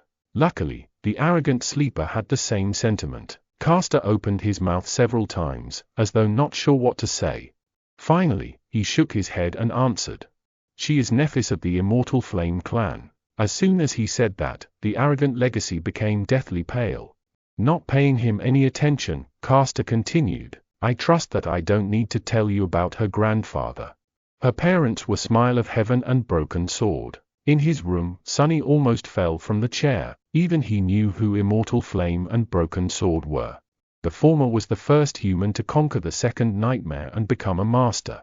The latter, the first one to conquer the third nightmare and become a saint. They, as well as their companions, were among the most famous heroes of the human race, someone who had managed to change history with their own two hands. If what Caster said was true, then Nephis wasn't just an aristocrat, she was royalty. No wonder he addressed her as lady. Why didn't he just call her princess instead? But that didn't make any sense. Echoing his thoughts, the pale-faced sleeper asked in trembling voice. "Then why is she so?" Caster sighed. "Because they are all dead. The Immortal Flame clan is long gone." For a few moments, the locker room was completely silent. Caster looked down. "She's the only one left." Late at night, when everyone was already asleep, Sunny furtively entered the dojo. Looking around, he made sure that no one was there and then curiously approached the ring where Nephis and others had been tested earlier. He stopped at the center of the ring and stood there for a while, remembering how she had dealt with dozens of sleepers of their batch before being defeated by Caster. "Monsters, both of them are monsters," he mumbled, bitter and disheartened. Shaking his head, Sunny left the ring and then he looked at his shadow. "Do you agree?" The shadow hesitated for a few seconds, then stuck out its chest and crossed its arms, trying to appear cocky, disdainful and unperturbed. However, its act wasn't very convincing. "Yeah, you're right. Exactly. What's the big deal anyway?" Both Immortal Flame and Broken Sword, Nephis's father and grandfather, were as monstrous in terms of power as one can get. But they still failed to protect their family from being eviscerated. So, power wasn't that important in the end. Even royalty was not safe from the cruelty of the world. Sunny sighed and proceeded to the measuring machine. Making a fist, he swung it and delivered his best punch. The machine hummed for a few seconds and then displayed a single number. 9. "Oh, come on. I deserve a 10, at least." Feeling very indignant, he struck the plate again, almost hurting his fingers. However, the result was the same. Damn it. Sunny paced for a bit, trying to control his anger. It seems he was destined to be a weakling. After all, the force of the strike depended on mass and acceleration. Acceleration could be improved with technique and exercise, but mass was something he had little control of. He was already done growing, and his height was not going to drastically increase in the future. No matter how hard Sonny trained, he was always going to be a lightweight. How is this fair? Suddenly filled with resentment, he punched the plate again, putting all of his frustration into this one strike. At that moment, a strange instinct suddenly awakened in Sonny's mind. Following the command of this instinct, his shadow flowed up and wrapped itself around his hand, sticking to it like a black glove. In the next moment, the punch connected. The machine trembled from the force of the strike. Sonny yelped in pain and took a step back, cradling his bruised fist. After a while, the result was displayed. However, it wasn't a 9 anymore. It wasn't even a 10. It was 18. He looked at the displayed number for a long time, expressionless. Then, a wide grin slowly appeared on Sonny's face. I see. So that why? Of course. He clenched his fist again, looking down at the black, shadowy glove. Ah, what an invaluable helper indeed. Now we're talking. Chapter 28, Training Montage. Days flew by. Sonny only had 4 weeks to prepare himself for the journey into the dream realm, so there wasn't even a minute to spare. He was relentless, pushing his body and mind to the limits in an attempt to absorb as much knowledge and skills as possible in that short amount of time. In the day, he studied with teacher Julius, slowly learning how to survive and take care of himself in the absence of civilization. Their lessons ranged from comparatively simple, like various ways to produce fire, to much more obscure and esoteric, like celestial navigation. What was so hard about celestial navigation? Well, as it turned out, the dream realm was not consistent in terms of star geography. Different regions had different stars and constellations, as well as a different number of moons. While the sun seemed to be the same, its behavior was highly unpredictable. Still, with sufficient knowledge, one could find ways to study the skies and subsequently navigate themselves. Most of these lessons were, supposedly, already included in the various school curriculums and known to the majority of sleepers. However, learning something from a textbook and learning the same thing from an actual awakened were two completely different matters. Teacher Julius had a habit of going much more in depth when explaining his subject.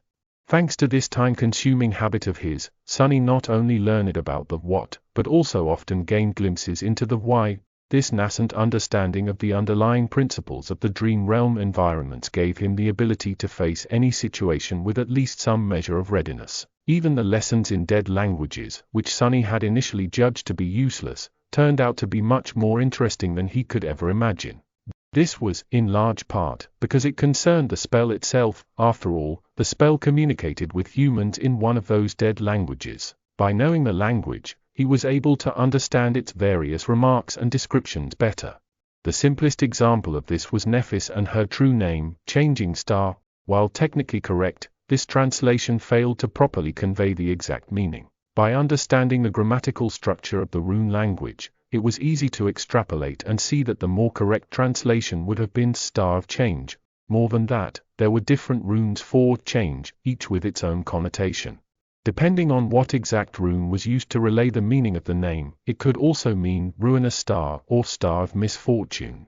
A small change in wording and connotation could mean a world of difference in real life. Sonny, who had never seriously studied before, found the process of acquiring vast amounts of theoretical knowledge strange, numbing and exhausting. However, in a sense, it was also exhilarating. After all, knowledge was something that only the privileged had access to. It was also this authority over knowledge that kept them in the position of power, creating a vicious circle of inequality. The poor had no opportunity to study, and without the advantage of good education, they had no way to stop being poor. The weirdest part about all of this was that Sonny was now one of those privileged people. More than that, he was at the pinnacle of social hierarchy. Not only had he gained access to an unlimited amount of knowledge, but even his basic needs like food and shelter were also taken care of by the government, allowing him to fully focus on the single goal of developing himself as an awakened. This sudden transformation would have sent him into a whirlpool of philosophical reflection if he had any time to spare. But he didn't, because teacher Julius also insisted on holding practical lessons every other day. Even if some of them had to be done in virtual reality simulations, he insisted on using the full immersion stations with enhanced physical feedback. As a result, Sonny was bone-tired and utterly exhausted. The good thing was that with such amount of exercise, coupled with his newly reforged body, Sonny had never been in better shape. Even without combat training, he could feel his strength, stamina and agility improving by leaps and bounds. Basically, the peculiar rebirth he had experienced after completing the first nightmare had enhanced the innate potential of his body, bringing it to the peak of the human condition. However, it was up to him to realize that potential with sweat, effort and a lot of hard work. Practical application of wilderness survival techniques provided him with the opportunity to do so, and as though this wasn't enough, Sonny secretly collected information about other sleepers and practiced shadow control every night. His shadow was independent enough to be sent on scouting missions without his direct control. It would sneak here and there, listening in on the conversations and observing different classes where sleepers had to demonstrate their aspect abilities. Then, after Sonny had finished his supper and returned to his room, it would come back and share everything it had heard and seen during the day. The only problem with this arrangement was that the shadow, despite its outward sneakiness, turned out to be rather naive. It didn't quite understand how the human world worked, and as such, often failed to distinguish between useful information and meaningless chatter. So, most of the time, Sonny would receive nothing of value or juicy gossip instead of important secrets. This is how he learned that in the sleeper center, romance was in the air. After all, there were 100 beautiful young people locked underground in close proximity to each other, with the added spice of a deathly threat hanging above their heads. Many felt that life was short and it was their time to seize the day. Passion bloomed in the shadow of approaching danger. Sonny was excluded from this whole side of the thing, of course. Firstly, he had already positioned himself to be perceived as an unlikable lunatic. Secondly, he simply had no time for anything except for his lessons and training.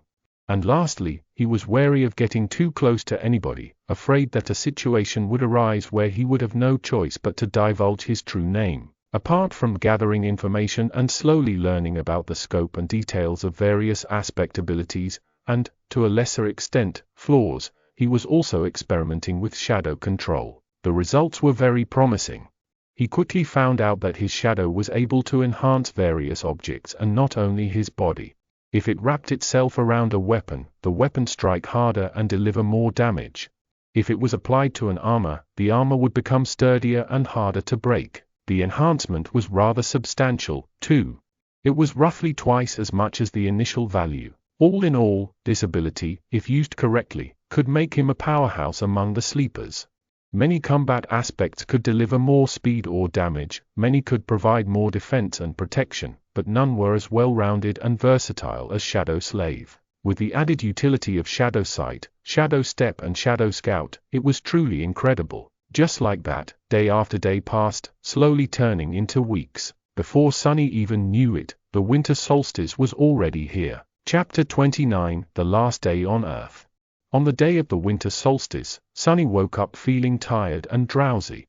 No matter how much he tried to shake off this listlessness, it wouldn't go away.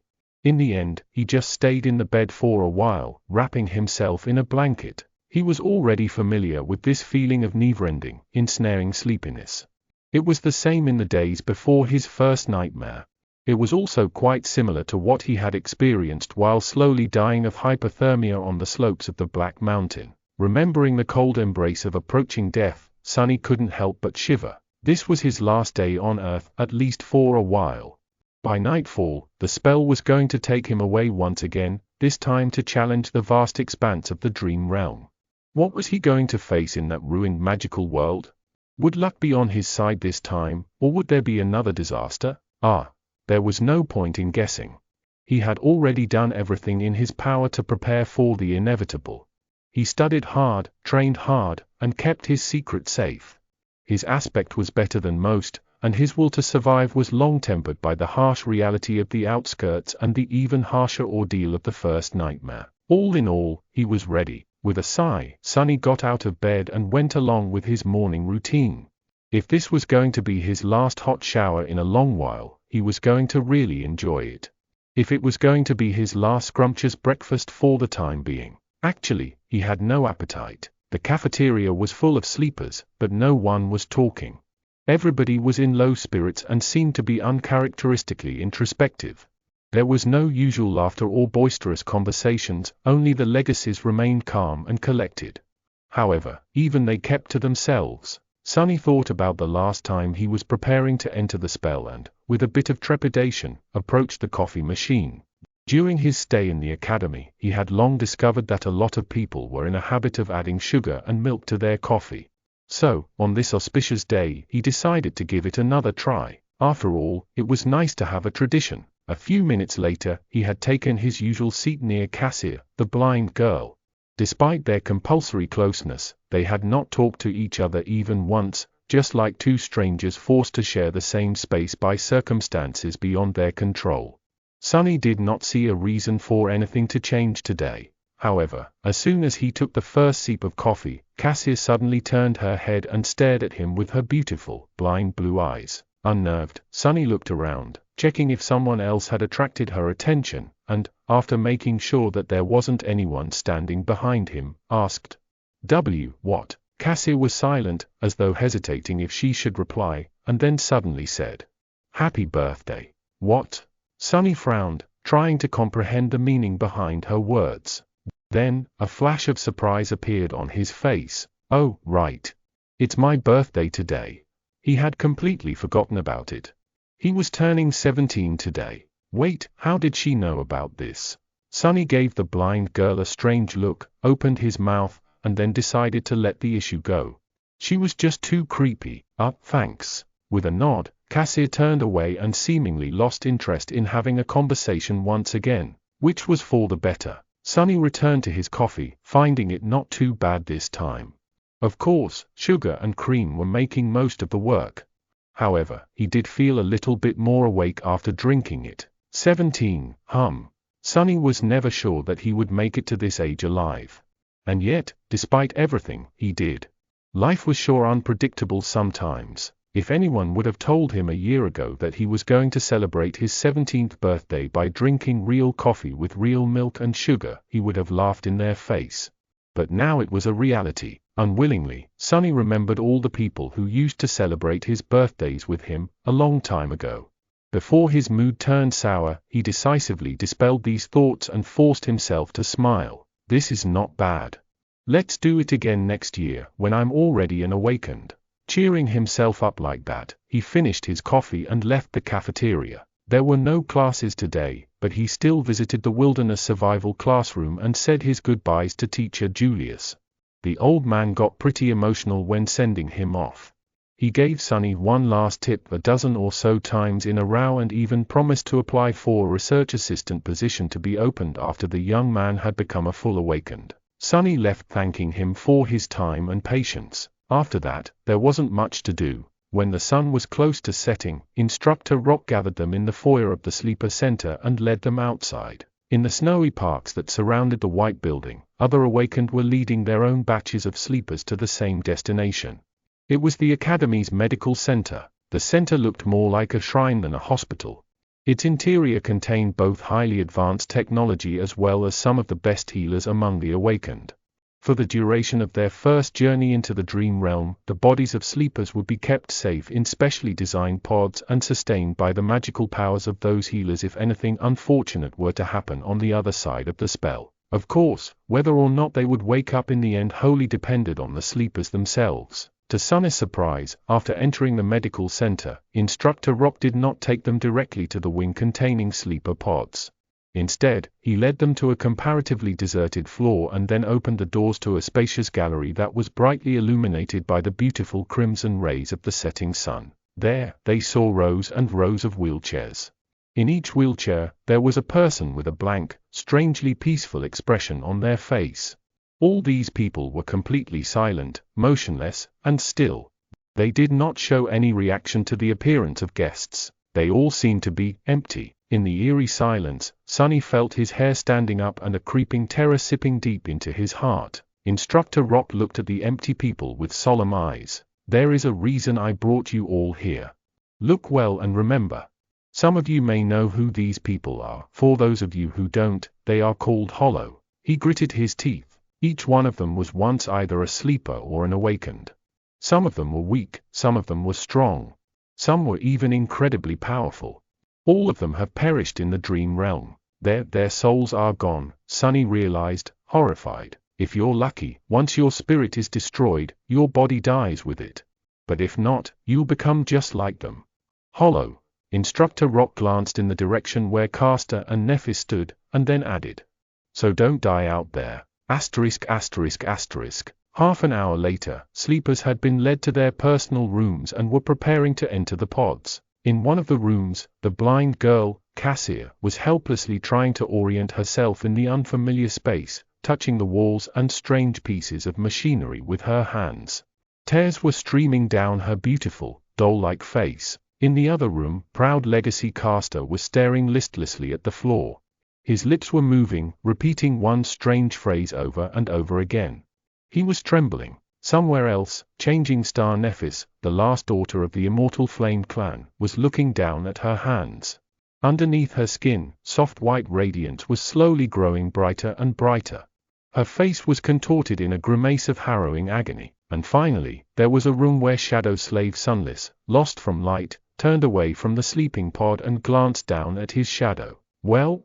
Are you ready? The shadow shrugged and didn't answer. Sunny sighed. Yeah, me too. With that, he stepped forward and climbed into the pod. Asterisk asterisk asterisk. In the vast echoing darkness, he heard. Welcome to the Dream Realm, Sunless. Chapter 30, Starless Void.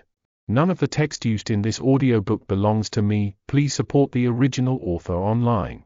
This is a fan-made project and I make no money from it. If you want to support me indirectly, then donate me on PayPal. Join the Discord for a lot of more audiobooks too. Sunny was expecting to first look at the place where his arrival to the Dream Realm was going to take place from above, just like it had happened at the beginning of the first nightmare. Back then, time had magically moved in reverse, giving him an opportunity to see hints of what he was going to face. Instead, immediately after hearing the greetings of the spell, Sunny found himself blind and drowning. As he instinctively tried to open his mouth to scream, salty water rushed inside, making him choke and twitch. More than that, he couldn't see anything. No, it's not that he couldn't see, it's just there was no source of light around. Usually, darkness wasn't a problem for Sunny, but, for some reason, his sight wasn't working anymore. Maybe the seawater he was submerged in was blocking it. If it wasn't for the special space perception that the affinity to shadows gave him, he would have been completely disoriented. With its help, though, he barely managed to understand which side was down, and which side was up. Luckily, Teacher Julius's lessons had included swimming. Swearing to thank both the old man and Master Jet once he came back, Sunny forced himself to stay calm and began to swim upward. In a few long and tense seconds, his head broke through the surface of the water.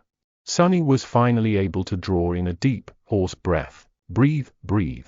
You're still alive. After sucking in enough air to soothe his burning lungs and compose himself to a certain degree, Sunny carefully spun in the water, trying to take in his surroundings. What met him was an endless, jet-black expanse of undulating waves. Above them was an empty black sky. There was no moon, no stars, just a dark vastness of repressive nothingness. Sunny blinked a few times, cold dread taking hold of his heart. This is a sea? An ocean? Was I dropped in the middle of an ocean? No, it couldn't be. There had to be solid ground somewhere nearby. As he was gripped by a momentary panic, a remote sound suddenly drew his attention. Sunny turned around and saw a triangular dorsal fin moving in his direction. Luckily, it was still hundreds and hundreds of meters away. Wait, if it's so far away, then how come I can see it so clearly? Despite being submerged in water, Sunny still felt like there was suddenly cold sweat all over his body. By his estimation, that dorsal fin was at least 5 meters tall. It was rapidly approaching, growing visibly larger with each second. Damn you, spell! With eyes full of horror, Sunny spun again, desperately trying to find something, anything, to save him. And there, a short distance away, he finally noticed a black mass protruding slightly above the water. Not wasting even a second on thinking, he started to swing his arms and legs, swimming in the direction of the black mass with a considerable speed. However, no matter how fast he swam, the giant shadow of the unknown creature was closing the distance between them much faster. A small part of Sonny's mind managed to preserve its rationality even when faced with this boundless, primal fear. Not allowing himself to slip entirely into panic, Sonny tried to think, and then silently commanded his own shadow to wrap itself around his body. Instantly, his speed increased twofold. Just seconds before the unknown colossus got to him, Sonny reached the black mass, stretched out his hands, and pulled himself out of the water. He rolled away from the edge, scratching his skin on the uneven rocks, and jumped in fright when the whole surface underneath him shuddered, as though something massive had collided with it. As Sonny backed out, terrifying jaws appeared from the water, with rows and rows of giant teeth, each one as long as he was tall. He opened his eyes wide, understanding that the rock he had climbed on was not tall enough to save him from the monster. Why is it even trying to eat me? I'm too small to be considered a filling snack for something this enormous. However, before the monster had a chance to attack, a colossal tentacle suddenly broke through the water and rose into the air like some strange, black tower. Before too long, it fell down, entangling the owner of the giant maw and pulling it back under the water. Sonny lost the feeling in his legs and plopped on the ground, his mouth opened. His whole body was shaking. A few seconds later, the dark sea was calm again, as though nothing has happened. The indifferent waves continued to move silently under the lightless sky. So, it wasn't trying to eat me, he realized, frozen. It was trying to run away. A few minutes later, Sonny was pretty sure that nothing was going to devour him, at least not immediately. With that certainty, he was finally in a state of mind to stop trembling and explore his surroundings a little. The black mass he climbed onto turned out to be a single stone platform of around 12 meters in diameter. Its surface was mostly flat, covered with grooves, and somewhat dry. Due to the regular shape of its edges, it seemed more like something man-made than a natural formation. But then again, here in the dream realm, it was hard to be sure that something man-made was actually made by humans, as opposed to, better not to think about it. The platform wasn't connected to anything, existing as a tiny island in the sea of darkness. There wasn't anything else above the water for as far as Sonny was able to see. After discovering that fact, he also realized something else. It was that he was wet, cold, and completely naked. In his defense, the clothing situation was the last thing one would think about when trying to save themselves from abyssal monsters. Also, it's not like someone was here to witness his stark paleness and private bits. Still, it was sort of cold. Sonny summoned the puppeteer's shroud and watched as dark gray garments covered his body. It even came with a pair of high, soft-soled leather boots. Clad in gray fabric and lusterless leather, he suddenly felt much safer, not to mention, warm. After that, Sonny sat down in the middle of the platform, as far away from water as he could, and tried to remember the unique characteristic of every explored region of the dream realm he could think of. Unfortunately, none of them matched this starless, dark void. Of course not, he thought with a bit of resentment. Even if some unlucky humans had ever come here, I doubt that they were able to return to the real world alive. Not with those things hiding underwater. Not yet desperate enough to leave the platform and try to swim away in search of land, Sonny decided to wait and see. Maybe something was going to change as time went by. With a soft sigh, he habitually looked for his shadow. However, due to the total darkness that surrounded him, it couldn't really be seen. He just barely felt its presence. This must be a paradise for you, right? All this gloom and not a star in sight. The shadow, of course, did not answer. Anyway, good job earlier. With a nod, Sonny lay down, using his hands as a pillow. Not thinking about much, he stared into the black sky and waited. The sound of the undulating waves was, actually, quite relaxing. After a while, he closed his eyes and listened. Minutes merged together, growing into hours. Suddenly, Sonny caught a slight change in the sound of the sea. It was as though something was shifting. He opened his eyes and noticed that one corner of the sky was slowly turning gray. Soon, a glimpse of a pale sun could be seen rising above the horizon. A new day had come to the starless void, and with it, the dark sea suddenly surged. Chapter 31, Low Tide. The black, opaque water suddenly surged and seethed, as though a living creature desperately trying to avoid the pale light of the coming dawn. Sonny slowly rose and, after some thought, carefully approached the edge of the stone platform. Looking down, he blinked and then kneeled to make sure that what he saw wasn't an illusion. The sea seemed to be receding, slowly at first, and then faster and faster. The water level was dropping. The circular stone formation he had been taking shelter on used to barely protrude out of the waves, but now there were meters and meters of wet rock between him and the restless surface of the sea. As the sun climbed up, the monstrous ebb tide continued. Soon, Sonny found himself standing on the edge of a tall cliff, with 100-meter drop separating him from the churning waters. Beneath him, the rock formation broadened and changed shape. However, from his vantage point, it was hard to determine what that shape was, exactly. At that time, the dark surface of the water began to be punctured here and there by sharp crimson blades. As it dropped even further, it was as though a crimson forest was slowly rising from the black depths. The trees were made of something resembling coral, growing chaotically into each other and stretching toward the sky. They were colossal in size, with irregular protrusions entwining and merging together, looking monumental and eerie in the black and red reality of the sunlit void. The labyrinth formed by this strange reef stretched as far as Sonny could see, broken here and there by protruding cliffs, sudden chasms, and distant natural features. Half an hour later, utterly shocked, Sonny stared down and realized that the sea was completely gone. If not for the black seaweed left hanging on wet rocks and scarlet pillars of coral, he would even doubt if it was ever there. His small circular island had turned into the peak of a strange, towering, irregularly shaped cliff. Looking down, he felt his head spinning. By then, the night had already fully retreated, letting morning finally take its place. I'm not seeing things, am I? Sonny thought, pinching himself. What the spell was that? Asterisk. Despite the sudden disappearance of the dark sea and its hidden monsters, Sonny was in no rush to climb down from his circular stone platform.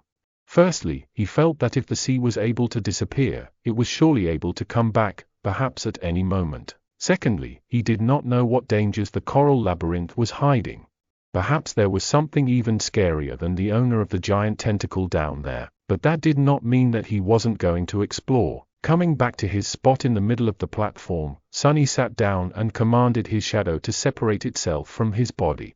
Then, taking control of it, he approached the edge of the platform and nimbly slid down. Habitually moving from one shadow to another, he began the descent. At this moment, Sonny was glad that shadows had no weight and were not affected by gravity. While the shadow was busy climbing down, Sonny yawned. Say, don't you think that you need a name? Although his shadow was already too far away to hear him, they still could communicate through their shared connection. Of course, the fact that it could did not mean that it would. The shadow was sort of taciturn, mostly because it didn't have vocal cords and was unable to speak. Plus, its temper wasn't that great. How about shameless? No. What about shady? Also no. What about something simpler, like what? Well, do you have suggestions then? All right. We'll shelve this conversation for later. By the time he was done with this short monologue, the shadow had already reached the bottom of the cliff. The range of shadow control was not limitless, but it was just barely enough to explore their nearest surroundings. Entering the labyrinth, Sonny found it to be extremely disorienting and convoluted. The paths between coral pillars were sometimes broad, sometimes narrow. They twisted and turned without any logic, often leading to dead ends or even back to where he started. More than that, some paths entered inside the coral mounds, turning into dark tunnels. The labyrinth was vast and multi-layered, making Sonny's head hurt after multiple fruitless attempts to memorize the layout of the nearest pathways. In the end, he sent the shadow up, forcing it to climb on top of the crimson forest and start jumping from one sharp coral blade to another, knowing full well that he himself would not be able to do the same. Soon, he circled the strange cliff and froze, scared by the sight of what was happening in its shadow. There, the corpse of the giant shark-like creature that had briefly pursued him the previous night was laying on the ground, the pillars of coral around it shattered and broken. More precisely, half of it was there, with grotesque innards spilling out of the terrible wound and stretching far away into the distance. The other half was gone, as though it had never existed. Around the corpse, hundreds of smaller monsters were scurrying, tearing away and devouring its flesh bit by bit. Each of them was about 2.5 meters tall, looking like a weird mix of a demonic crab, a centaur, and a nightmare. They had 4 pairs of long, segmented legs that ended in side-like protrusions. At the front, a human-like torso was protruding from the carapace, also clad in thick chitinous armor. The head, if it was even the appropriate word, was situated directly on top of the torso, with no neck in between. It had 2 narrow eye slits and a viscous-looking mouth with several slimy mandibles. Instead of hands, the monsters had 2 enormous pincers. Currently, they were all using those pincers to tear off chunks of meat off the desiccated corpse and stuff them into their mouths. From time to time, a fight for an especially juicy piece of meat would break out, ending up in a few monsters being torn apart and quickly devoured by the victors. Sonny swallowed, both because the sight of heavily armored, powerful monsters made him nervous and because looking at them feasting, he suddenly felt very hungry. Each of them seems like trouble. And there are hundreds of them. His luck, like always, was awful. At least I don't have to wonder why the labyrinth feels so empty. All the inhabitants are having a party. Feeling a little bit comprehensive about turning his shadows back to the monsters, Sonny commanded it to look back and study the cliff he was taking shelter atop of. Something about it was making him feel uneasy. The shadow turned around and looked up, taking in the sight of the strangely shaped cliff. It took Sonny a few minutes to shift his perspective and recognize it for what it was. That's a finger. That's a hand. That is a sword. He blinked. It's a statue. Indeed, the cliff was man-made. It was an ancient, colossal statue at least 200 meters tall. The scale of it was so massive that it boggled the mind. From what Sonny could see, it depicted a knight clad in an elaborate plate armor, with 7 shining stars carved into his breastplate. In his hands, he was holding a gargantuan sword, pointing it to the ground. However, the most striking thing about it was that the giant stone knight was missing his head. In fact, the roughly circular platform Sonny was standing on turned out to be the top of his neck. And by the looks of it, the head wasn't missing by design. It was as though something, or someone, had violently tore it off at some point in the distant past. Sonny walked around the platform, looking down from all sides, but didn't notice the head lying anywhere near. What on earth is this place? Without any hints to find the answer, he led his shadow back to the giant's neck and settled at the western edge of it, studying the feasting monsters. He didn't move until the sun was about to set. Just as Sonny expected, as soon as the sun touched the horizon, a deafening rumble could be heard coming from somewhere below. The monsters instantly stopped their feast and scurried away, some hiding inside the coral pillars, some simply burying themselves in the soft soil. A few minutes later, the first streams of black water appeared in the labyrinth. Their volume quickly grew, and soon an apocalyptic flood devoured everything around. The sea was returning with the approach of the night. Sonny stared at this unimaginable process, thoughts churning in his head. In an hour, the circular platform was the only thing above the dark waters once again. Chapter 32, Making a Choice. With an empty stomach and a head full of thoughts, Sonny returned to the center of the platform and sat down. After a while, he beckoned to his shadow and said, "Wake me up if anything happens." Then, he closed his eyes and tried to fall asleep. His consciousness quickly slid into the sweet embrace of darkness, giving Sonny some well-needed rest. In the middle of the night, however, a sudden impulse stirred him awake. Sonny jumped to his feet, his groggy mind full of tense apprehension. He was afraid that the owner of the giant tentacle had come back to finish the job, or maybe some other horror from the depths had sensed him and decided to snack on human meat. However, the sea was quiet and calm. He didn't hear any abnormalities around the knight's statue. "What is it?" Sonny whispered, addressing the shadow. The shadow silently pointed him in a particular direction. Turning his head, Sonny squinted. He quickly understood why it was a good idea to wake up. Otherwise, he wouldn't have been able to see. Out there in the distance, a few kilometers away, a small orange light was shimmering in the darkness. Its reflections were rising and falling with the movement of waves. It was too far away to make out any details, so Sonny just stared at it for a while. Pretty soon, the light disappeared. Other sleepers? Natural phenomenon? Or some monster laying a trap? Memories of nightmarish deep-water creatures immediately came to his mind. Shaking his head, Sonny lay back down and attempted to return to his slumber. However, this time sleep was escaping him. Pangs of hunger were still not unbearable, but slowly becoming more and more intense. The thirst, however, was worse. In the end, he remained awake up until the sun rose again, sending the dark sea in retreat. As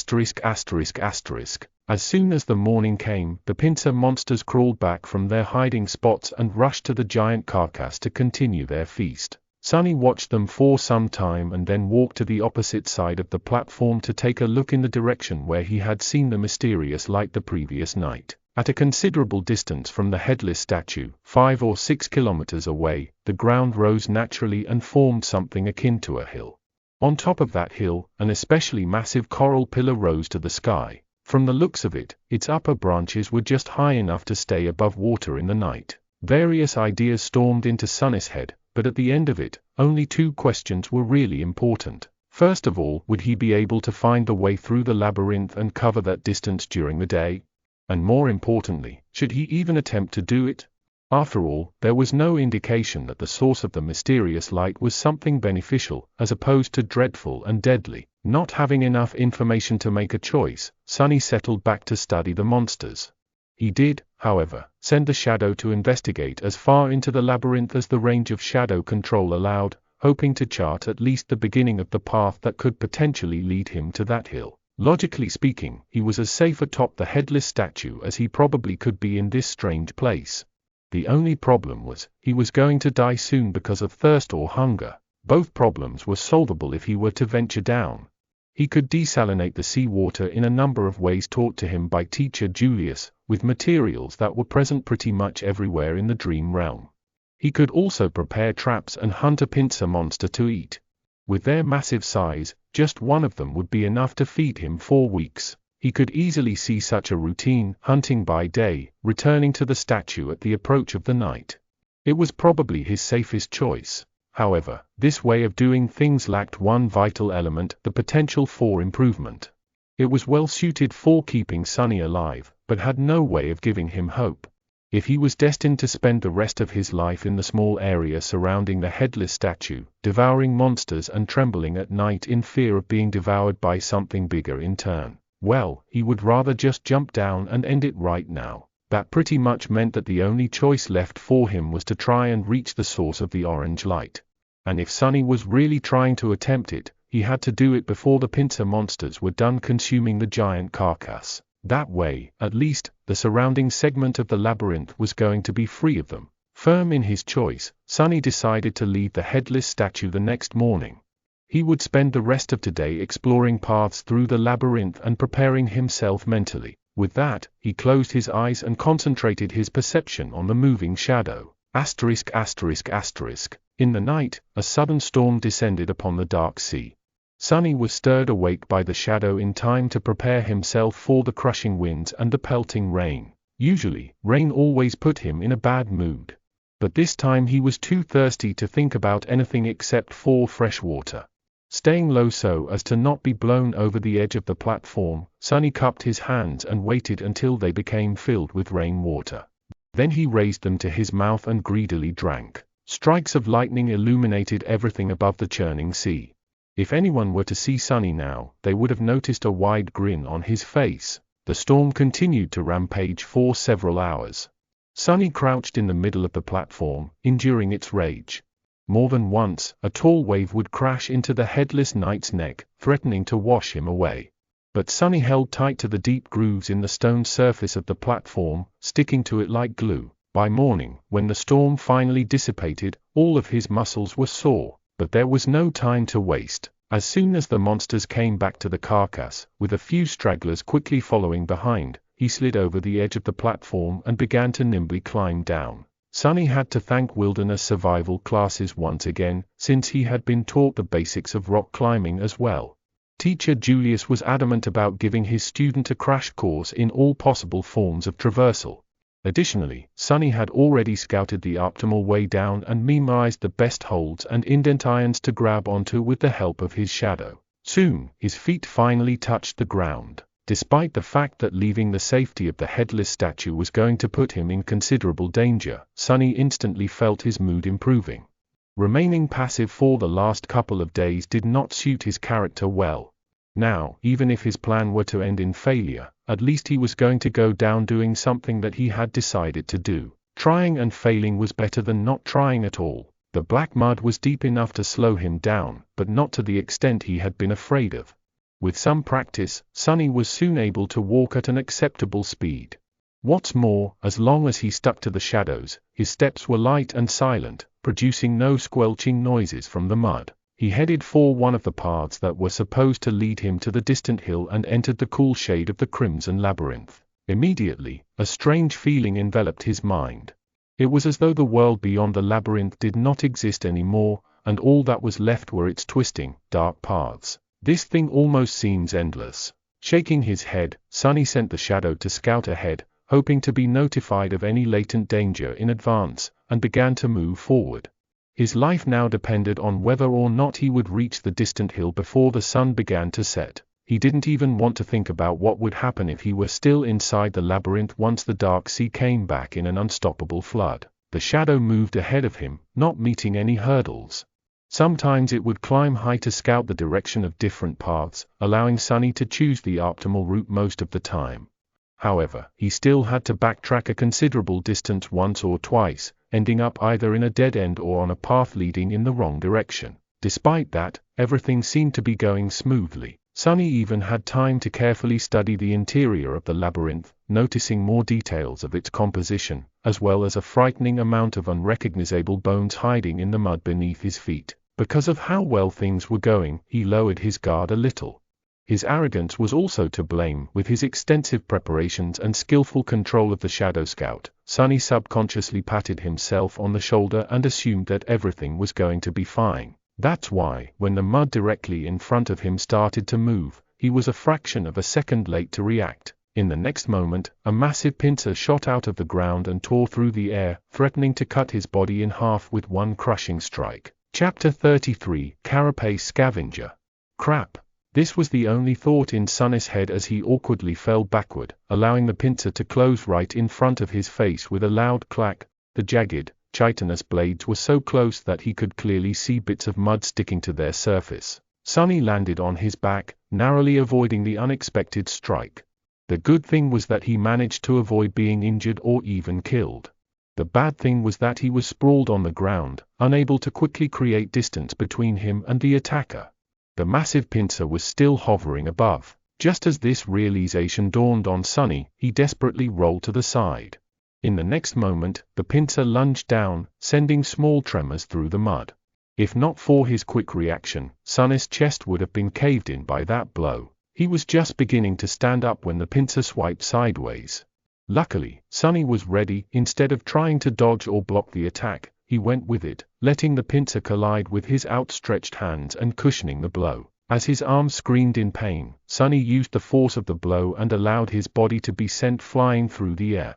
This way, at least, he would get out of the pincer's range. He might not have been taught how to fight, but one thing he knew very well was how to fall. Instead of breaking his neck or having the breath beaten out of him by the landing, he braced his body and nimbly rolled before stopping some distance away from the ambushing monster. I take it back. Sonny, though, remembering his sarcastic critique of heroes' battle roles.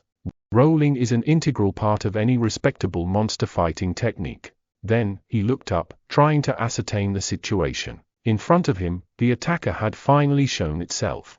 It burrowed from under the mud, casting a vast shadow over kneeling Sonny. Its tiny eyes were full of rage, hunger, and malice. It was one of the pincer monsters he had spent so much time observing. Towering over him at almost 3 meters in height, the bulky creature moved its mandibles and produced a jarring, piercing screech. "Why aren't you devouring the giant carcass with the rest of your buddies, you crab bastard?" However, the answer to Sonny's indignant plea was rather obvious.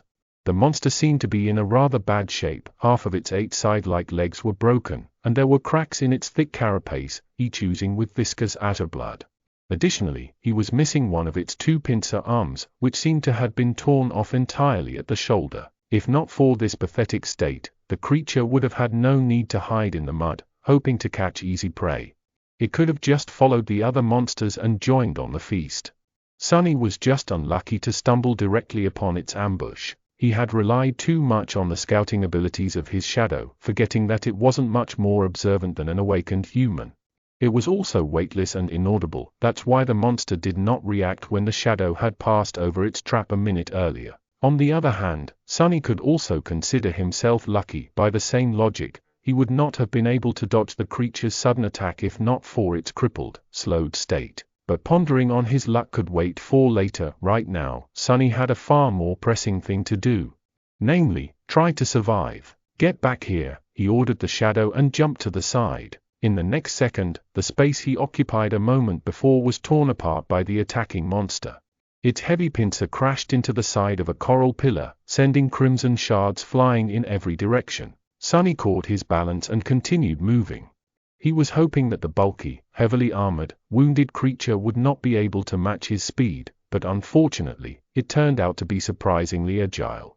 Its side-like legs pierced the mud behind him, and the pincer was already flying through the air again, threatening to decapitate the young man at any second. Sonny ducked, dodging the pincer, and finally caught a second of reprieve. His eyes darted around, desperately searching for something to use as a weapon. Almost instantly, he noticed a long, smooth, sharp bone left behind by some unknown creature sticking from the mud. Without slowing down, he bent down and grabbed the bone, pulling it out with one forceful tug. The bone was almost 1.5 meters long, ending in a narrow, sharp tip. It was almost like a spear. The problem was, even with the added length of this makeshift spear, Sonny's range of attack was still shorter than the monster's. He also doubted that it was capable of piercing the hard carapace. In short, he had to get close and aim for one of the cracks in the creature's armor. However, he didn't dare to. At that short of a distance, the monster could easily crush him into a paste by using just its weight and hulking frame. A crazy idea entered Sonny's mind. A bit shocked, he momentarily couldn't decide whether it was the product of audacity or foolishness. Either way, he wasn't insane enough to actually consider it. At that moment, the pincer lashed out again. This time, Sonny was a little late to evade, and as a result, a sharp pain pierced his left leg. It was grazed by the edge of the pincer. The puppeteer's shroud held, not allowing the monster to draw blood, but the force of the impact was enough to throw Sonny tumbling to the ground. There was no time to recover. As his eyes opened wide, Sonny understood that it was time to act crazy. So, instead of trying to dodge, he stopped moving and allowed the monster to grab him across his torso with the pincer. Immediately, a terrible pressure descended on his ribs. Sonny felt as though he was going to be split apart, but his armor, received from defeating an awakened tyrant, resisted the crushing bite of the monster's pincer. Every muscle in his body tensed, delaying the moment when his insides would be turned into mush. In the next second, Sonny's shadow fell from above, wrapping itself around the puppeteer's shroud.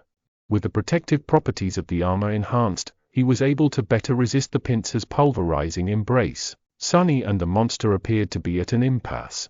The young man couldn't free himself from the monster's grip, while the monster could not kill the prey by cutting it in halves with its pincer. They stared at each other.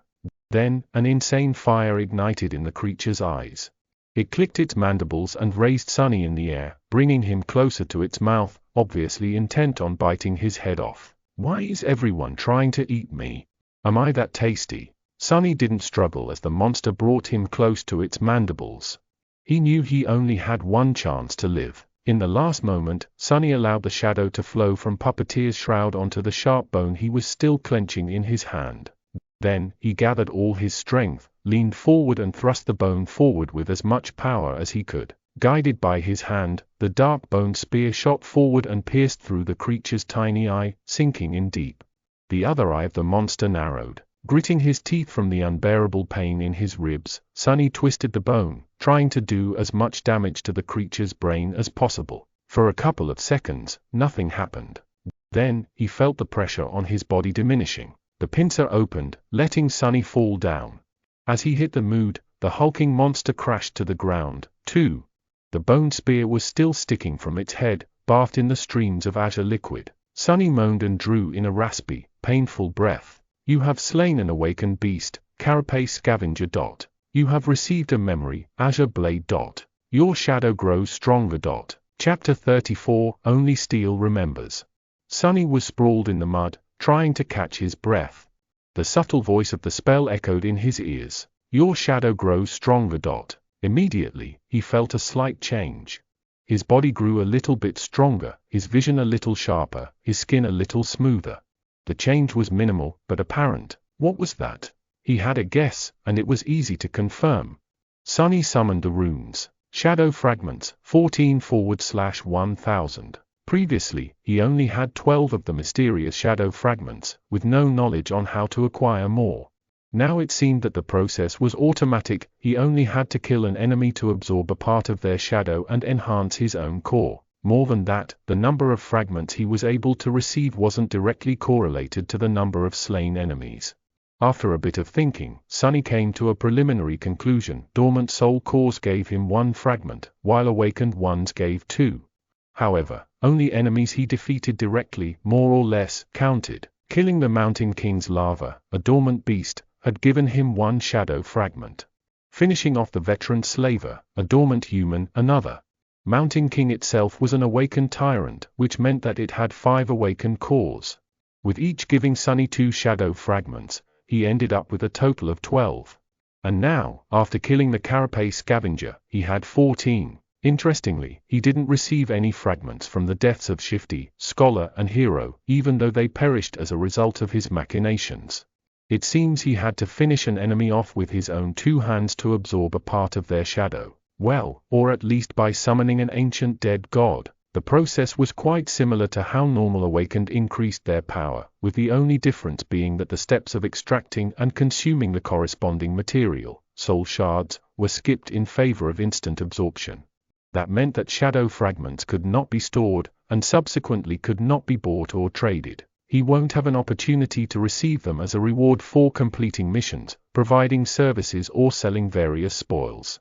If Sunny wanted to grow stronger, his only option was to fight and kill. No peaceful life for me, I guess. Previously, Sunny thought that he at least had the choice to choose a relatively safe path. Many awakened never left the confines of human citadels and never faced nightmare creatures, choosing instead to perform various jobs in the dream realm just as they would in the real world. They received payments in the form of soul shards, which were simultaneously the fuel of one's progression and the universal currency inside the citadels.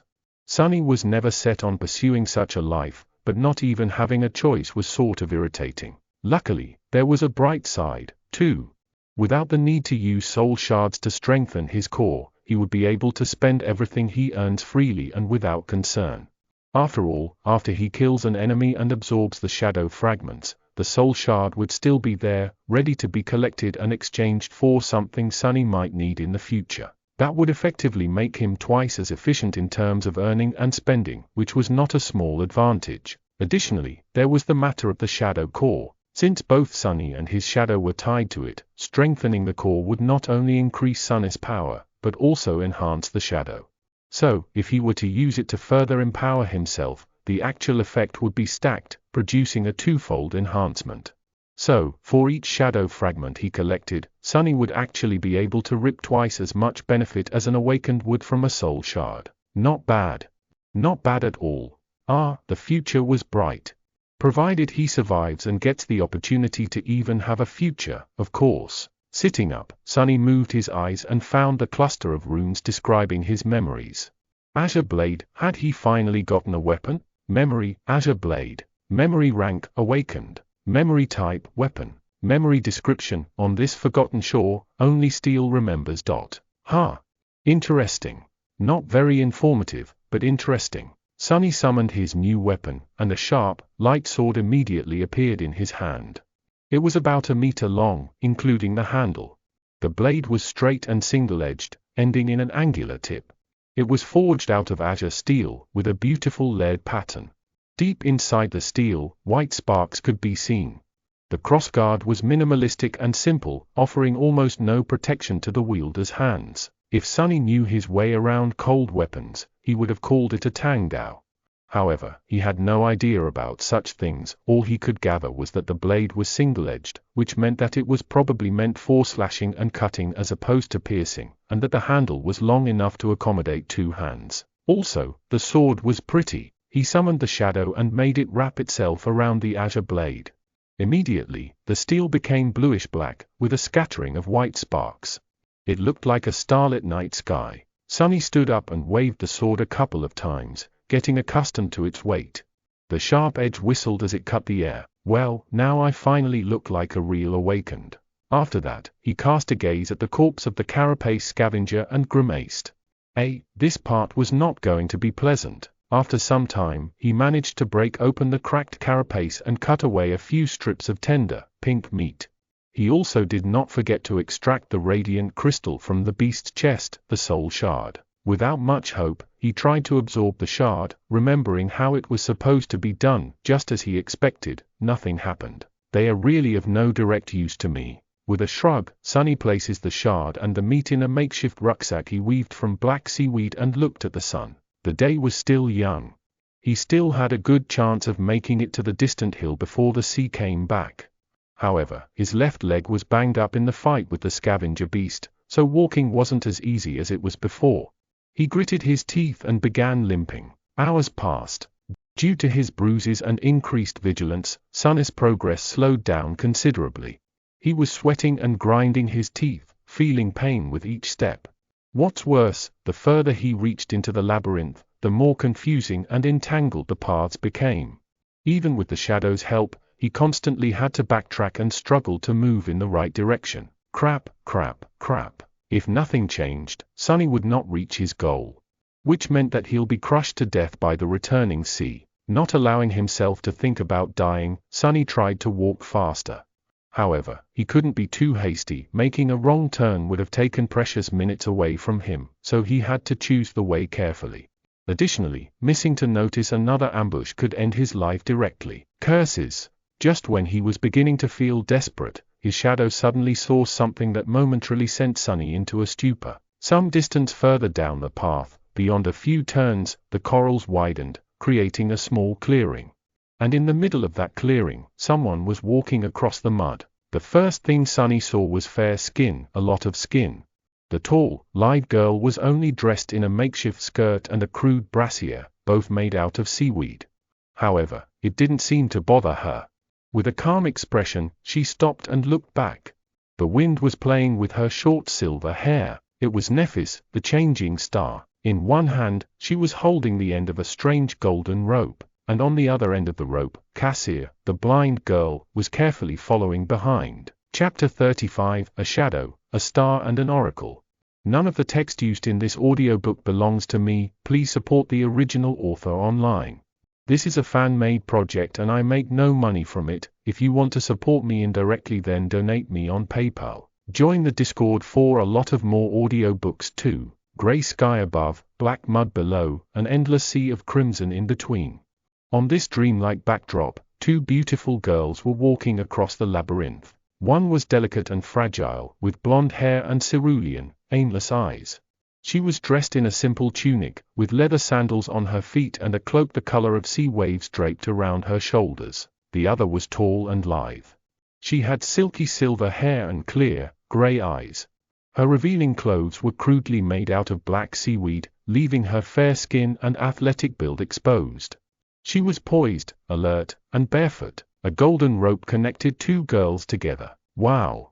What a sight! Sonny thought. He suddenly regretted that he was not an artist. The picture just begged to be made into a painting. Wait, why am I thinking about that? People. I found people. His heart skipped a bit.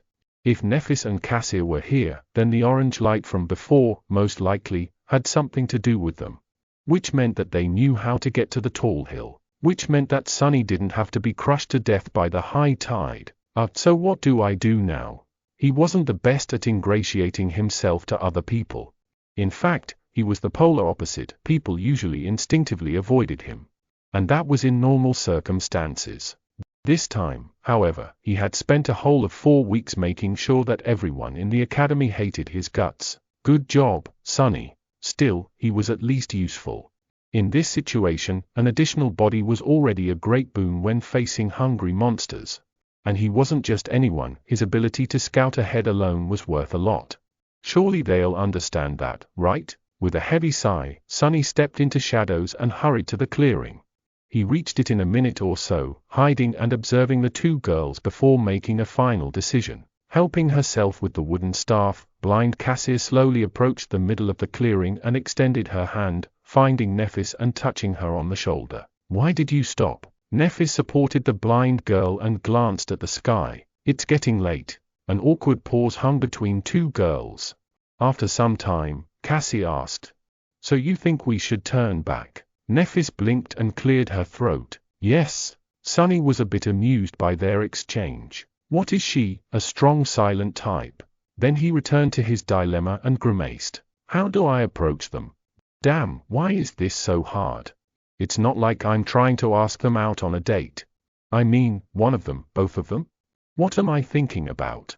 Just go and say hi." But then, if he suddenly appeared out of the shadows, not at all like a creep, how high was the probability of them getting spooked and attacking him before noticing that he was not a monster? Wait, why would they? Arg, to hell with this. Deciding on the safest approach, Sunny commanded his shadow to abandon its hiding place and move to a spot where Nephis could clearly see it. He could clearly sense the shadow rolling its eyes as it obeyed the order. As soon as the shadow started to move, Nephis suddenly snapped her hand sideways. Immediately, a long sword appeared in it, cutting the air as it assumed a defensive position. Before the shadow could even take 2 steps out of its hiding spot, it was already pierced by Changing Star's gray eyes. The shadow froze. It seemed a bit startled. Cassia took a step back. "Neph? What is it?" Nephis didn't answer immediately, carefully observing the shadow. Then she simply said, "There's a shadow." Cassia's doll-like face paled. "A shadow? Scavengers." The tall girl tilted her head a little. "No. It's a human shadow." This was clearly not what Cassia expected to hear. With an expression of surprise, she asked, "A human shadow? What is it doing?" Nephis hesitated. After a while, she answered in a flat tone. "It's waving at us." Asterisk asterisk asterisk. After a whole minute of silence, Cassia finally found the words to react. "What?" I said, "It's waving." "Yes, I know. I mean, why is it doing that?" Nephis opened her mouth, then closed it again. "I don't know. Maybe it's a distraction to lure us into a trap." At this point, Sunny decided that it was time to talk. He inhaled deeply, then said in a friendly tone, "Actually, I just sent it ahead to make sure that you don't stab me with that sword before realizing that I'm human." Immediately, Nephis turned her head, pinpointing the exact location where Sunny was hiding in a blotch of shadows. Her sword slightly shifted, aiming at the new threat. "If you're human, why are hiding in the shadows like a creep?" "Goddamn it. I'm not a creep," Sunny hoped. But his flaw was merciless. He had to provide an answer, and a truthful one at that. "I mean, you're Changing Star Nephis." "To be honest, I'm a little afraid." Nephis did not answer. Because of her hard-to-read face, it was almost impossible to determine whether she believed him or not. However, he included her true name in his answer for a reason. If he was some monster pretending to be human, he wouldn't have known it. Luckily, Cassia was more expressive. "Are you the boy who sat with me in the cafeteria?" Sunny smiled. Meanwhile, Nephis glanced at the blind girl. "Do you know him?" Cassia nodded. "I recognize his voice. His name is Sunless. He was in second to last place in the rankings, right above me." The tall girl frowned, as if trying to remember. Then she asked, "The pervert?" The smile disappeared from Sunny's face, replaced by exasperation. "Oh, come on." Cassia hesitated and didn't answer. "Hey, I'm not really a pervert, you know. I just, said a few things. To a few girls. It was all a misunderstanding." Nephis was silent for a few seconds, and then, finally, dismissed her sword. "Okay. You can come out." Sunny limped out of the shadows, summoning his own back.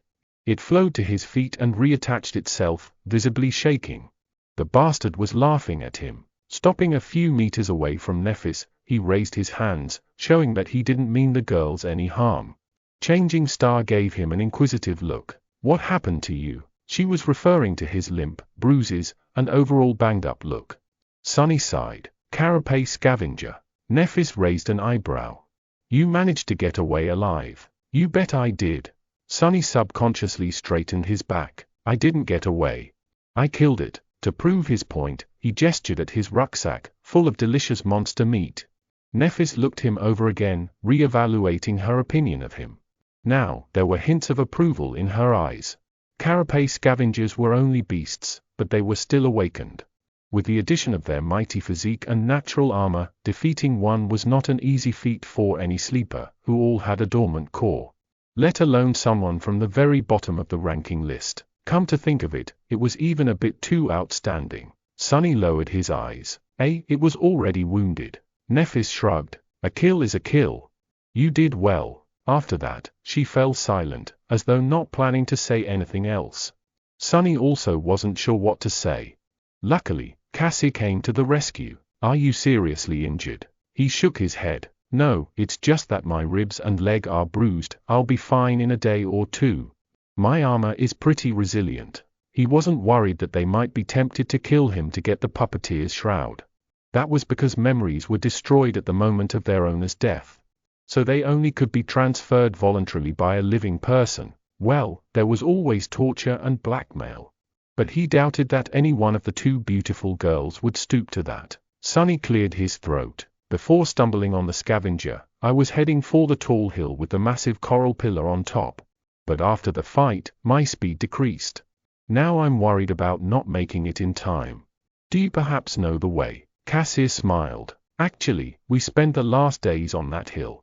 We were just about to go back. Nephis didn't say anything, looking at the sky. Sonny licked his lips. Well, can I come with you? They are not going to say no, right? The blind girl turned her head to her companion, a clear question written on her face. Nephis lowered her eyes, staring at Sonny. After a while, she said, No. What? Problem. No problem. What's wrong with you, princess? Can't you speak faster? Feeling his heart beating wildly in his chest, Sonny smiled. Well. All right. Chapter 36, Bonfire. The rest of the way to the tall hill did not take a lot of time. With Nephis leading the way, taking all the right turns at all the right places, there was no need to explore the labyrinth and backtrack after encountering a dead end. Additionally, there were no scavengers around. In fact, they could have moved ever quicker if not for Cassie, who walked slowly even with the help of her staff. Guided by the golden rope, she carefully explored the ground ahead before taking each step. The uneven paths of the Crimson Forest were not an ideal surface for a blind person to walk on. Sonny didn't say much, periodically casting an incredulous glance at the strange pair. No matter how he looked at it, Cassie seemed to be dead weight. Perhaps it was cruel to say, but in the merciless reality of the dream realm, misguided kindness was a sure way to end up dead. Before meeting and observing the girls, he still had hope that Cassie's terrible flaw hid an unexpected and powerful aspect. But from what he saw, it wasn't the case. If she couldn't even walk properly, what kind of power was there to hide? Nothing could outweigh the ruthless fact that the blind girl couldn't protect herself, and thus would only drag her companions down. One had to be a fool or not fond of living to allow that to happen. So, which one of these descriptions suited Nephis? Somehow, he felt that neither did. The sunset was not far off when they reached the hill. After climbing it and approaching the massive growth of coral, Nephis dismissed the golden rope and immediately summoned it again. This way, it was untied and appeared in her hands in a neat bundle. Ah!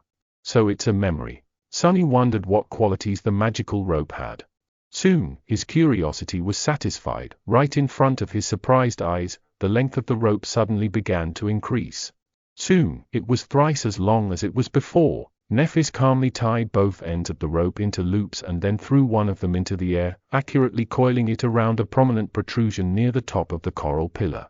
Then, she tested if the rope would hold, swiftly climbed up and waved from above, giving Sonny the signal to follow. After hesitating for a second, Sonny approached the rope and grabbed it. He couldn't help thinking that this would be the perfect opportunity to cut his head off. With him helpless while climbing and Nephis standing on the top of the pillar, yeah. The vivid picture appeared in his mind. Stop being paranoid, Sonny thought, trying to calm himself down. It's not that he was sure of Changing Star's impeccable moral qualities. Instead, he was certain of one thing: if Nephis really wanted to kill him, she wouldn't have needed to wait for an opportunity. She could have just cut him into ribbons whenever. Simultaneously scared and reassured by this though, Sunny nimbly climbed up and joined Nephis at the top of the coral mound. He then turned around and watched curiously, wondering how Cassia was going to get to them. The blind girl dismissed the wooden staff and approached the rope.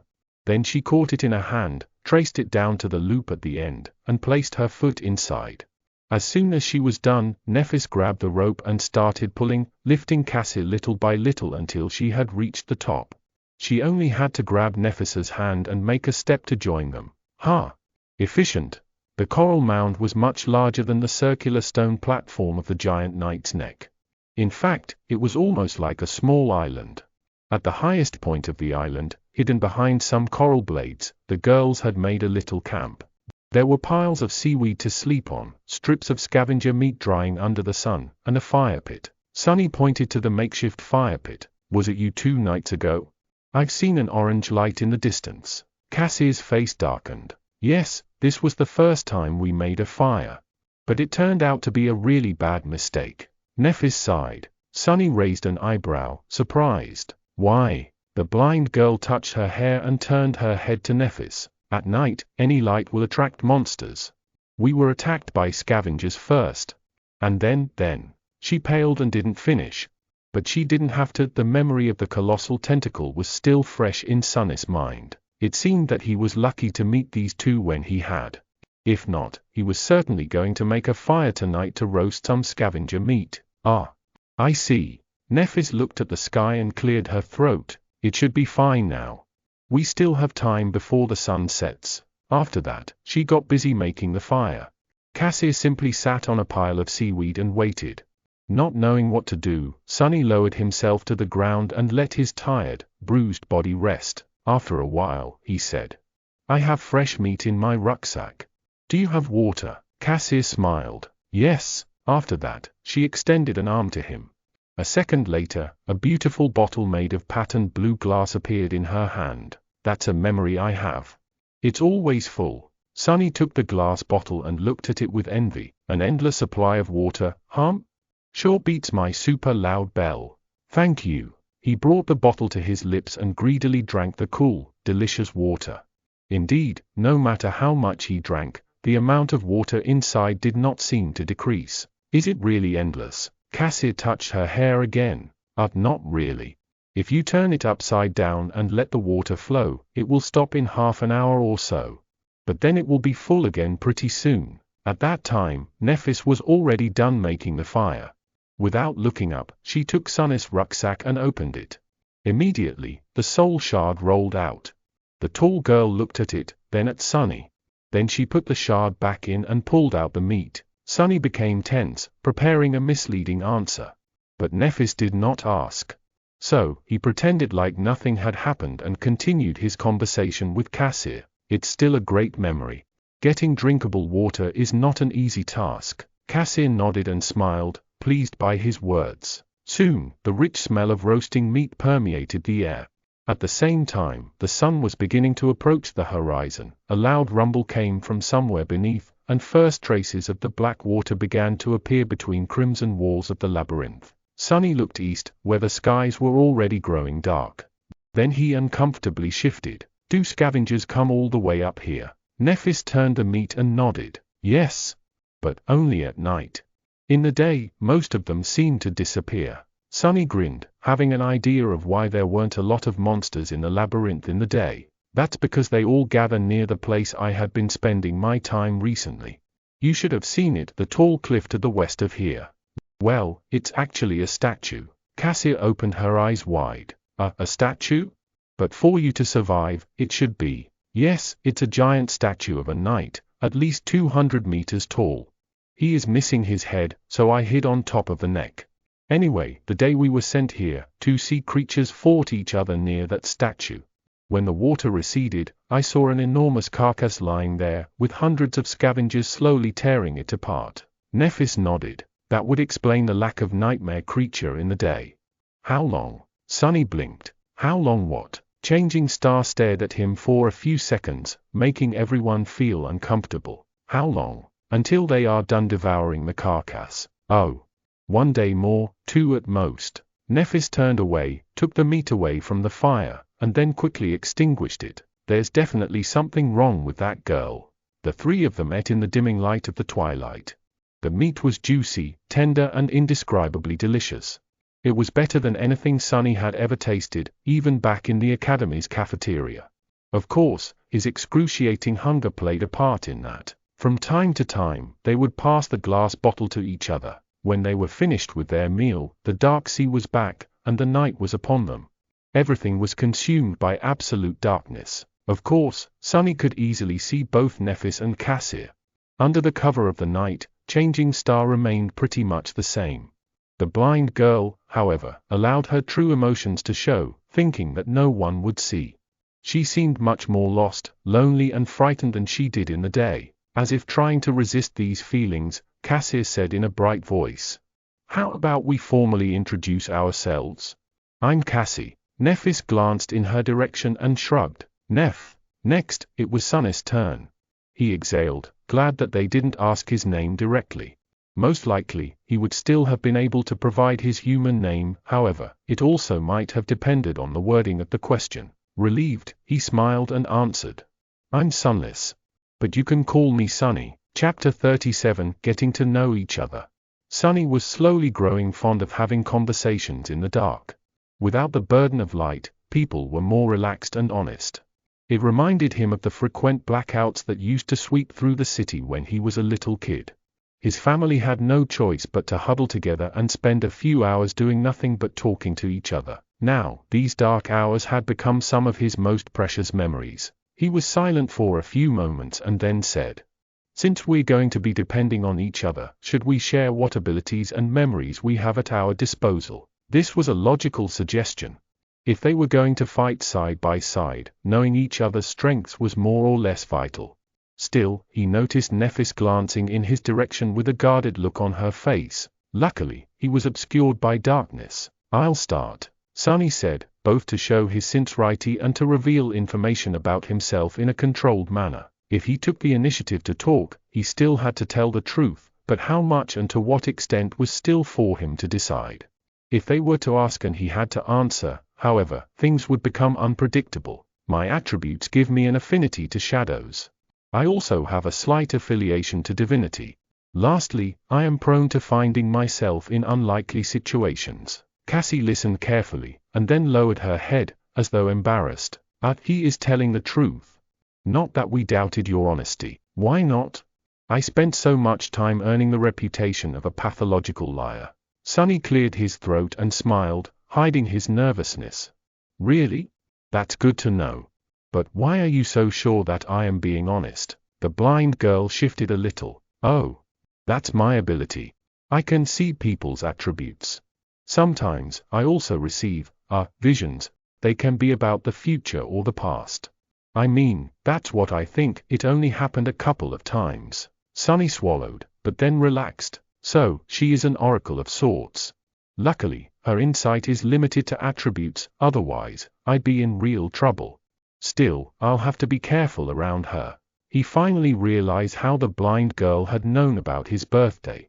The question was whether she had seen it in a vision of the future or in a vision of the past. If it was the former, was it safe to assume that he would certainly be able to celebrate at least one more birthday? Or did knowing the future actually affect it and changed it? For example, after learning that he was definitely going to survive, Sonny might have naturally relaxed and lowered his guard. Then, he would die as the result of it. It surely seemed possible, right? That's assuming that the future could be changed. But maybe it wasn't? Then, feeling his head hurting, Sonny decided to avoid this line of thought for now. Instead, he hid his inner turmoil and said in a friendly tone, "That's a good ability. Speaking of abilities, you have already seen mine. My shadow can move independently and explore.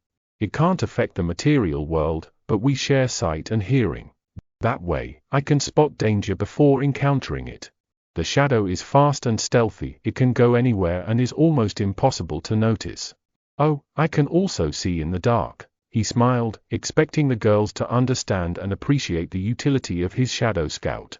Their reaction, however, was a bit strange. Nephis slowly turned her head in his direction, while Cassie became a bit pale and raised her hands to cover her chest. What? Nephis frowned and said in a flat tone. Have you ever used your ability in the academy? Sunny blinked. What a strange question. In the academy? Sure, of course. Why? Oh, right, they think that I'm a pervert. Crap. Before the girls could say anything, he hurriedly raised his hand and blurted.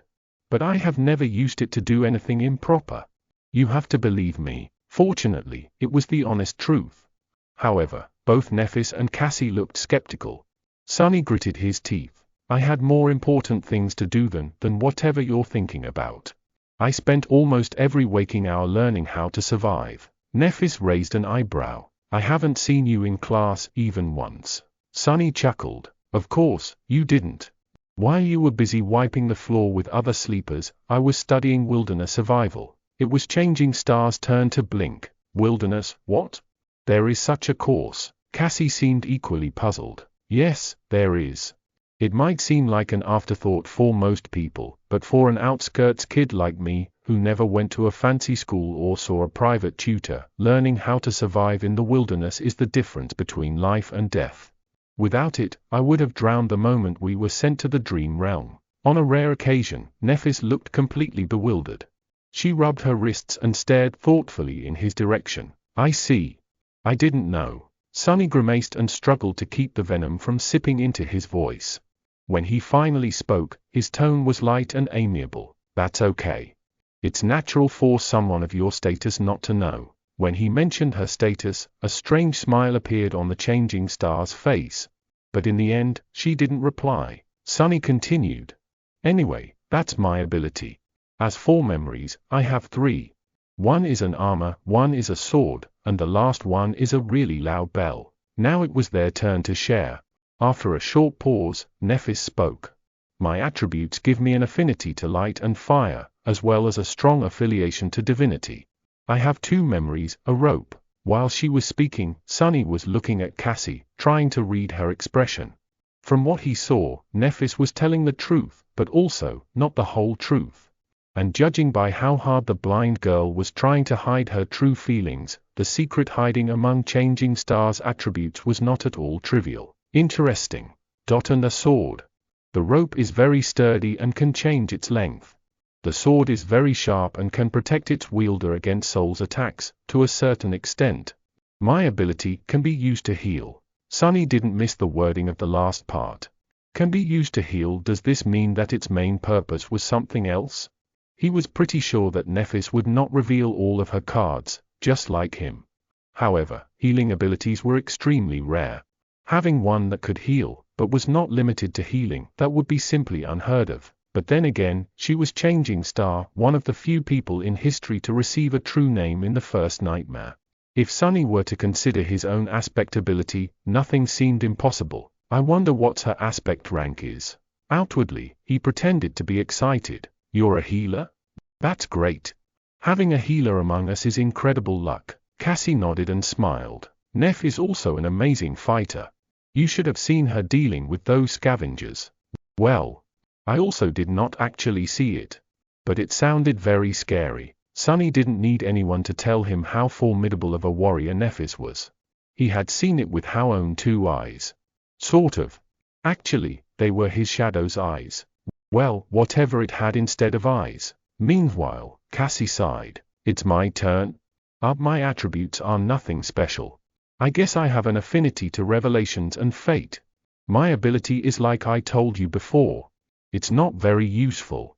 About my memories, I have 3, the bottle, the wooden staff and this armor. You already know about the bottle. The staff can create wind. The armor is actually of the awakened rank. Neph gave it to me when we met. It has a very powerful protective charm. So, she's not only carrying Cassie on her back, she even gave away her only clothes. An awakened rank armor, at that. What is Nephis thinking about? The blind girl turned away and added after a while. I used to be a pretty decent fencer before. Now I can't really fight. The last 2 sentences were obviously related to her flaw. Sunny and Nephis, however, both chose to keep their secret. Despite the fact that knowing your companion's flaw was also important for cooperation and having each other's backs, sharing something like that demanded a very high level of trust. Right now, there was no trust between them. And even if there was, Sonny did not plan to ever share his flaw with anyone. Nephis, too, seemed to have a lot of secrets. After a while, he said, "Good. That's good. I think we have enough tools to survive, provided we use them right. I guess it's time to sleep." In the darkness, Nephis tilted her head, listening to his words with a distant look. "All right. I'll take watch first." Sonny decided to be helpful and said, "Actually, my shadow doesn't sleep. It can wake us up if something happens." Changing Star slowly smiled. "I'll take watch first." Feeling a bit of coldness in her voice, Sonny sighed and shrugged. "Suit yourself. What are you going to watch, hum? You can't even see anything." "Whatever. Just don't blame me when something giant swallows us in the middle of the night." Then he suddenly shuddered. "Wait, that was not a death flag, right?" "Right, of course not. No way." Chapter 38, Questions in the Dark. Sleep was avoiding Sonny. For a while, he sat silently in the darkness, listening to the calming rumbling of the waves. In this rare moment of respite, memories of the past few days came flooding into his mind. However, he was too tired to seriously think about anything. He was warm, full, and relatively safe. For now, that was more than enough. Soon, the rhythm of Cassie's breathing changed, indicating that she fell asleep. Nephis was guarding the camp, motionless and, as always, a bit distant. With her silver hair and fair skin, she looked like an alabaster statue. Sonny sighed. He struggled for a bit, and then said quietly, "Hey, can I ask you a question?" Nephis glanced at him and shrugged. The lack of an audible response clearly indicated that she remembered about his ability to see in the dark. "Sure. Would it be too personal?" Sonny hesitated. "I thought you legacies come into the spell with a whole inherited arsenal of memories. I mean, that's supposed to be your main advantage. How come you only had 3? Nephis was silent for a few moments. "Actually, I only had 2. The rope came from Cassie." He raised an eyebrow. "Oh. I see." Realizing that her answer wasn't really an answer, Nephis thought for a while and added, "We lost most of our memories when my father passed away. The ones that remained were sold one by one over the years, to keep the family afloat. This sword and armor came from my first nightmare, so that's how it was." Sonny realized that the fall of the Immortal Flame clan might have been more thorough than he had thought. Still, something about it didn't make sense. Surely, with your clan's reputation and standing, there were other ways to make money. Without any strong reaction, Nephis simply said, "There were other reasons." Then, she unexpectedly turned her head in his direction. "Can I ask you a question in return?" Sonny swallowed. "Yeah, go ahead." Nephis tilted her head. "How did you know that I'm a legacy?" "What?" "That's it. Simple. I heard Caster mention it. He was scolding other sleepers to make them treat you with respect." She gave him a nod and turned away. What thoughts were hidden behind her calm gray eyes, Sonny did not know. Some time had passed before he gathered enough courage to ask the question that he really wanted to ask. Before doing it, though, he made sure that Cassie was sound asleep and lowered his voice. "Can I ask another question?" Without getting a negative response, he continued, "Why are you burdening yourself with her?" A corner of Changing Star's mouth curled up slightly. "Why wouldn't you?" Sonny gritted his teeth, feeling the flaw pushing the truthful answer out of his mouth. No, to be honest, he wanted to believe to the last moment that the answer would be yes, but one of the things he had lost after the nightmare was the ability to lie to himself.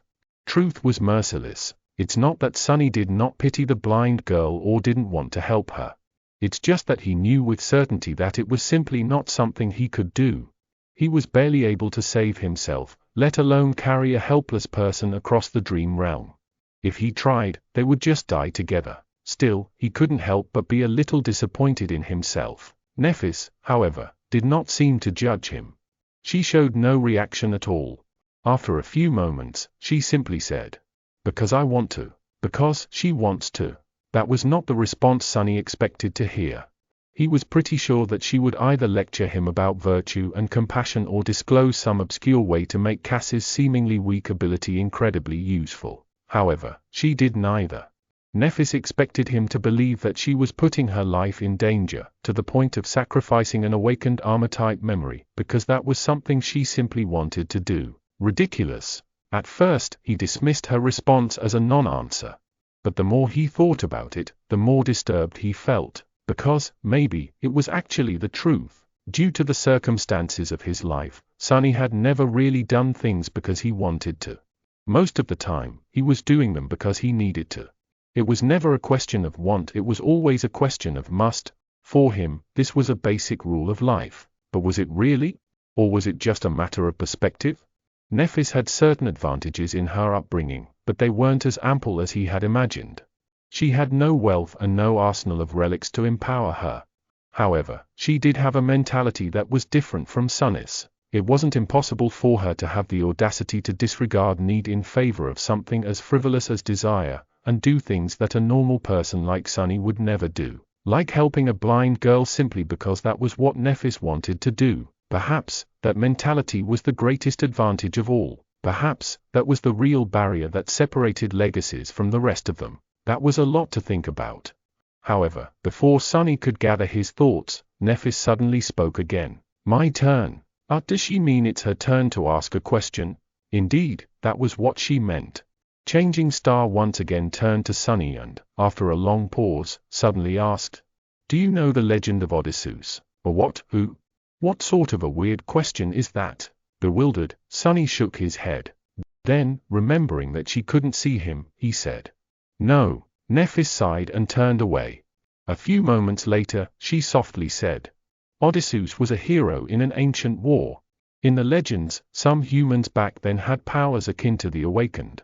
Achilles with an aspect of indestructible body, Diomedes that was so ferocious even the god of war was wary of him, Ajax who was as strong as a giant. Odysseus was not the strongest, and not the bravest. However, he was the most cunning. Sonny blinked, staring at the silver-haired girl. What? Where did this come from? Why is she suddenly so eloquent? Meanwhile, Nephis continued. In the end, Odysseus's cunning ended the war, and he prepared to sail home.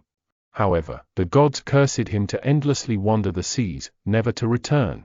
Over the years, he survived one horror after another and lost all of his companions.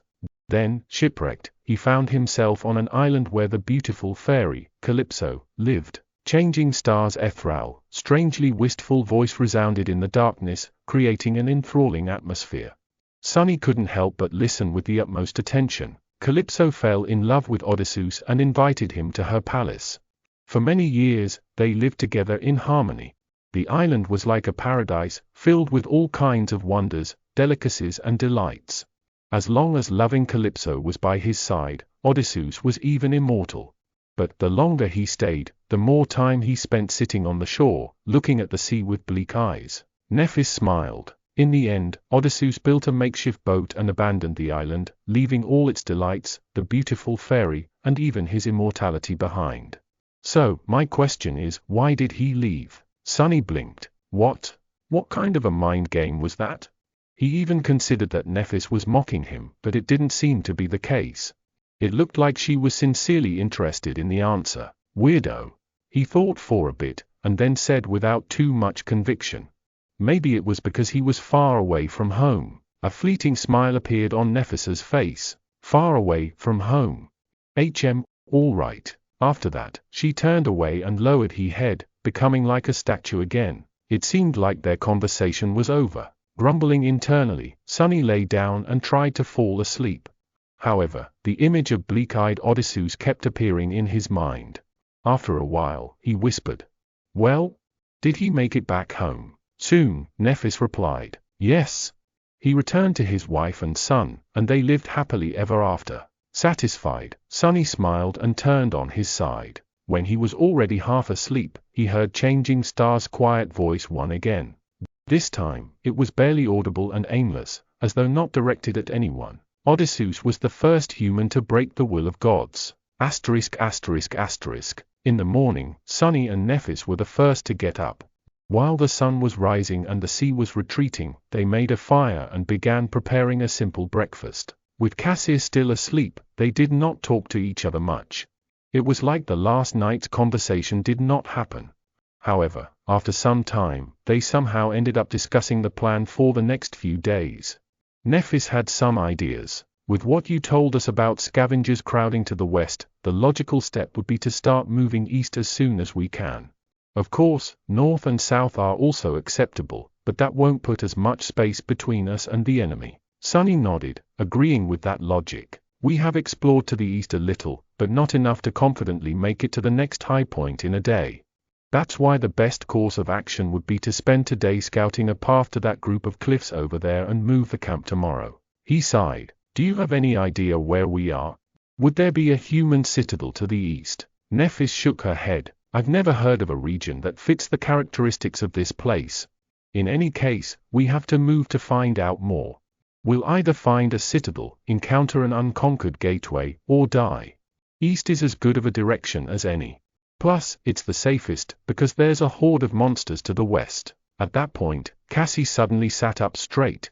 Her eyes were wide open, and her face was a little pale. She looked nervous and excited. Nephis frowned. Cassie? What's the matter? The blind girl turned to them and smiled. A vision. I had a vision, like a prophetic dream. Sonny thought, trying to come to terms with this new reality of someone being able to see the future. Or the past. Meanwhile, Changing Star stretched her hand, as though prepared to summon her sword. Are we in danger? Cassie energetically shook her head. No, it's not that. People. I saw a castle full of people. She smiled and pointed with her finger. I don't know how far it is, but I'm sure that it's in that direction. Sonny and Nephis looked at each other, not knowing whether to be glad or petrified. Cassie's small, delicate finger was confidently pointing west. Chapter 39, Journey to the West. In the ensuing silence, the smile slowly disappeared from Cassie's face, replaced by confusion. Feeling the sudden tension, she asked, what's wrong? Sonny sighed. No, nothing is wrong. It's just that direction is the one we wanted to avoid. After some thought, he added. That's where I came from yesterday. There's a lot of scavengers down there. The blind girl's face fell. Oh. Nephis, who was quietly listening to them, gave him an indecipherable look and finally spoke. Tell us more about the castle. A shadow of the previous excitement returned to Cassie's eyes. With a serious nod, she began describing her vision. I dreamt of a vast, ruined city built of weathered stone. It was surrounded by tall, impregnable walls. Various monsters were wandering its narrow streets. In the center of the city, there was a hill, and on that hill stood a magnificent castle. She smiled, but there were no monsters in the castle. Instead, it was full of people. I'm sure that they were awakened. Some were guarding the walls, some were going about their lives without a care in the world. There was food, safety, and laughter. Well, that sounds great. If this castle really existed, then all of their problems would be solved. Sonny cleared his throat. Did you see anything else? Cassie frowned, trying to remember. Then, her face cleared. Yes. I saw Sonny leading me through the gates of the castle. That means we will make it. A brilliant smile appeared on her doll-like face, beaming with so much joy that Sonny couldn't help but curl his lips. Inwardly, however, he was stuck on a certain detail of Cassie's vision. It was that, when talking about reaching the castle, the blind girl only mentioned the two of them. Was there some meaning behind it? Sonny turned his head a little and secretly glanced at Nephis, trying to discern if she had picked up on that little discrepancy, too. Changing Star, however, was as enigmatic as ever. Without showing much emotion, she thought for a while, and then slowly nodded. Okay. Then we will go west. *****. While the sea was still retreating, they had their breakfast and then spent some time planning for the journey and preparing to abandon the temporary camp. In the process, Sonny had a chance to get to know the girls a little better. It was then that he came to a sudden realization, which almost made his head explode from bafflement. That mind-blowing realization had to do with Nephis. Back when they first met in front of the academy's gates, Sonny had formed a certain impression of the confident, distant girl. Later, her behavior and the different revelations about Changing Star's past only served to reinforce that impression. Nephis seemed to exist a bit apart from the world. She was mysterious, aloof and rather cool. Her taciturn character and strange speech patterns made people interacting with her feel unnerved and rattled, often revealing more than they had been planning to. The less she talked, the more she seemed to know. That silent, indifferent confidence was arresting, and sometimes even oppressive. However, that impression turned out to be completely wrong. The actual truth behind the matter had nothing to do with being cool and aloof. After talking to her a bit more and observing their interactions with Cassie, Sonny almost fainted when he realized that Nephis was simply an incredibly, ridiculously, painfully awkward person. It was as though she had no idea how to talk to people. Every time she tried to convey something, she would either use the wrong words or stumble in the middle of the sentence and fall silent. Her tone never matched what she was trying to say. Often, she would forget to put correct intonations in her speech, making questions sound like statements or vice versa. Added to that was the fact that, like many introverted people, Nephis was not in a habit of openly showing her emotions. It's not that she didn't have feelings, it's just that she was really bad at emoting them. As a result, her face always looked cold and neutral. That's why, most of the time, she simply chose to talk as little as possible or not to talk at all. All of that added up together, then multiplied by her general weirdness, was ultimately responsible for creating the false image of a mysterious, unapproachable ice princess, when in fact, she was just shy and completely inept in communicating with people. After coming to that realization, Sonny tried with all his might but still failed to stop himself from staring at Nephis with wide eyes. He just barely managed to not let his jaw hang open. What the hell? That's not in line with how a protagonist should be. In his mind, Nephis had definitely been the type of person to be the main character of any event. At the center stage, there were always confident, strong people like her and Castor. People like himself and Cassie, on the other hand, were relegated to exist far away in the background. Now, however, no, that line of thought was also wrong. The fact that Changing Star had problems with expressing herself and lacked social skills did not mean that she was not strong. In fact, it might have meant the opposite. She still achieved everything that she had achieved, but with the added layer of adversity. She was still dangerous. At that moment, Nephis finally noticed that Sonny was staring at her. She looked at him and, after a long pause, asked in an emotionless tone, "What?" He blinked, extricating himself from this sudden flood of thoughts, and cleared his throat. Nothing. I was just going to ask when are we setting off." Nephis appeared to be thinking. After a while, she turned away and said, "Soon. You really can't manage more than one word, can you?" Utterly bewildered, Sonny hid his emotions and smiled. All right then. ****. In the grey light of morning, they abandoned the tall hill and ventured west, retracing their steps from yesterday. Knowing the path, the small party made quick progress. Nephis was walking in front, her sword arm ready to strike at any moment. A bit behind her was Sonny. This time, the responsibility of holding the golden rope and guiding Cassie along was entrusted to him. Of course, the actual creature, leading them was his shadow. It scouted ahead, carefully observing the labyrinth for signs of danger. The labyrinth was just as it was before, confusing and seemingly endless. Crimson blades of coral protruded from the black mud, creating a vast, tangled forest.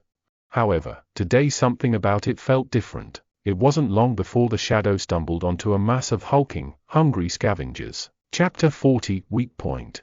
None of the text used in this audiobook belongs to me. Please support the original author online.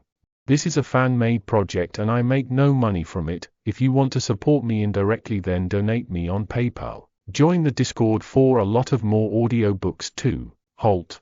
Sonny whispered, observing the group of scavengers through his shadow. As soon as the word left his lips, Nephis immediately summoned her sword.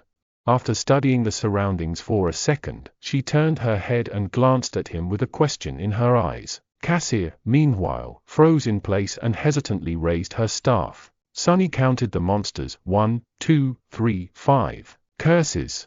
The hulking beasts seemed like the losers of the pack, similar to the one he had killed. However, their wounds were not as pronounced and terrible. Each of them was much more of a threat than the mangled one from before, and there were half a dozen of them at least. There are scavengers on the path ahead, 6 of them. They are slowly moving in our direction. Nephis cast a gaze forward. There was a calculating look on her face. They are done with the carcass. Sonny thought for a moment and then shook his head. No, I don't think so. But maybe there's not enough meat for everyone anymore, so some stragglers had no choice but to leave with an empty stomach. Nephis nodded and gestured to a nearby branching path. We'll circle around them. The three sleepers hastily moved forward and changed paths, giving a wide berth to the group of monsters.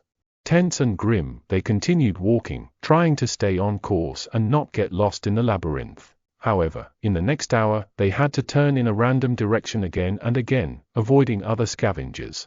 The distance between them and the giant statue was not shortening at all. At some point, they were catching their breath near one of the numerous dead ends of the Crimson Labyrinth. They had no choice but to wait, since a large number of creatures was moving past their hiding spot, separated from them by a long length of a twisting coral passage. Sunny sighed and shook his head. We can't go on like that.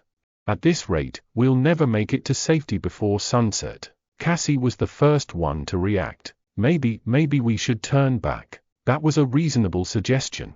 However, Sunny felt reluctant to agree. Nephis shared his thoughts. With a blank expression, she said, "It will only get harder tomorrow." She was right. By tomorrow, there would be even more scavengers flooding the labyrinth. Then what should we do? Changing Star tilted her head, thinking. After a while, she turned to Sunny. Fight? Fight? Fight against dozens of those monstrosities? Was she crazy? Sunny tried to hide his derision as he spoke. I know that you are skilled with the sword, but have you forgotten that each of those things is a whole rank above us? We won't survive in a fight against many. Nephis nodded. We avoid large groups. Cut down smaller ones. After a moment, she added. If there's one or two of them, there's a chance. Sunny wanted to retort, but couldn't find a good reason. In the end, he gave up. Fine. Nephis stared at him for a while. Then, she suddenly asked. Have you studied the corpse of the scavenger you had killed? What was that supposed to mean? A bit surprised, Sunny shook his head. No, he was too busy being in pain and trying to make it to safety before the sea returned. And why would he study a corpse? Wait. I think Teacher Julius mentioned something. After a short pause, Nephis spoke. Scavengers have 3 weak points on their bodies. The first one is obvious, it's their joints. Anything that has to be flexible can't be too rigid. So, there's gaps in the armor above the joints. By targeting the joints, you can diminish their mobility and attack capacity. Oh, so, by studying a dead monster, one could better understand their strengths and vulnerabilities. This idea was so obvious that Sunny admonished himself for not realizing sooner. Meanwhile, Nephis continued. The second one is the same. It's where their torso connects to the carapace. If you manage to accurately hit that spot, you can heavily injure a scavenger and deal serious damage to its body. However, unless you succeed in severing its spine, the wound won't be fatal. It'll still be able to fight for a while. Sunny couldn't help but notice that Changing Star's awkwardness seemed to disappear whenever she talked about things that she felt confident about, like ancient heroes. Or killing things. Curious. The last weak point is on their back, approximately at the level where the eyes are. There's a slightly concave, disco-layered cavity in their armor. It is where several armor plates connect. The chitin there is comparatively thin. If you can pierce through it, you can destroy the brain directly. That will be a killing blow. That is good to know. However, that weak point was too high to be hit by a human. After all, scavengers were more than 2 meters tall. As though reading his thoughts, Nephis added. That weak point is very hard to target. Circling around a scavenger is almost impossible due to their size, speed and the attack range of their pincers. She looked at him and calmly said. If we stumble on a single scavenger, I'll be the bait. My task will be to make it turn around and then restrain it, exposing the third weak point. Your task will be to kill it. Sunny gulped. What if there's 2 of them? As usual, Nephis paused before answering. Don't die. Asterisk. It wasn't long before they were left with no choice but to attempt a fight against a scavenger. Behind them, there was a long stretch of the labyrinth with no suitable branching paths for them to turn onto.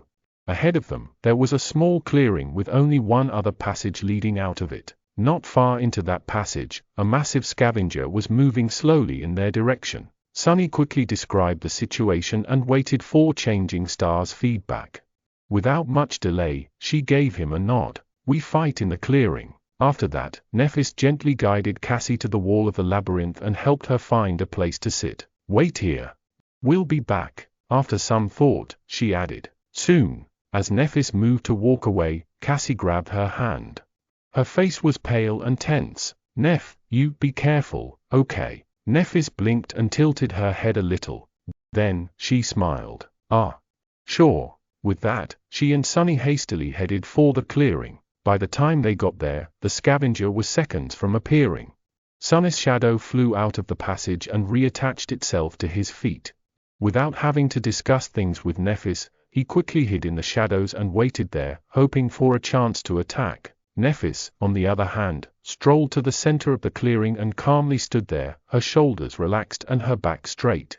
An elegant long sword appeared in her hands, carelessly pointed to the ground. Not knowing what else to do, Sunny silently repeated her words. "Don't die." A second later, the scavenger walked into the clearing. When his tiny eyes spotted Nephis, an evil light ignited in them.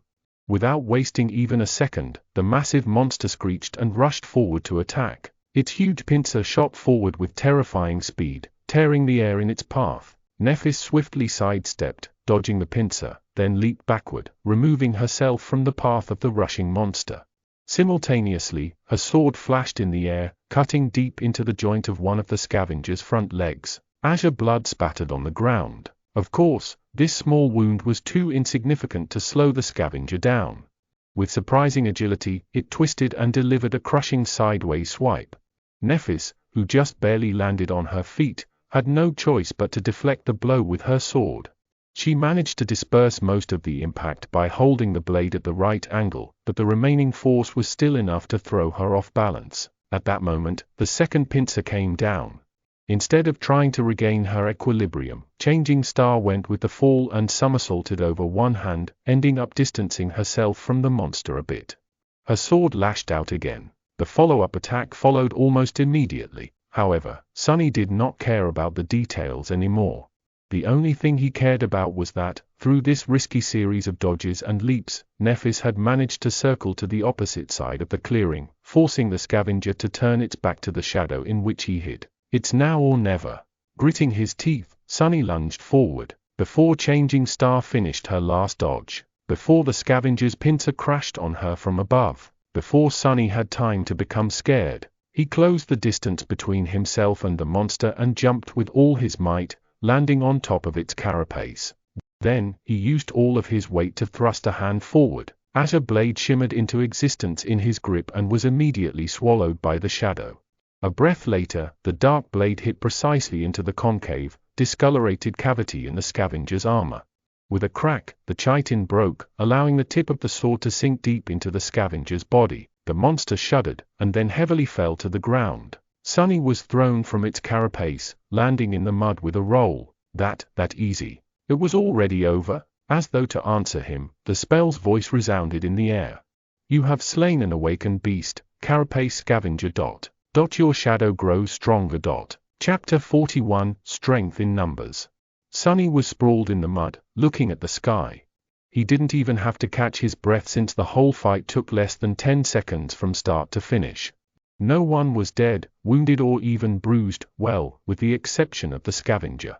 It was completely out of his expectations. He glanced at the monster's corpse to make sure that it was actually dead, then summoned the runes and took a look at the number of shadow fragments in his possession. Shadow fragments, 16/1000.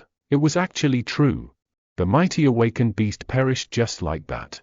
And, although Nephis did most of the work, he was the one to deal the killing blow. Why can't it always be so easy? Sunny got back on his feet and dismissed the azure blade. Then, he remembered the words Master Jet had once told him: no one can survive in the dream realm alone. Back then, he noted her advice, but didn't really believe it. After all, he had always strived to be self-sufficient, not allowing himself to depend on anyone. In Sunny's mind, this was the true meaning of strength. However, now he was beginning to suspect that this logic was flawed. Indeed, having someone to share your burdens meant the difference between heaven and hell here in the dream realm.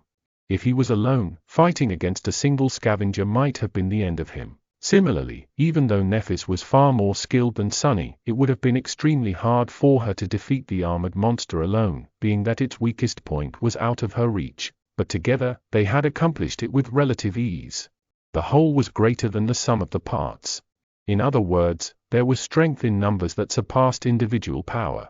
In that sense, being able to depend on a group was not a sign of weakness, but, on the contrary, an important facet of personal strength. Lone wolves would always be at a disadvantage. That was another lesson to learn. It's not like I had much of a choice. He walked over to Nephis and checked if she was okay. Apart from slight damage to her makeshift seaweed clothes, everything seemed to be all right. She glanced at Sunny. Memory. He shook his head. Nephis sighed. It seemed that she was a bit impatient to get herself a suit of armor of her own. If Sunny was a gentleman, he would have suggested to loan her the puppeteer's shroud for a while, but alas, he wasn't. That armor was extremely valuable and had cost him a lot. Plus, unlike Changing Star, the picture of Sunny wearing nothing but a seaweed loincloth would have been more disturbing than aesthetically pleasing. So, he said nothing. Meanwhile, Nephis headed for the dead scavenger and said without turning her head, "Bring Cassie." With a sigh, Sunny turned around and left the clearing. Soon, he approached the place where the blind girl was waiting patiently for their return. Hearing his footsteps, she flinched and raised her head. Sunny. How did she recognize me? Ah, must be the way I walk. Yeah, it's me. Everything is over. Come on, I'll bring you to Nephis. Using the wooden staff, Cassie stood up and turned to him. Are you guys all right? Sunny smiled. Of course. We dispatched that critter in no time. Didn't even get a scratch. Cassie smiled with visible relief. Good, that's good. Oh, right, the rope. Sunny took the rope and guided the blind girl back to the clearing. On the way, he felt a bit weird. With the delicate girl walking behind him, he couldn't help but think of his little sister. As a toddler, she used to follow him around too, as though they were glued together. As the familiar pain stabbed him in the heart, Sunny gritted his teeth and tried to think about something else. It was all in the past anyway. Back in the clearing, Nephis was done breaking apart the scavenger's carapace. The shimmering soul shard was already in her hand. Without saying anything, she tossed it to Sunny. He caught the crystal and looked at her with surprise. Why are you giving it to me? Nephis blinked and stayed quiet for a few seconds. Then she said as a matter of fact, I don't have pockets. Oh. Still a bit bewildered, Sunny put the soul shard into his rucksack. But why wouldn't she just absorb it? He opened his mouth to ask the question, but she seemed to realize something and added, We'll divide the spoils later. Ah. All right. Nephis, meanwhile, turned to Cassie and said after some deliberation, I was careful. Then, she smiled. ****. Your shadow grows stronger. Your shadow grows stronger. Your shadow grows stronger. Sunny was feeling somewhere in between of being ecstatic and peeved. Throughout the day, they managed to kill 3 more scavengers, each time with not much risk to anyone except for Nephis. The process was largely the same. After discovering the monster, he would hide in the shadows, while Nephis would act as bait. Then, when the time was right, Sunny would stealthily approach and finish the fight with a precise strike of the azure blade. He was wondering if that was what being in the main hero's party felt like. To anyone else, maybe with the exception of Castor, dancing around a deadly awakened beast would have been a tall task, most likely ending with the dancer's death.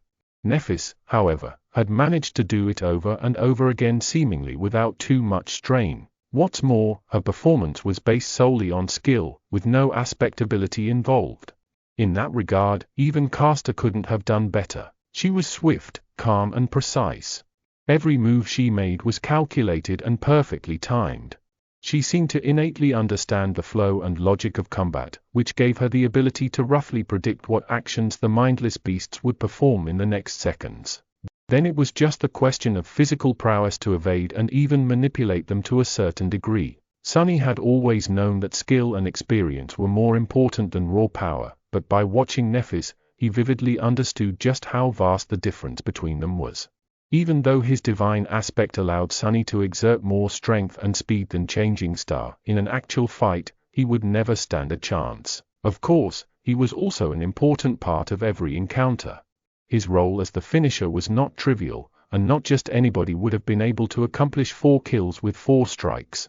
Even though Sunny was not taught any elaborate techniques, he was still a somewhat experienced fighter. He had good physical coordination, combat intuition, and, most importantly, a cool-headed mentality, not to mention the fact that they were only able to ambush the scavengers so effectively due to his shadow scouting them out in advance. All in all, it was an almost equal cooperation. Still, watching Nephis fight was nothing short of sobering. Trying not to get too dejected, Sunny summoned the runes. Shadow fragments, 22/1000. 8 fragments today. Pretty excellent. Currently, they were waiting on the edge of the labyrinth path leading directly to the giant statue of the Headless Knight. There was a group of scavengers between them and the statue, moving past without any haste. The sunset was near, but they still had time. Slowly, minutes flowed by. At some point, Nephis gave the command to move. Helping Cassie along, Sunny followed Changing Star and quickly traversed the open space between the labyrinth and the statue. Now, they only had to get on top of it. However, it wasn't that easy. Scaling the 200-meter-tall monument would have been hard in normal circumstances, but now, they also had to somehow pull Cassie up. Leaving her behind until they were at the top would not have been safe. In the end, Nephis and Sunny took turns pulling the rope every 20 meters or so. Cassie would hold onto the rocks and wait until they climbed higher, and then the process would repeat. It was slow and torturous, and by the end, Sunny's muscles were sore and almost on fire, but they managed to get to safety before the dark waters washed them away. As the night began to descend, the 3 sleepers sat in the center of the circular stone platform and rested. As they did not bring any materials to make a fire and it was already too late, there was no way to cook food. They ended up chewing on the strips of dried meat, passing the bottle of limitless water around. After some time, Nephis gave Sunny a sign to take out the spoils of today's journey. He took out the 4 shimmering soul shards and put them on the ground. Without any discussion, Changing Star moved 2 crystals in his direction and took 2 for herself. Then, she gave one of hers to Cassie. Sunny watched it in silence. By the time Nephis and Cassie had absorbed their soul shards, he still didn't make a move to take his. After a while, he took another crystal out of the rucksack and moved all 3 to Nephis. The silver-haired girl looked at him with surprise. "Don't you want to grow stronger?" Sunny grinned. "Of course, I do. But these won't do me much good right now. It's no secret that you are the main fighting force of our group." He sighed. "The stronger you are, the better our chances of survival will get. Plus, it's not a gift. It's a trade." Nephis raised an eyebrow. "A trade? What do you want?" Sunny deliberated for a few seconds before answering. "It's rather simple. I will give you these soul shards, and all other soul shards I earn on the way to that castle." Then, he looked her in the eyes and said, "In return, you will teach me how to fight." Chapter 42, Essence of Combat. Nephis looked at him and contemplated. This time, she remained silent longer than usual. Sunny felt a bit nervous under her gaze, knowing that he was being evaluated. With Changing Star's skill and insight, it wasn't hard to imagine just how much she had gleaned from his battle performance. Both his current level and future potential must have been pretty much laid bare in front of her. Were they enough to make teaching him worth her while? After some time, she took the soul shards and nodded. "Okay." Sunny smiled, congratulating himself on a successful deal. Not only did he receive a lot while not losing much, but he had also managed to create a bit of a favorable impression of himself in the eyes of Nephis and Cassie. As far as performances went, this was a great one. "So when do we start?" Nephis shrugged. Now. Sunny glanced at the sun, which was already almost gone. Were they going to train in complete darkness? It wasn't really an obstacle for him. Changing Star, however. "We will start with some words. That will be enough for today." After hesitating a little, she added, "Cassie, you listen too." Sunny and Cassie turned to Nephis, listening to her like 2 obedient students. Despite the fact that their age was more or less similar, both knew that, in terms of martial prowess, their companion had authority that was as beyond theirs as a dragon's might was beyond that of a worm. Nephis thought for a while and then said, "Mastery of combat can be divided into 2 aspects. One is body, and the other one is mind. Training the body is not easy, but it is rather simple. All you need is repetition and experience. In a fight, things happen too fast to consider every detail in the moment. That's why your technique must exist in your muscles and bones, so much so that it almost becomes an instinct. She paused. You can achieve initial results through repetition. Then, it must be cemented through experience. The more battle experience you have, the deeper a technique will be assimilated into your body. There is no other way. 1,000 hours of training won't be as impactful as one real fight. Only those who survive countless battles can be truly in command of the body. That simultaneously made a lot of sense and no sense at all. On the one hand, the principle of improving through practice was quite logical. On the other hand, Changing Star's statement made it seem like all those lofty legacies with their years of training were nothing but harmless children. After all, no matter how good their tutors were, they had no real battle experience. But then again, she did wipe the floor with every one of them, excluding Castor, with no apparent difficulty. So maybe her statement was true. That, however, posed a question of its own. Just what kind of life had Nephis led to possess rich battle experience at the tender age of 18? Should I stop calling her princess? Meanwhile, Nephis continued. Training the mind, however, is not simple at all. That is because, once you reach a certain level of skill, the mind is where the true combat takes place. The outcome is often decided before your body begins to move. And to master the mind, the first step is to understand the essence of combat. However, very few people truly do. She looked at them and asked, "What do you think that essence is?" Sunny hesitated. The essence of combat? What might it be? If it was some other legacy, he would have been tempted to say something stupid like honor, valor, or duty, but he already knew that Nephis did not fit into the image of a noble aristocrat he had in his mind. She wasn't someone who followed empty words. After a minute or so, Cassie finally answered. Victory, and almost at the same time, Sunny said. Survival. Changing Star shook her head. No. Then she rubbed her neck and pierced them with a cold, fierce gaze. The essence of combat is murder. Cassie flinched and opened her eyes wide. Sunny frowned a little. Nephis, however, did not seem to care. In the same calm tone, she continued. At the core of it, there is only this: you are trying to kill your opponent, and they are trying to kill you. In the end, one of you will be killed, and the other one will be the killer. Everything else is just noise. Her words sank deep into Sunny's heart and reverberated there, causing something inside of him to resonate and awaken. Style doesn't matter. Weapons don't matter. Reason and intent do not matter. The only thing that matters is to be the last one standing. In this way, anything you do in combat must be viewed as only serving one of two purposes, either to kill your enemy or to prevent the enemy from killing you. Nephis lowered her eyes. If you can understand that, you will have enough clarity to master the mind. After that, Sunny couldn't fall asleep for a long while. He lay on the cold stone, looking into the darkness and thinking about what Nephis had taught them. Repetition, experience, clarity. These were the three keys to becoming a fearsome warrior. All three were important, but the last one was the most vexing. Was it really how Changing Star had said? Was there nothing at the core of being a warrior than a cold will to kill? Intuitively, he felt that it was indeed so. This ruthless truth was, in a sense, an amalgamation of all his life experiences. After all, for someone like him, life was nothing but a constant battle for survival. Someone always won, and someone always lost. The former got to live for a few more days, the latter, no one cared what happened to them. Of course, life was life, and combat was combat. To most people, they weren't one and the same. But what about the awakened? The sole purpose of their existence was to fight against the nightmare creatures. Very few could escape that fate. After coming to the academy, Sunny allowed himself to think that he had escaped the fate of always having to struggle at the edge of survival. But now, it seemed like he had just exchanged one battle for another. This was an uncomfortable thought. However, if he looked at it from a different perspective, did it actually mean that he always had a crucial advantage? Most of those chosen by the spell were forced to somehow adjust to this merciless way of life. But he had always lived like this. Was he actually one of the few perfectly suited to be an awakened? With this thought, Sunny fell asleep. In the early morning, he was awakened by a piercing scream. Chapter 43, Repetition.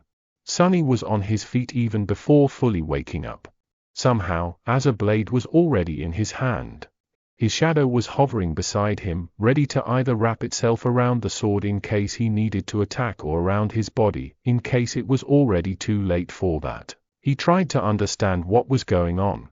Nephis was nearby, her long sword raised in a defensive stance. Cassie, where's Cassie? Fearing what he might see, giant tentacles reaching for them from the darkness, he looked around. The eastern horizon was just beginning to show the first hints of dawn, adding a tiny shade of gray to the blackness of the world. In that blackness, there were no signs of danger. Finally, he saw Cassie. The blind girl was stumbling at the edge of the platform with a horrified expression on her face. With her blonde hair in a mess, she was stretching her hands out, clearly lost in space. Of course, there were no walls for her to find. The platform was open to the elements, and the only thing waiting for Cassie was a plunge into the dark, tumultuous waters. Before Sonny knew what he was doing, he was already running. That wasn't a very smart thing to do, after all. He did not know what had caused Cassie to scream and if there was some hidden danger nearby. Plus, it was still too dark for Nephis to see. His sudden lunge could have caused her to lash out with the sword before asking questions. All of these were good reasons to wait and observe first, but in an uncharacteristic and completely irrational manner, Sonny acted before thinking. He caught Cassie moments before she took a step off the platform and, holding her tightly in his arms, dragged the blind girl back. I got her.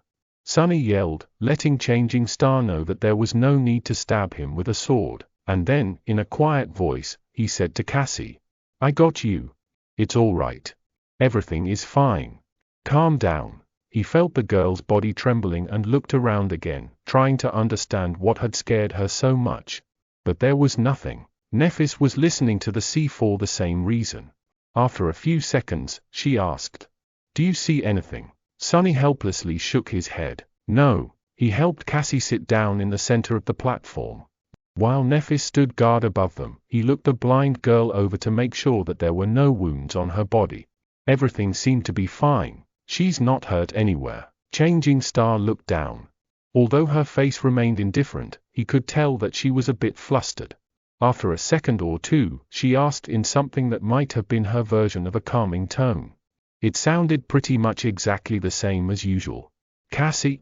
What happened? Magically, that did seem to calm the blind girl down a little. At least enough for her to speak in a quivering voice. Cassie extended one hand and pointed down. The head. I saw, oh gods. Sonny frowned and looked at Nephis. Did she see a vision? The past. The tall girl was silent for a moment. I don't know. It never happened before. Both of them turned to Cassie, not sure what to do. Since there was no apparent danger around, they took turns trying to calm the horrified girl down. However, after that one sentence, she fell quiet and refused to speak again.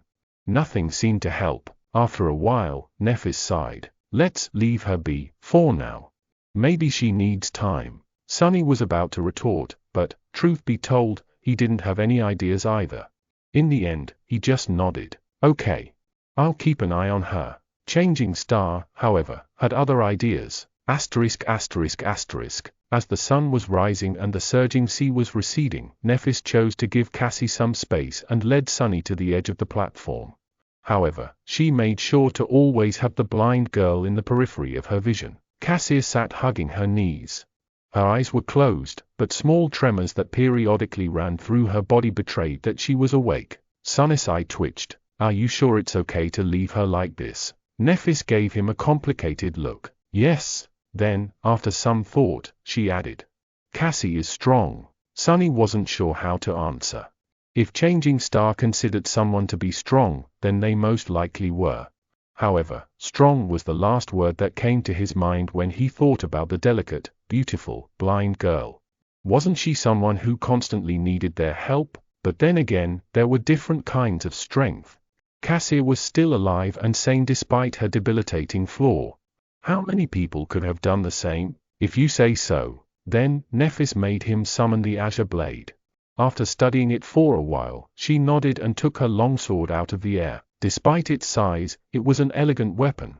The narrow, double-edged blade was much longer than that of the azure blade, with an incredibly sharp, symmetrical tip. The whole blade, as well as the simple cross-shaped guard and the pommel, seemed to be made out of silver and reflected the pale morning light. The handle was tightly wrapped in black leather. Putting the two swords side by side, Nephis spoke. Your sword can be used with one hand, but its true potential can only be revealed when held in both. It is created primarily for cutting and severing, hence the higher center of gravity. However, it can thrust as well. Then she gestured to hers. My sword is a bit more versatile. It is created for both cutting and thrusting, and it has a double edge. However, the principle of wielding these two swords is effectively the same. She took the sword in both hands, placing one near the guard and another near the pommel. Then, she performed a downward slash. They are both leverage-based weapons. When held with two hands, one hand pushes. She pushed the sword down with the hand near the guard, while the other hand pulls. The hand near the pommel simultaneously pulled the handle up, giving the blade a tremendous boost in speed. This is how you generate force and perform powerful strikes. Now, your turn. Sunny looked at his sword and gripped it with both hands, mimicking Nephis's pose. Then, he raised it and slashed down, making sure to enhance the force of the strike with his lower hand. Changing Star observed him. You need to understand that a strike doesn't come from the hands. It comes from your whole body. Power comes from your feet, your hips, your core, your shoulders, and is only then transmitted to your hands. Like this. She demonstrated the downward slash again.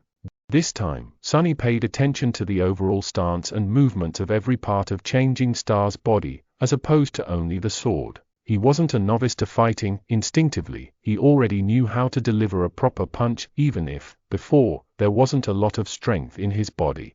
The principles of striking with a sword were largely the same, so Sunny quickly understood the overall concept. He performed the simple downward slash a few more times. After each time, Nephis gave him pointers and corrected his mistakes. Some time later, she was finally satisfied with his form. Good. Sunny smiled, proud of his achievements. Nephis looked at him thoughtfully and nodded. Now, do it 1,000 more times. The smile froze on Sunny's face. 1,000? Did she say 1,000? He blinked. Sorry. How many times? Changing Star tilted her head and thought for some time. Well, we don't have much time today. So, yes. Only 1,000. Ha. Ha ha. Only 1,000, eh? Sunny forced himself to sound polite. I see. All right. As Nephis walked back to sit with Cassie, he turned to the sea and raised his sword. 1. The azure blade whistled as it cut the air. He raised it again. 2. Push and pull. This is how you generate force. 3. Strike with your whole body, not just your hands. 4. As Sunny raised his sword and slashed down, over and over again, only one thought eventually remained in his mind. Repetition, experience, clarity. Repetition. By the time he was done performing 1,000 strikes, Cassie was finally ready to speak. Chapter 44, Cassie's Dream. With pretty much every muscle in his body sore, Sunny walked over to the girls and fell on the ground. After catching his breath, he looked at Cassie. Cassie, do you feel better? Several seconds later, the blind girl slowly nodded. That's a relief. He shifted and hesitated for a bit. Cassie didn't look too well. Her face was still very pale, with a distant, dazed expression on it. Her body at least was no longer trembling. Sunny wasn't very good at talking to people, let alone placating them. He wasn't sure what to say. He cast a gaze at Nephis and sighed inwardly. Who knew that one day he would turn out to be the most sociable person for as far as the eye could see? What a joke. Can I have some water? Cassie turned to him and scowled, as though confused by the question. Then, she suddenly gasped and opened her eyes wide. Oh, sorry. Yes, of course. She summoned the limitless water bottle and offered it to Sunny. He took it with a grateful smile and greedily drank a few gulps before giving the bottle to Nephis. Eventually, it returned to Cassie. You drink some too. After she did, he awkwardly patted the blind girl on the shoulder. Everything seems to be fine now. Did you dream of another vision? You can tell us. If you want. Cassie hesitated for a bit before saying. I don't know. Maybe it was just a nightmare. Sunny and Nephis exchanged glances. They both doubted that what Cassie saw was a simple nightmare. After all, people usually did not dream in the dream realm. The blind girl, meanwhile, continued. I don't really remember. It's all in fragments. Sunny carefully considered his words, not wanting to pressure Cassie too much. You can just tell us what you remember. Maybe we'll be able to make sense of it together. Cassie sighed and tentatively nodded. After a long pause, she finally found the courage to speak. At first, I saw a boundless darkness locked behind 7 seals. Something vast was churning in the darkness. I felt like if I directly saw it, I would lose my mind. As I watched, terrified, the seals broke one after another, until only one remained. And then that seal broke, too. She trembled a little. After that, I don't know. It was as though my mind shattered into 1,000 shards, each shard reflecting its own image. Most of them were dark and scary. Some I have already forgotten. The other, Cassie fell silent, remembering. I saw the human castle again. Only this time, it was at night. There was a lonely star burning in the black skies, and under its light, the castle was suddenly consumed by fire, with rivers of blood flowing down its halls. I saw a corpse in a golden armor sitting on a throne, a woman with a bronze spear drowning in a tide of monsters, an archer trying to pierce the falling sky with his arrows. Finally, she looked up, her face full of horror. In the end, I saw a colossal, terrifying crimson spire. At its base, 7 severed heads were guarding 7 locks. And at the top, a dying angel was being consumed by hungry shadows. When I saw the angel bleed, I suddenly felt as though something so precious that it can't be described with words was taken from me. Her voice became quieter. Then, I felt so much sorrow, pain and rage that what little remained of my sanity seemed to disappear. That was when I woke up. I think. Nephis and Sunny remained silent for a while, trying to make sense of what Cassie had told them. Even if Nephis had an idea, she didn't show it. Sunny, however, was totally lost. He couldn't even begin to decipher the hidden meaning behind the vision, if it even was one. Previously, Cassie's vision about the castle was pretty much straightforward. It showed her a human fortress and even the direction in which it was situated. This time, however, her dream was disjointed, full of weird symbolism and vague, uncertain images, much more like a charlatan's prophecy than a vision gained through an aspect ability. Finally, he sighed. Maybe it actually was just a nightmare. Your previous visions weren't like this, right? Cassie silently shook her head. Sunny scratched the back of his head. Well, people don't usually dream in the dream realm, but you do. Perhaps seeing a random nightmare once in a while is a side effect of your ability. The blind girl turned to him, a faint relief written on her face. You really think so? He hesitated, trying to find the right words. Why not? It's a possibility. Inwardly, however, he felt uneasy. A dying angel being consumed by shadows, why does it sound so ominous? I should try and stay away from angels in the future. Gee, what has become of my life? A sentence like that doesn't even sound insane anymore. With that, they were finally ready to welcome a new day. Some time later, they were sitting on the western edge of the stone platform, looking at the scavengers below. Sunny's shadow was busy scouting a path to the next high landmark. Were there always that many? Sunny glanced at Nephis and shook his head. No, there were much more. They seem to be almost done with the carcass. I doubt it will last until nightfall, which meant that, by tomorrow, all these beasts would be roaming the labyrinth, making it hard for the 3 sleepers to make any progress.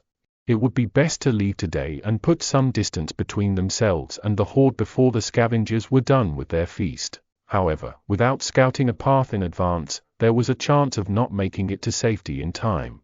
Both options were risky. Nephis frowned, seemingly thinking the same. After a while, she said, I don't want Cassie to spend another night near this statue.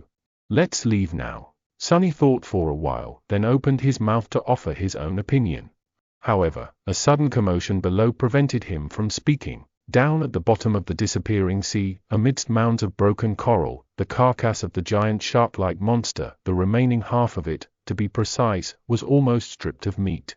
And between its white bones, something was shimmering in the mud. 2 extremely large, luminescent crystals. Sunny's eyes widened. Are those? Yes. Shards of 2 transcendent soul cores. Transcendent, 2 of them. Suddenly, he was simultaneously filled with greed and fear. Greed because of how rare and precious transcendent soul shards were. Fear because the giant shark turned to be a corrupted devil, at least. One corrupted devil, if not stopped by a saint or a large number of awakened, could potentially destroy an entire city. Sunny belatedly realized that he was much closer to death on that first night than he had previously thought. Should we wait and listen? He stared at Nephis and then obediently listened to the distant, barely audible clamor of the scavengers. After a while, he noticed some disharmony in it. Nephis suddenly tensed up. There. She pointed in the direction of the labyrinth. After concentrating on it, Sunny was finally able to notice 2 massive shadows stepping out of a particularly wide passage. A second later, the creatures casting those shadows appeared in sight. Sunny gulped. Damn. The monsters looked like the scavengers, but not quite. To start with, they were much larger, towering above the surroundings at more than 3 meters of height. Their carapace seemed to be thicker.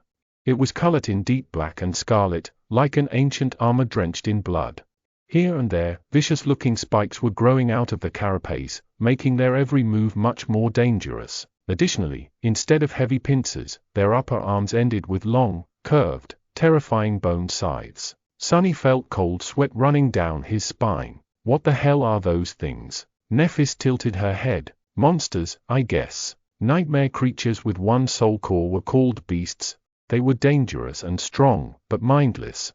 If they were able to develop or were created with a second core, they became monsters. Monsters were much more devastating and possessed some rudimentary, warped form of intelligence.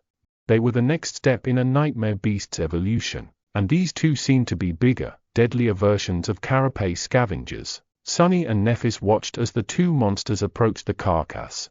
The scavengers were visibly afraid of them, rushing to get out of the way. Those who were too slow were mercilessly thrown to the side or cut apart by the bone scythes. Rivers of azure blood were flowing into the mud. What are they doing? Did they come to absorb the soul shards? Finally, the monsters reached the carcass. Each of them took 1 of the shards. However, instead of absorbing them, they simply turned around and carried the precious crystals away. The scavengers made way, following the shards with their little, hungry eyes. Sunny blinked and looked at Nephis. Do we still leave now? Changing Star frowned and hesitated. A few moments later, she shook her head. No. We'll go tomorrow. Then, she turned west and observed the retreating monsters. Get your shadow to follow these 2 back. Chapter 45, Sound of Laughter. None of the text used in this audiobook belongs to me. Please support the original author online. This is a fan-made project and I make no money from it. If you want to support me indirectly, then donate me on PayPal. Join the Discord for a lot of more audiobooks too. Because of the shadow fragments Sunny had absorbed in the last few days, the range of shadow control has increased a little. However, it was still far from being enough to explore deep into the labyrinth. He only got the general direction in which the 2 large monsters were moving. They were going west. After telling this to Nephis, there was pretty much nothing else for him to do. In the end, Sunny decided to simply rest. The next day was promising to be full of hardships and danger, so it was in his best interest to let his body recover as much as it could. Some time later, Sunny was lying on his back, staring at the grey sky. Cassie was sitting beside him, lost in her thoughts. Nephis was meditating. At least, that's what it looked like. She might as well have been asleep, for all Sunny knew. After a while, Cassie turned to him. Sunny. He tilted his head to look at her. Yeah. The blind girl hesitated. Do you think we'll be able to return home? Sunny glanced at her and furrowed his brow. A few seconds later, he turned away and looked at the sky again. Sure. Cassie smiled. You really think so?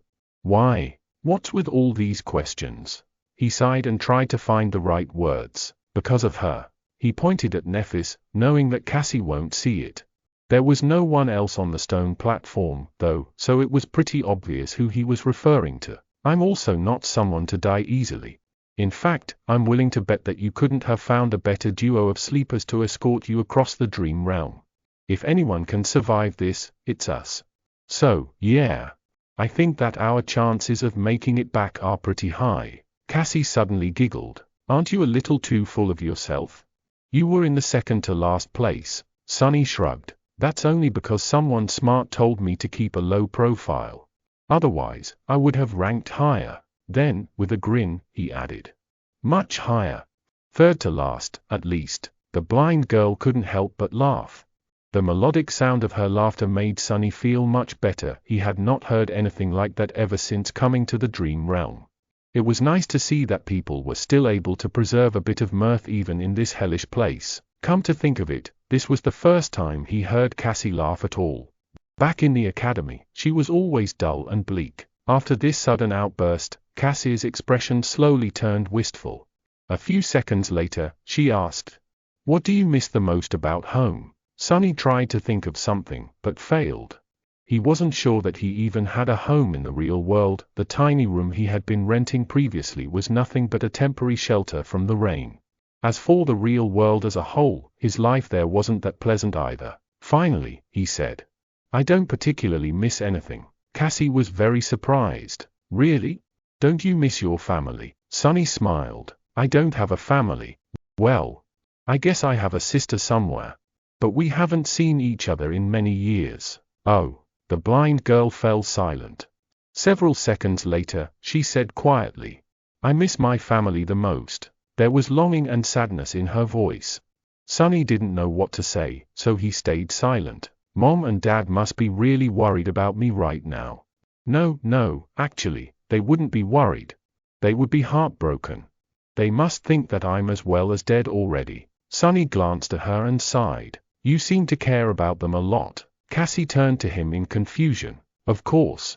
Isn't it normal?" Sunny stared at the gray sky.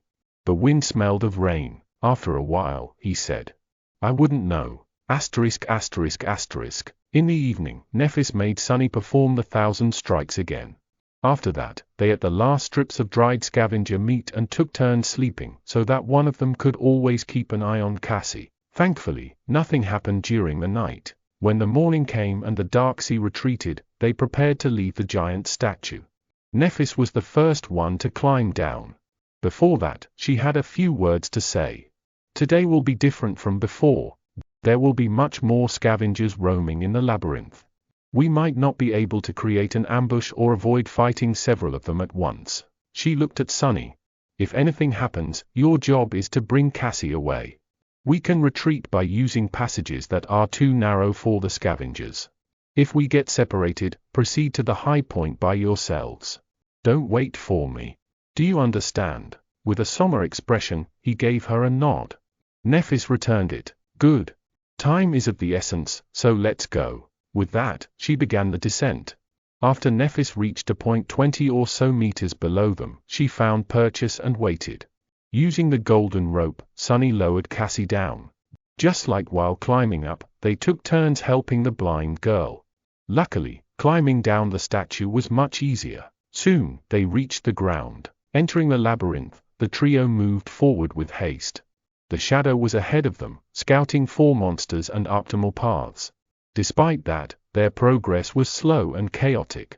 They had to constantly change direction to avoid groups of scavengers, often ending up in dead ends or moving further away from their destination. Sunny, who played the role of the scout and navigator, felt his brain slowly starting to boil. At some point, however, they inevitably ended up in a situation where a fight was unavoidable. There was a large group of scavengers at their heels, and a pair of them blocking the path ahead.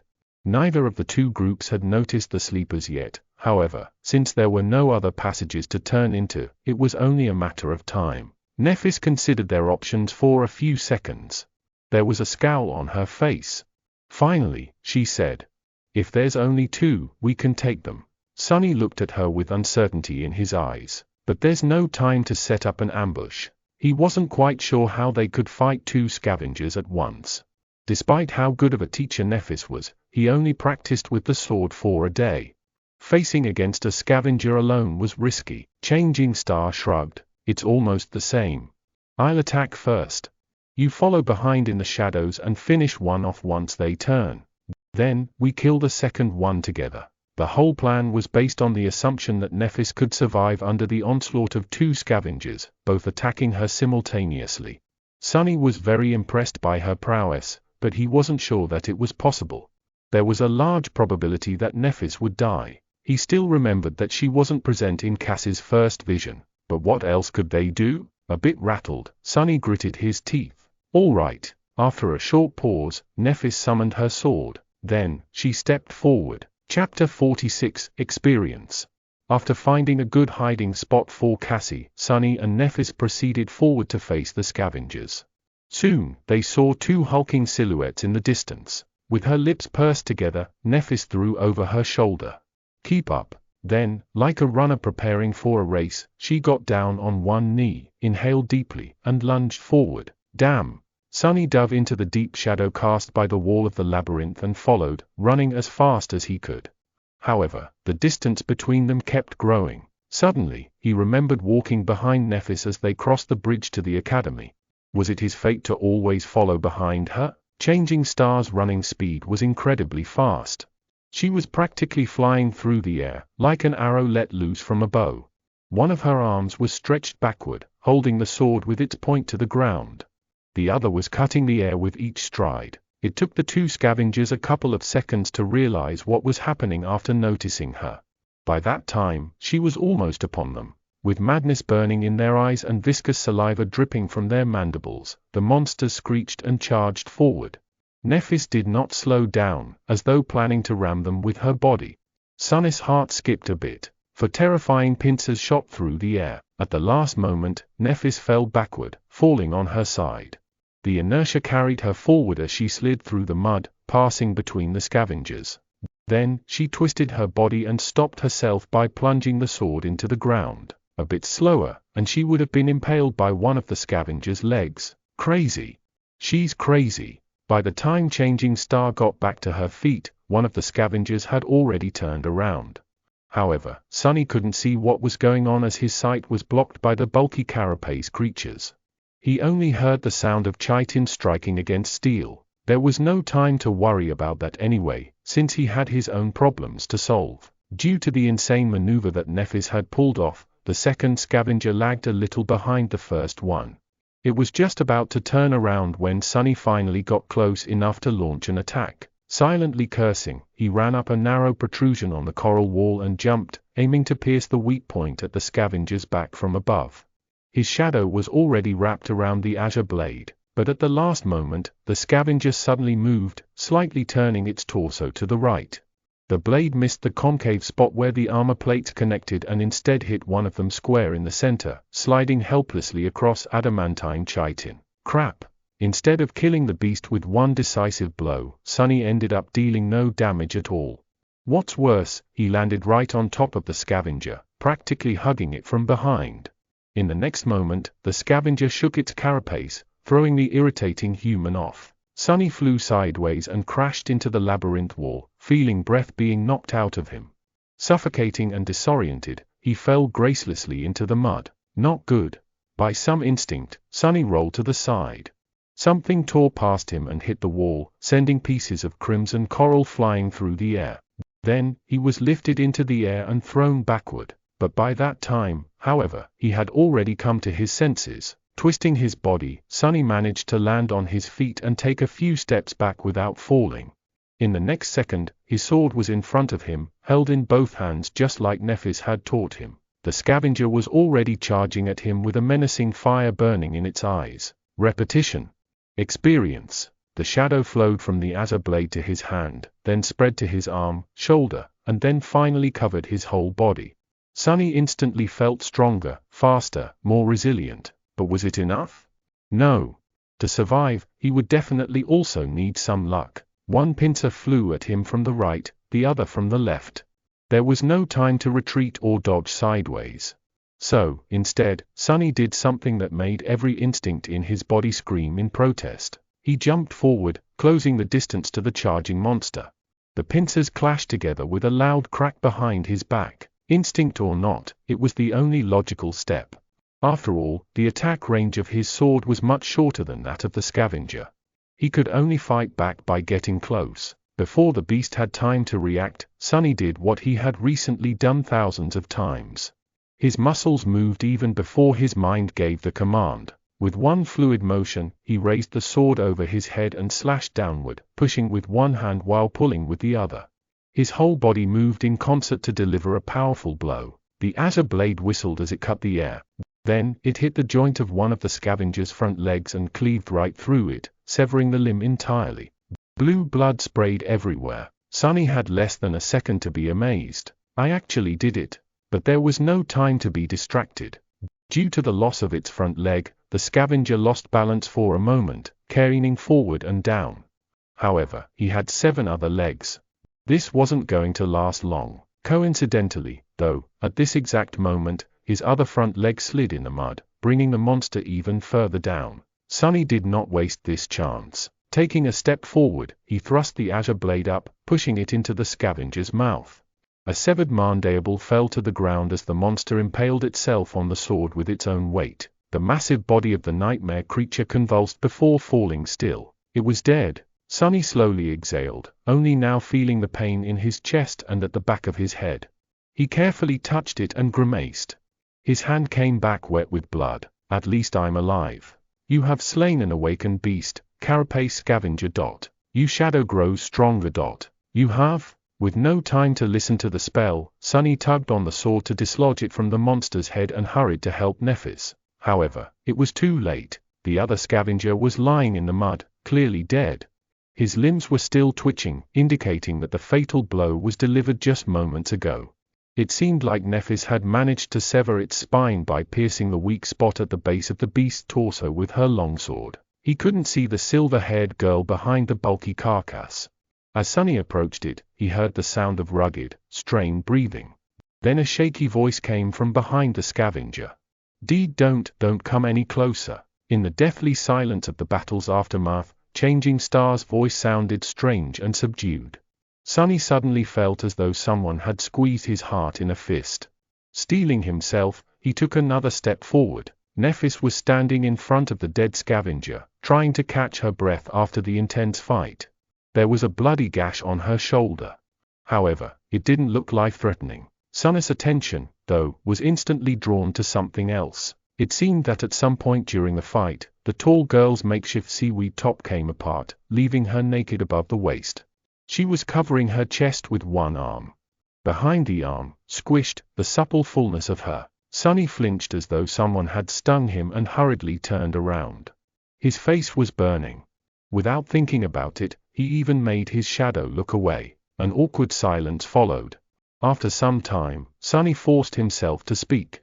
Are you all right? Nephis was slow to answer. Yes. Good. Good. I'll go fetch Cassie then. All right. Feeling as though an army of monsters was chasing him, he walked forward on stiff legs and then quickened his step, barely holding himself from running. Her fault. It's her fault. She should have communicated things clearer. Trying to get the vivid image out of his head, Sonny hurried to the place where Cassie was waiting for them. By the time they returned, Nephis had already fixed her top and was wearing it as though nothing had happened. However, Sonny couldn't help but feel that the look she gave him was somewhat weird. Forget it. After checking the wound on his head, Changing Star said, "It's just a bleeder, nothing serious. Tell me if you feel dizzy and nauseous or have a strong headache," though. Since Sonny had none of these symptoms, he kept quiet. Nephis looked down at his clothes and sighed. Memory. He opened his mouth to say no, but then fell silent. Come to think of it, when he killed the scavenger, the spell did say something else after informing him about the absorbed shadow fragments. At the time, he was too busy to pay it any attention. Let me check. He summoned B runes and quickly found the cluster representing his memories. Memories, Silver Bell, Puppeteer's Shroud, Azure Blade. Nothing new. Then what was the spell talking about? Suddenly, he noticed a new set of runes in the neighboring cluster. His eyes widened. Echoes, Carapace Scavenger. Chapter 47, Echo. Echo, it's an echo. Sonny couldn't believe his eyes. Echoes were an extremely rare type of reward that Awakened could receive after slaying nightmare creatures. Chances of getting one were very low. In the real world, an echo could be sold for an unimaginable amount of money. That's because they were much more precious than memories. Without delaying it much further, he dove into his sea of soul. There, very few things had changed. A lonely black sun was still hanging above the calm, silent waters. It was orbited by spheres of light that represented his memories. This time, there were 3 of them. Just like before, Sunny couldn't get rid of the feeling that something was stealthily moving just beyond the periphery of his vision. However, this time, he didn't pay it any attention. He wanted to see his echo. It, too, was represented by a sphere of light. However, this sphere was much larger and hovered further away from the shadow core. With a thought, he commanded it to descend. The sphere slowly floated down and touched the dark water. As Sunny came closer, walking on the surface of the sea, its radiance slowly faded away, revealing the monster contained within. A hulking, menacing carapace scavenger was calmly standing in front of him. There was no madness in its eyes, or any feeling at all, for that matter. After all, it wasn't really alive. It was just an echo. Shining runes appeared in the air around the scavenger. Echo, carapace scavenger. Echo type, beast. Echo core, awakened. Echo attributes, strong, armored. Echo description, accursed soldier of the fallen legion. Before Sunny knew it, a wide grin appeared on his face. That scavenger was now his. It could be summoned and used to fight against his enemies, carry heavy cargo or perform other tasks. What's more, it was a whole rank above its master, which meant that it was much stronger, more resilient and fearsome than a dreamer with a dormant core should normally possess. With this echo by their side, many things would become easier. Following an impulse, Sunny raised a hand and brushed it against cold, black chitin. He just wanted to touch his new possession. However, the moment his palm touched the scavenger, a strange thing happened. The soul of sea suddenly surged a little, and a new set of runes appeared. Transform echo into a shadow? Sunny flinched and snatched his hand back. What the hell is that about? He had never heard anything about transforming echoes into something else, let alone shadows. Then again, he had never heard about shadow cores and fragments, too. It seems my aspect holds more secrets than I thought. Sunny licked his lips and hesitated. Then, he cautiously said, "Yes." However, nothing happened. A moment later, the runes changed. Not enough shadow fragments to perform a transformation. Shadow fragments required, 24/100. He frowned, disappointed. I see. So there is another use for the fragments. They can either enhance my own core or do something weird to echoes. How do I know which use is more beneficial without knowing what a transformation actually does? An echo was plenty useful by itself. Sunny felt that it would be wiser to concentrate on strengthening himself, at least for now. I'll experiment with it later. With that, he left the Sea of Soul. Since he had spaced out for quite a bit, Nephis was looking at him with a silent question in her eyes. Sunny grinned. I got an echo. Her pupils slightly widened. Cassie, on the other hand, was more expressive. An echo? You actually got an echo? Yes. Since the larger group of monsters was now minutes away from catching up with them, Sunny didn't waste any time and summoned the scavenger. The hulking beast immediately appeared in front of him, seemingly sewn together from tiny sparks of light. Soon, its black chitin became fully corporeal. Following Sunny's command, it shifted a little and raised its mighty pincers. Nephis observed the echo with an unreadable expression. Then, a corner of her lips slightly curled up. Good. Sunny looked at her with a smile. I think we can task it with carrying Cassie. Outside of battle, it will help us the most. The blind girl's mouth fell open. Carry me? Like a mount. He chuckled and slapped the scavenger on its carapace. This bad boy can fit a petite girl like you with no problem at all. Trust me. I've been clambering these things a lot for the past few days. It's actually quite spacious on top of them. Especially if they are not trying to kill you. Cassie hesitated. Well, okay. If you think it's for the best. Sunny and Nephis helped the blind girl to climb on top of the echo.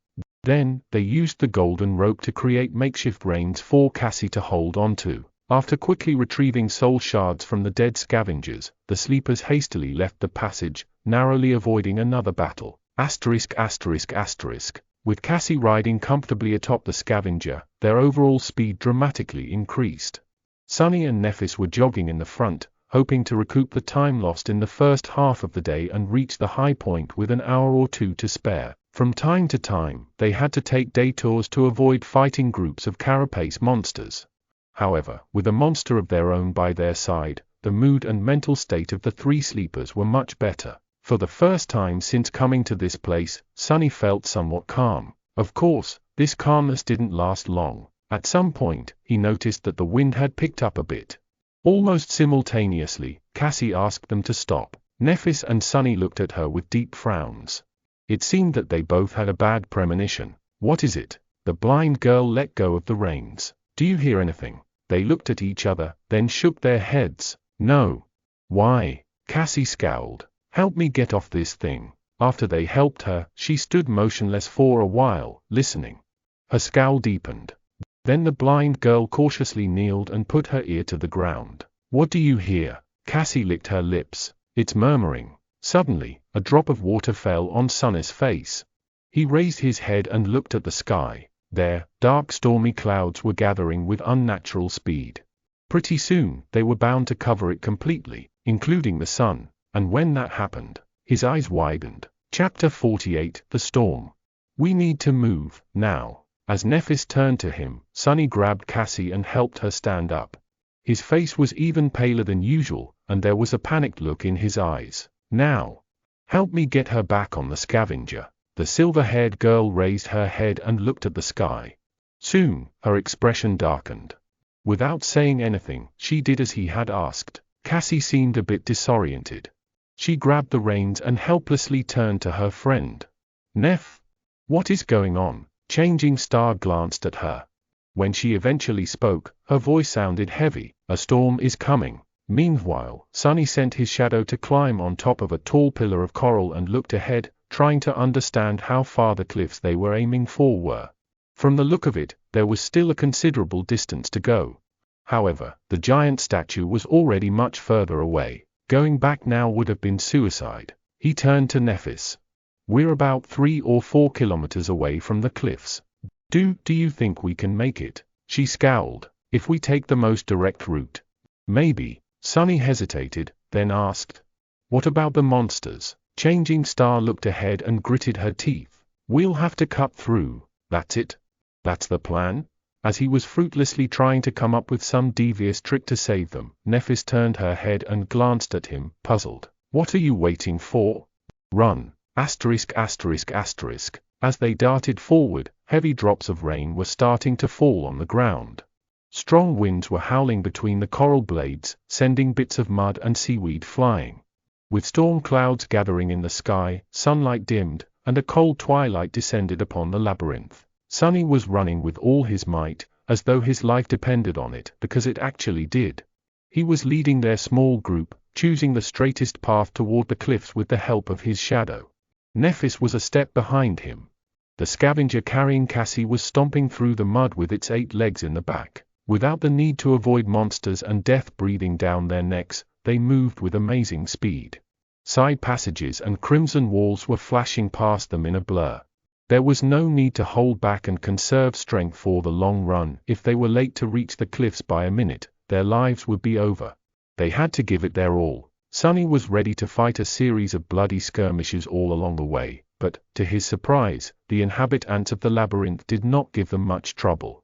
The scavengers seemed to be as panicked as they were.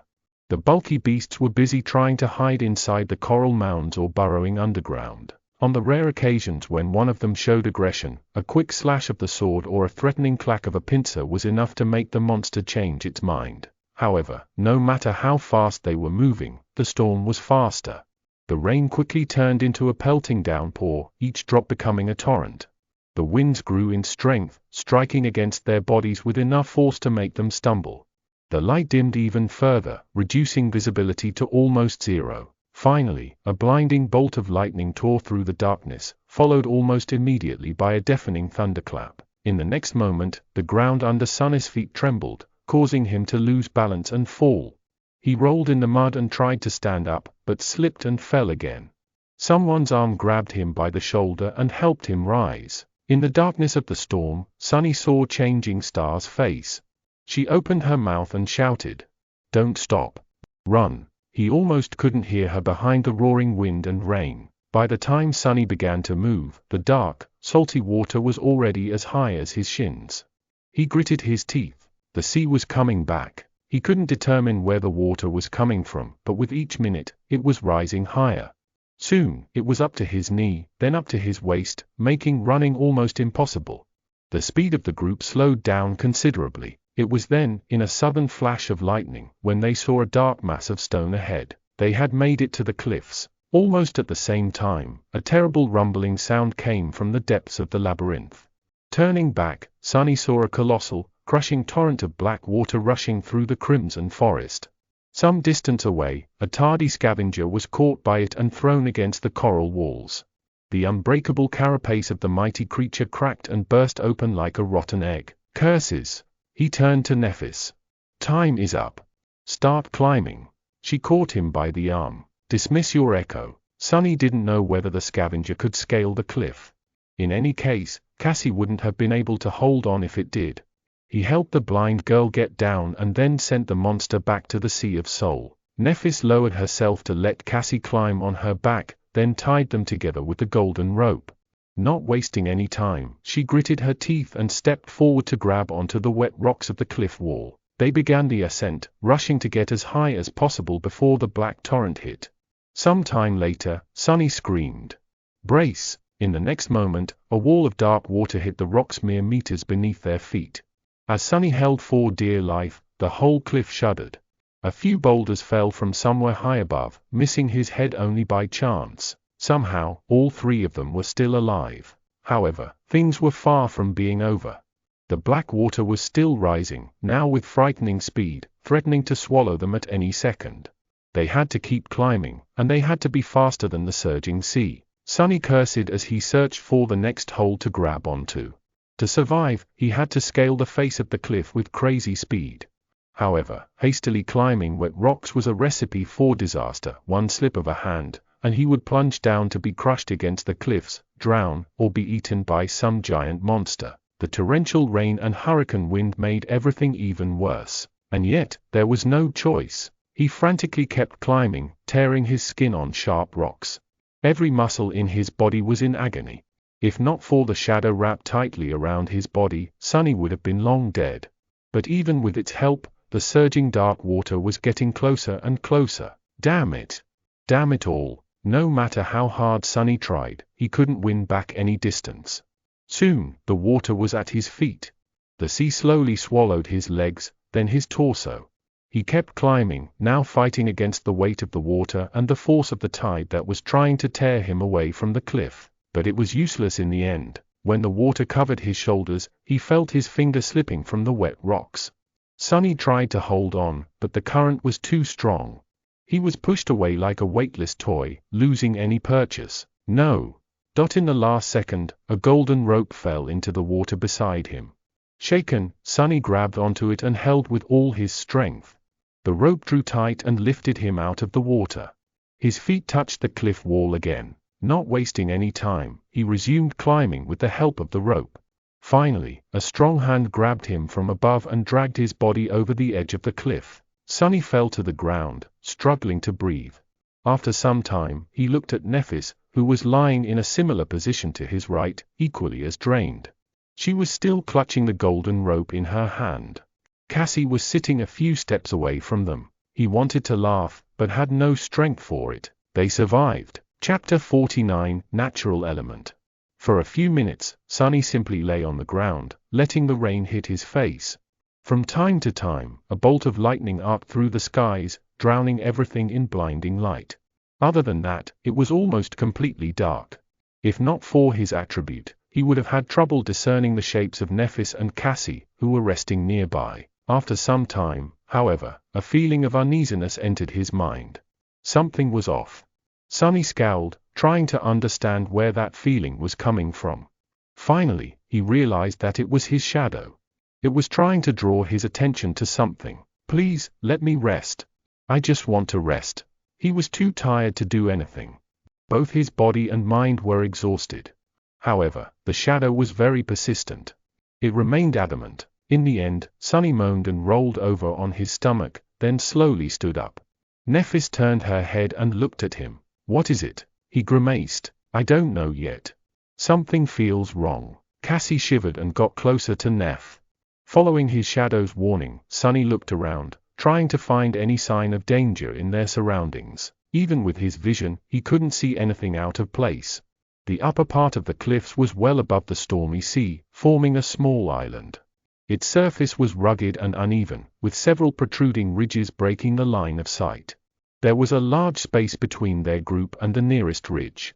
That space was littered, seemingly at random, with piles of dirt and tall boulders. Nephis got up and summoned her sword. "Do you see anything?" Sunny frowned. "Not really." At that moment, another lightning flashed, briefly illuminating the small island. His eyes widened. The tall boulders surrounding them were massive and irregularly shaped. They were black in color and motionless. That's why Sunny had not recognized them for what they were at first glance. All around them, scavengers were silently lying on the ground. Sunny froze, suddenly consumed by terror. The hairs on the back of his neck bristled and stood up on ends. 1, 2, 3, he lost count because of panic and gritted his teeth. 7, no, 8 of them. It seemed the 3 humans were not the only ones who thought of taking shelter from the dark sea on these cliffs. He trembled. These cliffs were a death trap. Noticing something on his face, Nephis tensed. "Sunny." He slowly turned his head to her and whispered. "Don't speak. Don't move. Just stay where you are." She followed his instructions without asking for the reason. However, a silent question appeared on her face. Cassie did the same. Sunny closed his eyes and breathed in, trying to calm his panicking mind down. There were no hopeless situations. Every problem had a solution. He just had to think of one. The scavengers did not attack yet. Maybe they were asleep or patiently waiting out the storm, trying not to move in fear of attracting more terrifying monsters. Maybe they simply did not notice the humans. After all, it was unknown how well these creatures could see. Were they able to see in the dark? Probably not, or at least not as well as he could. There was still hope. Sunny opened his eyes and looked at the small island again. But this time, his perspective was different. He saw the deep darkness, the clamor of the storm that drowned out most of the sounds, the large distance between the scavenger. This was his territory. It was perfectly suited for a murderous shadow. Didn't he dream of becoming a silent assassin? Well, here was his chance. He just had to execute each step perfectly, crawl through the darkness, strike without alerting the enemy, kill each of them with one precise blow, rinse and repeat. He already knew their strengths and weaknesses. All that was left was to put that knowledge to practice. And even if he makes a mistake, there were other means to fall back onto. Echo and Nephis could do their part if he were to land himself in danger. Yes, that could work. It had to. Sunny looked at Changing Star and Cassie. "I'll take care of this." Before they could react, he seemed to dissolve into the shadows. Under the cover of darkness, Sunny sneaked forward. His steps were soft and measured, his breathing controlled. He quickly determined the optimal order of attack to minimize the chance of being discovered and proceeded to the first target, a hulking scavenger that was the furthest away from the pack. Hidden in the shadows, Sunny suddenly felt calm and focused. He felt as though he was finally in his natural element. As the looming silhouette of the scavenger approached, he slowed down and circled around his target. The monster did not move, oblivious to the lurking threat that was drawing closer with each second. Sunny held his breath and prepared to attack. He only had one chance. Do it right. With that thought, he silently lunged forward. 1 step, 2. Sunny jumped and easily landed on the monster's carapace. The azure blade was already in his hand, its steel dark. A moment later, it plunged into the weak point on the scavenger's back, piercing the chitin and destroying its brain. The quiet crack of the breaking carapace was quickly washed away by the rain. It was done. Sunny felt a sense of triumph appear in his heart and quickly suppressed it. This wasn't the right time to celebrate. 7 targets were still waiting for him in the darkness. He retrieved his sword and jumped down from the scavenger's corpse. Then, Sunny frowned. Why was the spell silent? It didn't announce his kill, nor the absorption of the shadow fragments. Feeling his skin crawl, Sunny turned around and looked at the scavenger.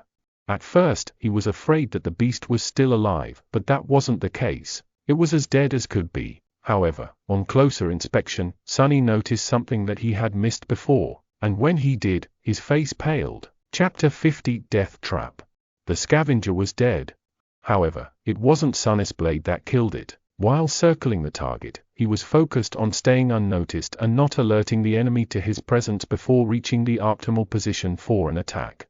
After that, he only saw the monster's back. That's why he didn't notice the terrible wound that ran from the top of the creature's torso to its segmented legs, obscured by the rain. The unbreakable carapace was cut open like a tin can.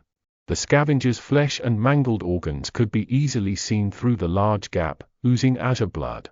It streamed down only to be washed away by the storm. Sonny gulped. He might have felt awkward about performing a perfect ambush on a long-dead monster if not for the fear of whatever had killed it in the first place. Looking around, he hesitated and summoned the azure blade back, then wrapped himself in the shadow. The small island was silent except for the howling of the wind. The rain was still falling down, forming a constant veil that hid away all details and distant objects. A rare flash of lightning sometimes flooded this bleak world with stark whiteness. Then, a thunderclap would come, making the skies tremble. With cold fright settling deep into his bones, Sonny cautiously moved to the next scavenger. He could tell from some distance that it was also dead, but had to come closer and make sure. Indeed, he was right, the creature was almost severed in half by the unknown assailant. Its wet innards were lying on the ground in a messy pile. The darkness had long ago stopped being comforting, becoming terrifying and oppressive instead. Sonny shivered. By the time he checked on all 8 monsters and confirmed that they were all dead, he was nauseous and scared out of his wits. When Sonny had first realized that the black shapes were, in fact, scavengers, he thought that the situation was as bad as it could get.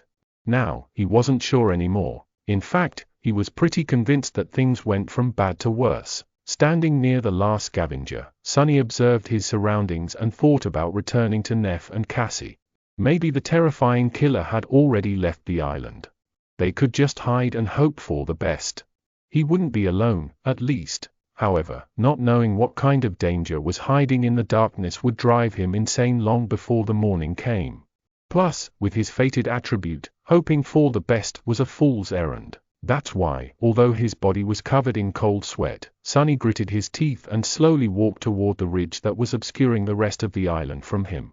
Coming close, he started climbing, trying to be as quiet as possible. The ridge wasn't very high, so he was able to scale it without much effort. Sticking close to the rocks, he raised his head and looked down. Then, he immediately wanted to let go and fall to the ground. Right beneath him, just a few meters away, a dark silhouette was outlined against the rocks. It was much larger than the scavengers, with jagged spikes growing out of its thick carapace. Its chitin was black and crimson, like an ancient armor splattered with fresh blood. Instead of pincers, 2 terrifying boned sides were protruding from the joints of its arms. Each one was long and sharp enough to split a scavenger in 2. Sonny froze, afraid to move. He even stopped breathing. So that's the killer. It was one of those monsters that they had seen retrieving the transcendent soul shards from the giant shark's carcass, or another of their kind. He remembered how the 2 creatures had cut through the horde of scavengers, killing or throwing aside any beast that got in their way. Slaughtering just 7 of them would not pose a problem for something that deadly, not to mention getting rid of 3 sleepers. Careful not to make a sound, Sonny slowly lowered himself down. His whole body was trembling. Moving his arms and legs with utmost precision, he began climbing down from the ridge, praying not to be heard, sensed, or noticed in some other way. Luckily, the monster remained oblivious to his presence. Reaching the ground, Sonny took a few steps back, still facing the ridge. He had to force himself to turn around. Feeling as though his back was being pierced by invisible needles, the young man stealthily moved in the direction where he had left his companions. A couple of minutes later, he returned to Nephis and Cassie. The girls were tense and nervous, waiting for his return in the darkness. Before coming out of the shadows, Sonny let them know that he was approaching. "It's me." Nephis moved, lowering her sword a little. Her face was a little grim. "What is the situation?" she said, careful to keep her voice low. Sonny slowly exhaled, finally feeling a bit safer. For the first time, he was genuinely happy not to be alone in this cursed place. "There are 8 scavengers around us. But they are all dead. The killer is one of those big monsters we saw, the thing with the crimson pattern on its carapace and sides instead of pincers. It's hiding from the storm beneath a stone ridge not far from here." A bolt of lightning flashed, illuminating everything around. In its aftermath, it looked as though two white sparks ignited in Changing Star's eyes. Soon, the reflection was gone, leaving them gray and inscrutable again. She tilted her head and whispered, as though talking to herself, "An awakened monster." Sunny licked his lips. "Yeah.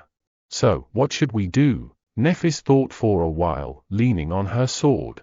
Then, she looked at him and said, "Kill it." ******. Sunny stared at her, lost for words. Finally, he collected himself and said the first thing that came to his mind. "Are you nuts?" The idea of fighting that thing was pretty ridiculous, if not completely insane. Realizing that his words might have sounded a bit rude, he cleared his throat and added, "I mean, have you thought this through? How are we supposed to kill that monstrosity?" Nephis slowly inhaled. "It's not a question of thinking things through. We simply have no choice." She glanced at Cassie, who was listening to them with a pale face, and explained, "We can't leave the cliffs before morning, and neither can the monster. However, once the sun rises, it will easily see us and attack. Then, our only advantage, the element of surprise, will be gone.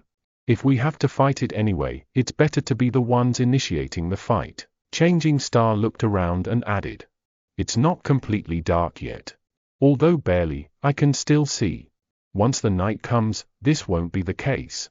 So we will have to attack it first, and do it soon." Sunny shook his head. "This still doesn't explain how we are going to kill it. That thing just dispatched 8 scavengers like it was nothing. We are not its opponents. We don't even know its weaknesses." Nephis frowned. After a short pause, she said, "It's just an awakened monster." Sunny couldn't help but stare at her in disbelief. "What do you mean, just an awakened monster? Have you forgotten that all 3 of us are only sleepers? Dormant humans are not supposed to be able to deal with awakened beasts, let alone monsters. The fact that we can reliably kill scavengers is already abnormal." She looked back at him, undisturbed, and simply answered, "But we are abnormal." Sunny stood there with his mouth open, not knowing what to say. Nephis sighed. "You and I both are not exactly ordinary sleepers. Aren't we? Don't try and deny it. Someone ordinary simply would not have survived in this place." He frowned, not happy about her line of thought. Meanwhile, Changing Star continued. "You, me, plus the awakened beast you have as an echo, plus the advantage of a surprise attack. I'm not saying that it will be easy. We might die. But there's a good chance that we won't." She looked down at the silvery blade of her sword, and added after a couple of seconds, "In any case, as I have already said, we don't have a choice." Sunny gritted his teeth, trying to find a logical retort. However, her reasoning seemed unassailable. He just had a really bad feeling about fighting that monster. In the ensued silence, Cassie, who had been quiet all this time, suddenly spoke. "You are forgetting about the main advantage we have over that thing." Both of them looked at her, surprised. The blind girl turned to face them and slightly lifted her head. "We are intelligent, and the monster is not." Her words echoed in the darkness. Sunny sighed. It seemed that a fight with the bone-side monster was inevitable. *****. Some time later, he was standing in the darkness, looking at the terrifying creature in front of him. His expression was grim and somber. Tightly gripping the azure blade, Sunny slowly inhaled. The ominous feeling he had before was still there, now stronger than ever. "I don't like this." With this thought, he exhaled and raised his hand. None of the text used in this audiobook belongs to me. Please support the original author online. This is a fan-made project and I make no money from it. If you want to support me indirectly, then donate me on PayPal. Join the Discord for a lot of more audiobooks too.